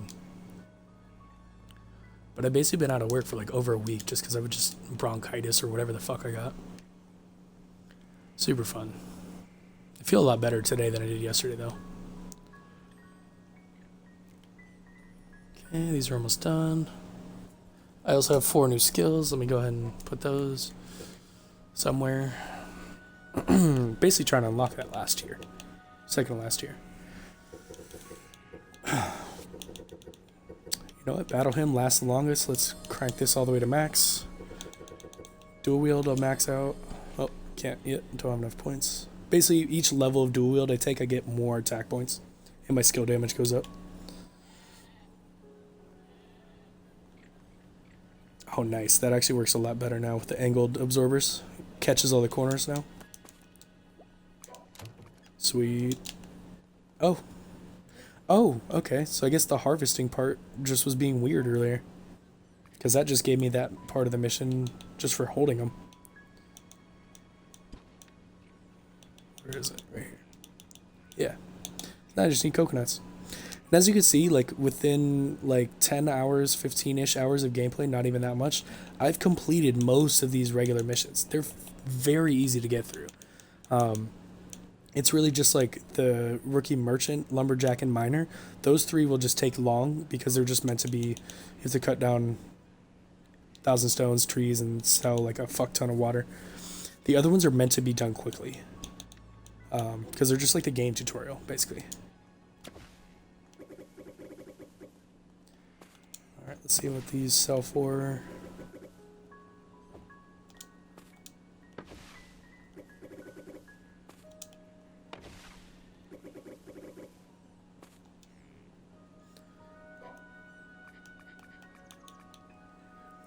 Damn. 3,600 a piece times 200. Well, it'll be less than that because I'm going to use a bunch of these for this. Alright, so I'm looking for the coconut or pineapple, but mainly the coconut because it's the one that for the mission. But it's 0.5%, so I'm going to need about 200 peppers going through this thing to possibly give me the seed that I'm looking for. So, while that's growing, I don't have any more chili pepper seeds, so I can just put like 2 in here, and that should give me enough. Yep, that's perfect.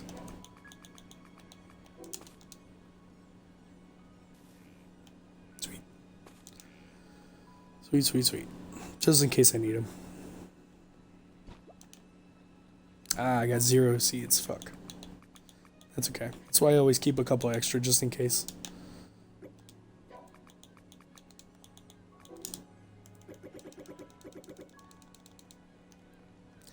Zucchini, chili, and cabbage, same level.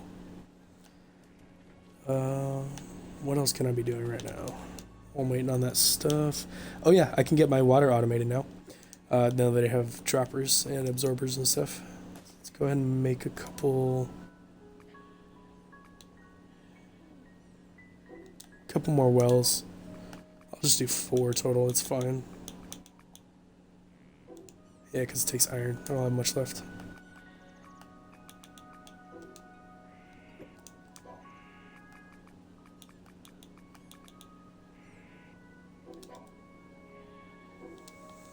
Damn, not a charcoal. But that's fine, I can just do this.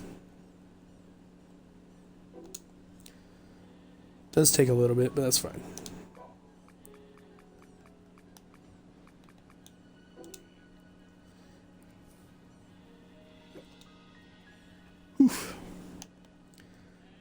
Alright, so while that's cooking, so I can make the dropper, I basically always make water farm pretty much the same way. It's very easy, pretty simple concepts. But basically, see how those were stacked weird? It's because they had different enchantments. So by clearing the enchantments, they stack together very well. Okay, so when you place a well, and then you place a dropper on it, see how it's a little angled like that? I don't want it to be angled. I want to... Sorry, I'm trying to think in my head how I want to do this. So straight on, it's off to the left and the right, so you can just turn it a little bit. Jump.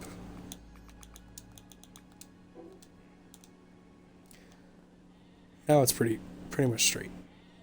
One less click, so I think I clicked it. Damn it. If you ever pull the floor, it's okay. You still pick things up. Okay, lined up I went 1, 2, 3, and that was too far. If I do 1 click less, it should be lined up straight.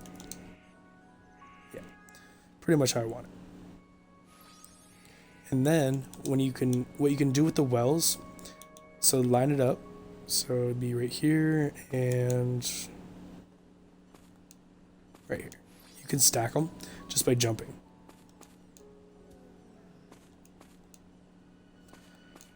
Also, I think the roof is in the way. So if that's the case, you can just pull it for a second.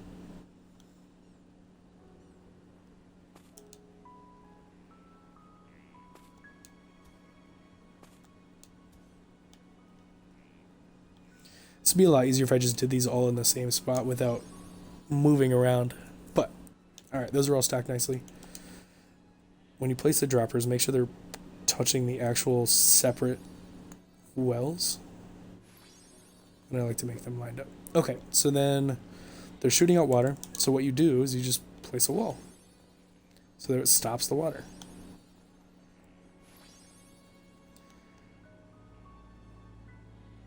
Just want to show you like what it looks like when it shoots out. So it's basically like the battery situation over there, where as soon as it shoots out, it's going to stop where that wall is. Then you can take your steel chest, place it right in front of it, remove the wall for a second. I don't have an absorber because I was making the charcoal, that's right.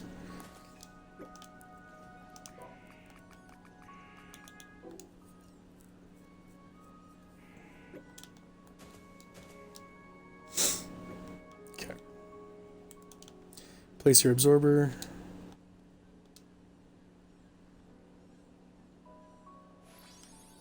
It doesn't matter exactly where, as long as it's kind of lined up straight, it's fine.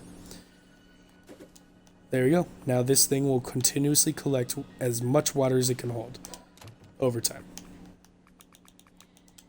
Until eventually this whole thing is full.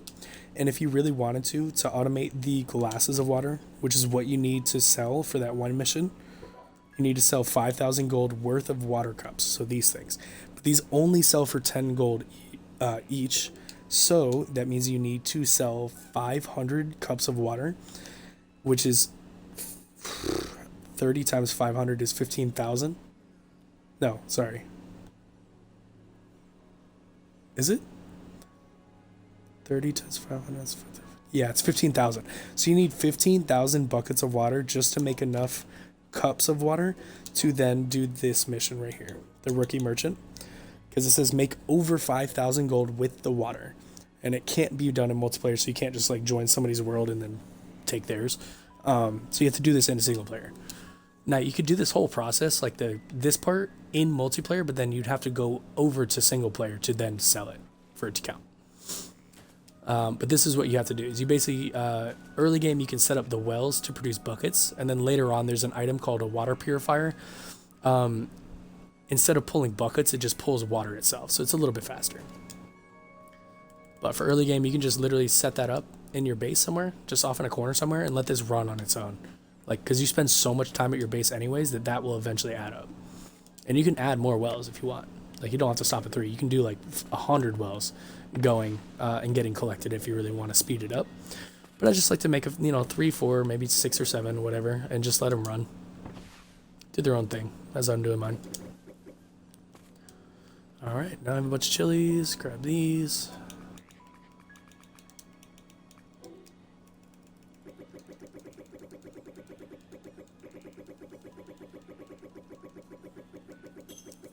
Pineapple, sweet. And coconut, let's go. Okay, cool. I got 2 of the next level. I really just needed the coconut mainly. But pineapples work too, because they're both the same star level. So coconut's level 13, and the pineapple is also level 13. And they both will get, they just grow different crops, but when I go to do the breed improvement, they both can get me to peaches. So it doesn't really matter which ones I grow. But, oh man, are you kidding me? It didn't hit that side. Oh well. Okay. So I'm just gonna have to go grow the coconuts twice, and I'll have to use the seed extractor. Because as soon as you get one of the better seed, you can just grow a bunch of them, throw it in a seed extractor, and then you have a bunch of those seeds. So that's really why you only need 1 to start with. But you know what? Let me go ahead and grow the pineapples over here. So this is why when you aim the seeds, you really want to make sure you're looking dead center. Because as you just saw, I fucking missed. And I didn't plant one of the corners. Not too big a deal, but it's just more annoying than it is harmful. Okay. But if I'm going to eventually set this up, I might as well start getting this stuff together. Come on. Sometimes it's a little hard to jump on this little narrow ledge. There we go.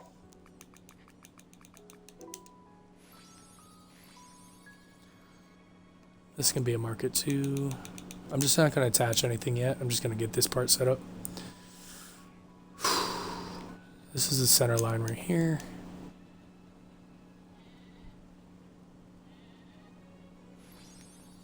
Sweet. Pretty centered. Now I could turn it the other. Actually, I should probably turn it the other way. Just so enough overhangs. There we go. So that way when I do the absorbers eventually, it'll actually attach to it. Alright, that's good enough for now. Oh wow, it only grew 1 on this. Oh no, there's the other 3. Okay. Sometimes the visual shit doesn't show up. Also, this is kind of annoying being in the middle. Let's go ahead and move these.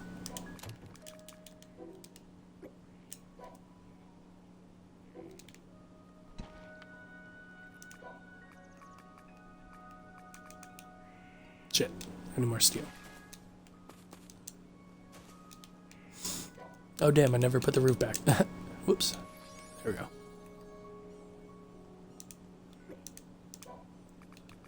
Oh, don't have enough iron. Shit. Alright, well, that'll be for next video.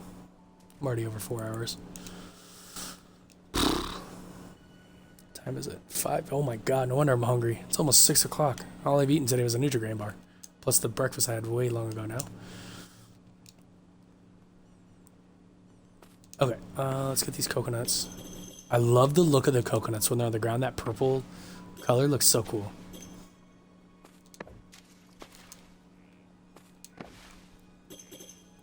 Okay, got those. Also, the pineapples look pretty dope too. They're all purpley. Sweet. Pineapples, chili pea. I swear, anytime I think of I hear the word chili pepper or whatever, I think of Breaking Bad, just because of Jesse, where he was like, chili. I'm not gonna do justice by trying to do his voice, but he's like, "Come on, Mr. White, chili pea is my secret ingredient, yo." He's like, "Chili pea is shit." I just love how much, like, in the beginning, Walter was just like such a dick to Jesse. Like, it's like, you're a fucking idiot. I'm gonna put 2 in here just so I can get a couple extra seeds. My secret ingredient, yo. Yeah, magnets, bitch. I love that part. Okay, I'm out of space. What can I get rid of? Honestly, I don't need a copper bow right now. I can very easily make another one. Alright, let me get these seeds. Give me the seed. There you go. Okay, I still need to plant a couple more of these. Let's go ahead. Yes, got all of that side. Sweet. Whole bunch of coconuts. Let's put... I'm going to do the pineapple. They both give me the same thing. So if I click pineapple, there is a 0.5% chance to get peach seeds. If I switch to coconuts, it's the exact same thing. Since they're both the same star level between the pineapples and coconuts, I just happen to have more pineapples than coconut. So let's do the 100. And as soon as I get peaches, then I can turn these back into semi-auto money farms. I can replace this chest with the market again, with absorbers, and put the rotating saw in here, put the angled walls, all that. And then all I have to do to make a bunch of money is come over here, throw peach seeds, come over here, throw peach seeds, and that's it. And every time they grow, I just got to throw some more. And if I ever get the blueprint for the multi-sling, which you can get if you set your mind to it pretty early game. It's just a lot of RNG and takes a little bit of time. But once you get that, you can set them up. Like, pretend this chest I'm about to place is a multi-sling. It's about the same size. You basically set it like right here, and then put 100 seeds in the multi-sling, and then set the timer for like, I forget if it was like 2 minutes or something like that. And every 2 minutes or so, it would shoot another seed, and then it should replant all of these.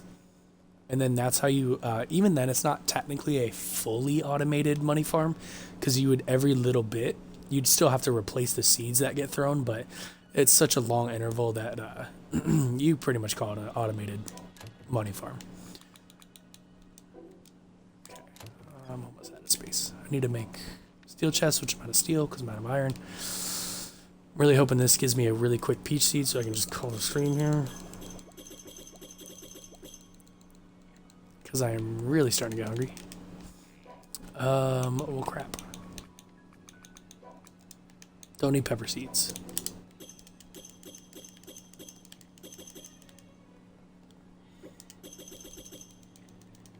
It's 0.5% chance to get the peach seeds, so technically it might take 200 at the minimum to get the peach seeds. So you're just gonna end up having to grow a lot of these. That's okay, because like eventually once you get the peach seeds, you can just sell everything you've already collected. See how that chest is now slanted a little bit? That's why I don't use the angled ceiling tiles over here, because you need this chest to be very straight, like so it lines up perfectly with all these other things. That's why I just kind of stuck with the extra absorbers instead of adding the angled walls to help pick up the items. Because over here the market for some reason does not tilt like the chest does. So once I put the roof on here, this thing will stay pretty straight. So yeah, see how it's like got a weird tilt now? It's not straight anymore. It's weird. Alright, let's grab this. Peach Peach seed, let's go. All right, I'm done. That's all I needed. Beans, go away. Offer. Peach seed. Peach seed, give me the peach seed. Okay. Doesn't matter which side I plant it on. All right, so peach seeds. These are star level 14. They're legendary. They're the highest level seed you can get so far. They'll probably add more eventually. But for now, it's the peach seeds. So if you look in order, it's going to be peaches 14, pineapple and coconut at 13, and then 12, 11, 10, 9, all the way down. Once you get to peach seeds, you're pretty much set for money. I mean, honestly, once you reach freaking carrots, you're set on money. But peach seeds sell for, or peaches sell for so much. So the pineapple and coconuts, actually the pineapples sell for a lot more than coconuts. Holy shit. So the pineapples are almost 10,000 a piece. So literally selling 100 of these would give you 100,000 gold for just one stack of 100. It's insane. And then peaches are even more than that. So that's why a lot of people use the this stuff as your money, because it's obviously it's super easy to make it. You don't need anything special other than a seed to start, a seed extractor, and the breed improvement plant, which are all very easy to get. So makes it pretty easy. And then once you reach peaches, you can just sell all your other crap. You just want to keep the seeds just in case. So I'm going to keep all the pineapple, the coconut, and these and stuff like that, because just in case for some crazy reason I lose my peach seed somehow, I can always do this again. But selling all the extra shit that I don't need now, I'm making 3.5 million. It's so much money, especially early game. But that's good. It's a good start. Once these sell, I'll show you how much they sell for, and probably call it then. Need to eat some food, in game and in real life. But yeah, we're definitely progressing. Because when I started this stream, none of this had automated. It was all just getting cut, and then I still had to hand grab everything. So you just got to think to yourself, like, how would I get this from the first step to the final step, and what machines can I use, and what things can I help myself by, you know, the craft connectors, droppers, absorbers, all that crap. All right, come on, almost there. And then once I get the peaches, I can put a whole bunch in the seed. I'm going to put like a stack of 100 in the seed extractor, so I basically have all the seeds I'll ever need. Because the seed extractor will give you anywhere from 0 to 4 seeds per one you put in it. So you could potentially get 400 seeds out of the 100. Also, I like the color of the peaches. They're gold. When they get cut, looks nice. Sweet. Alright, so peaches themselves. One peach sells for 12,600 gold. That's why they're so good for money. Because the 86 that I just got, which actually should have been 108, I don't know why it wasn't. Oh, it's probably just because of the wheat that was right next to it. Fucked it up. But yeah, selling these peaches will add another 1 million just for 86 peaches. Jesus. So yeah, so literally just having your plots stacked up in a small 2x2, you're making about 1 million every time, every round of peaches you sell, just for having 12 crop plots of peaches.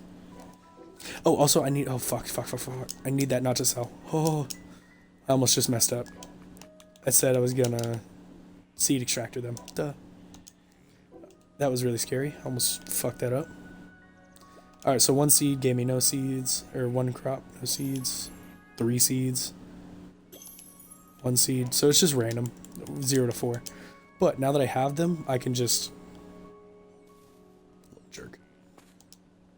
That's why getting the middle is really important. There we go.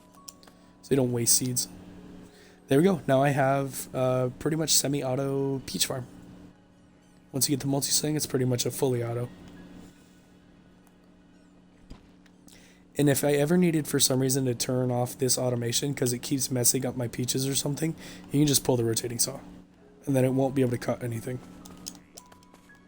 Because that's what happens sometimes. Like, see how the timers are on, like, different ones over here? Say these ones were about to get cut, or like this, say this one gets cut, and then this one gets cut, like, immediately after, it would delete some of these items. Just because of the ground limit. Ground floor limit thing.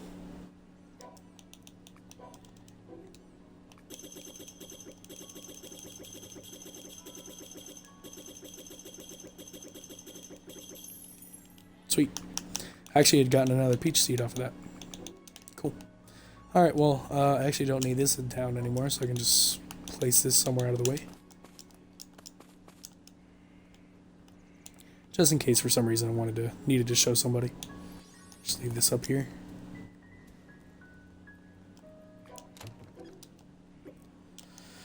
Okay, I need a rotating saw.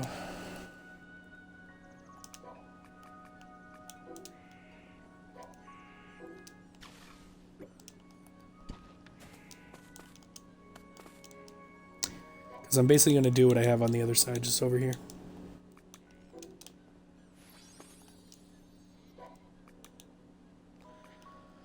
I don't have absorbers, do I? Damn. And I don't have enough iron to make them either. Damn. Alright, well, let me check the merchant. He might be selling it. He's not in here. Damn it. Alright, well, let me travel and see if I can't get some iron so I can make some absorbers so I can finish up that automation and then call it for the stream. Let's go here.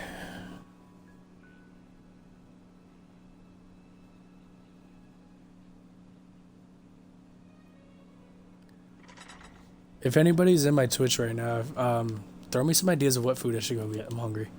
Like pizza, burgers, whatever. Italian. Honestly, spaghetti sounds really good too. Some spaghetti and meatballs or something. Oh man, I just noticed my bed sheets have a small hole in them. Damn, I've had these things forever, bro.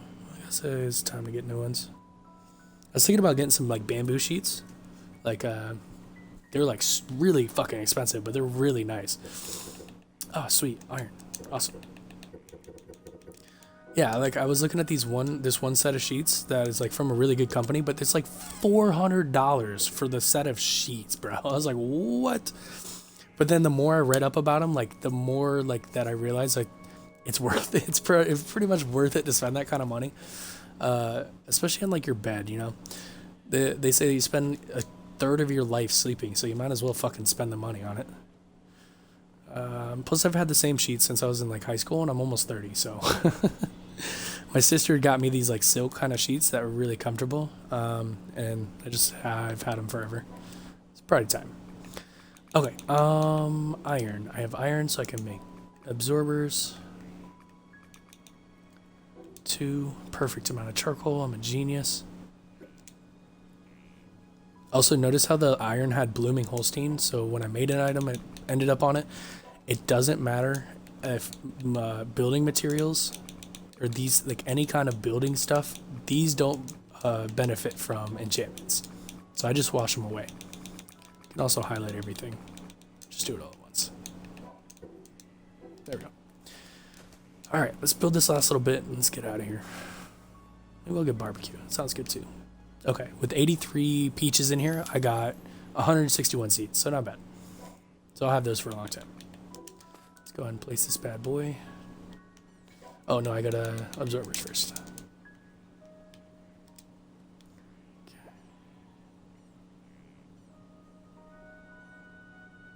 See how this is, okay, this is attached to the floor, that's attached to the market. See the difference? See how it's like clipping through the floor and now it's not?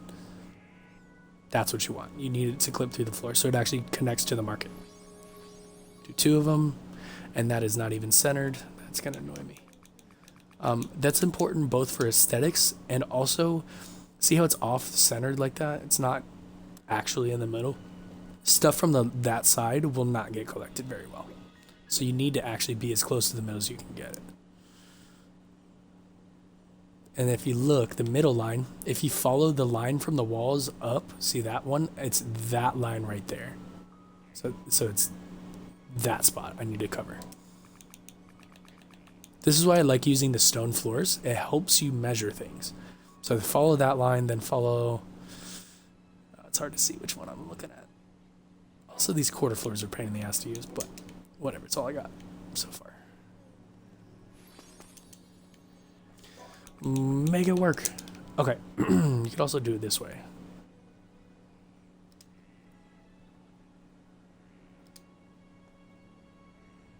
Alright, sometimes the camera's a pain in the dick. So you gotta do it from the opposite direction. Also, these peach trees being here is really hard to see, so I'm gonna chop these ones down. Peaches. Okay. Sorry, usually this is a little easier for me, but there we go. This will be centered. And get it as close. There we go. Middle. So middle this way, middle this way, as much as you can get it. And then obviously if you need to, you can. I need to craft more floors, of course. Needed them anyways. I'm probably going to do the exact same thing as I did over on the other side. Put the angled ceiling tiles and then put 2 more absorbers to catch everything. Which I'm going to need more absorbers, of course. And I'm out of charcoal. Awesome. But hey, I might get lucky and this might actually work pretty well. So let's go ahead and test. Punch. Oh, actually got them. Okay. Maybe I don't need the extra absorbers. Sometimes you just get lucky with the exacts, like you placed them really perfect. Like that absorber is probably dead, pretty close to dead center. Yeah. So I may not even need the extra absorbers. So that's why knowing like how to place things, in the middle, like how to line things up, it's very important because it'll affect how other things interact with them. So like for example, if like these droppers weren't lined up and the absorbers are off kilter or whatever, you have the potential of running of the dropper shooting an item out and not getting collected in the chest how you want it. So that's why I like knowing how to grid snap and knowing when to free place and when not to and all that. It just takes time and practice and a little bit of experience to know how to do all this stuff. That's why I like making these videos, because I'm using my experience to help out new players. That's my main goal, is try to make it easier for new players to progress in this game, because there's a lot of things the game does not tell you straight up. You just gotta have to figure out. And there's a lot of things that I notice that people just, it's easy to forget, or not forget, but easy to mess up, So that's really why I'm mainly doing this playthrough, is just to help as many of new people as I can. Excuse me. All right. But now that I have peaches, I'm going to go ahead and throw one more last round in there, and then I think I'll call it there. There they are. Okay, it's throwing me off.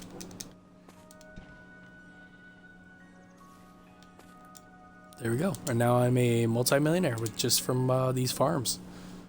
And it's not even like it's taking up that big of an area. It's a 2x2 and then a few things high just to make money. I've seen people do like the most ridiculous big farm. Like they took all their, like they have like wheat plots out the ass, like freaking 10 by 10 squares worth, 100 wheat plots. I'm like, you don't need to do a big old sprawling thing.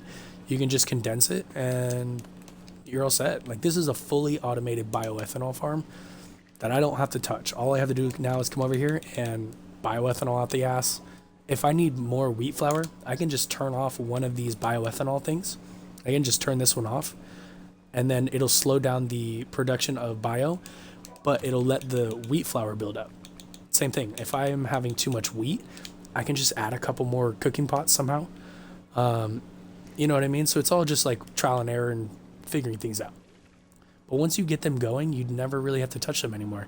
So like batteries, I'll never need 400 freaking batteries, but I'm just going to let it run up because why not? Same thing. If I needed a bunch of like bear leather, just throw a bear on a breeder and have them breed into water, and then have a chest. Like for now, I can just use this chest. Just slam a chest right here, throw an absorber on it, which I can't show you because I don't have an absorber. Throw the wall here so that way it absorbs through the wall, and then boom, you have an automatic collector for whatever materials you're looking for.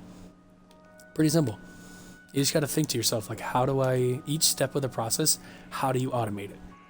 So like with the batteries, the first step is, well, A, what do you have to throw a monster on there. Step B is, or step 2 is keeping them alive because they take damage. So that's the green monos. Step 3 is having the battery shoot out. And then step 4, you just absorb them. Easy. Automated batteries.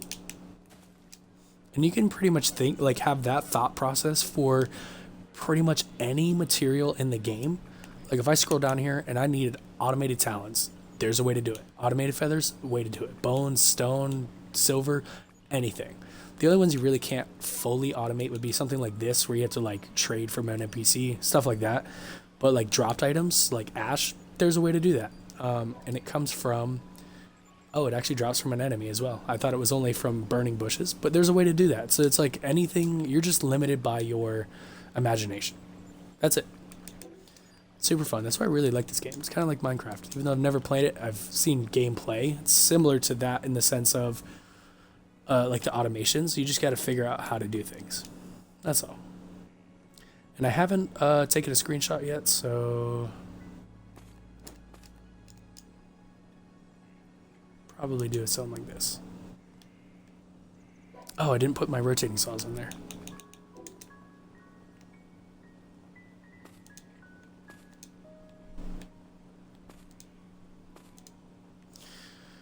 I'm just gonna have to sacrifice all those peaches because I can only place it like right dead center. He's gonna turn and yeah, he's gonna cut a bunch. That's okay. Plant some more peaches for the picture.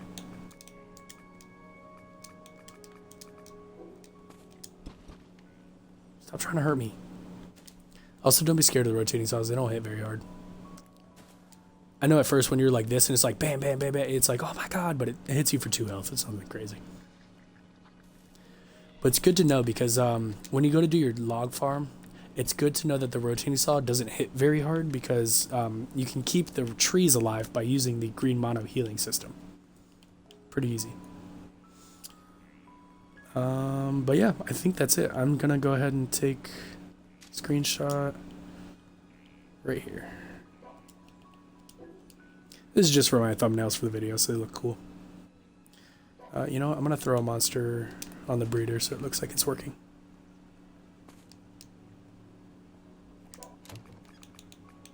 Put another sheep on there. Oh, I'm out of space. This game is very weird without the UI. It's hard to tell what, like you can't see your hotbar and anything, so you'd have to continuously go in here to equip stuff. But I just turn it off so that way I can take clean thumbnail pictures. Oh, that looks sick with the 3 rotating saws right there. Okay. Alright, that should be fine. Took a few. Just in case like one looks kind of stupid. Alright, there we go. Alright, thank you very much guys to anybody who stopped in. Barely streamed, nice seeing you buddy. I did see your notifications, so I'll stop in and say what's up. And then to anybody else who stopped in, even if you have questions, I upload all these videos that I make on Twitch. I upload to YouTube. Leave a comment, question, tell me I suck. I don't care. Doesn't matter. as long as people are watching these and learning a thing or two, I'm happy. Because that's really all these are for, is just educational. Like, I've already done this part of the game like 14 times over.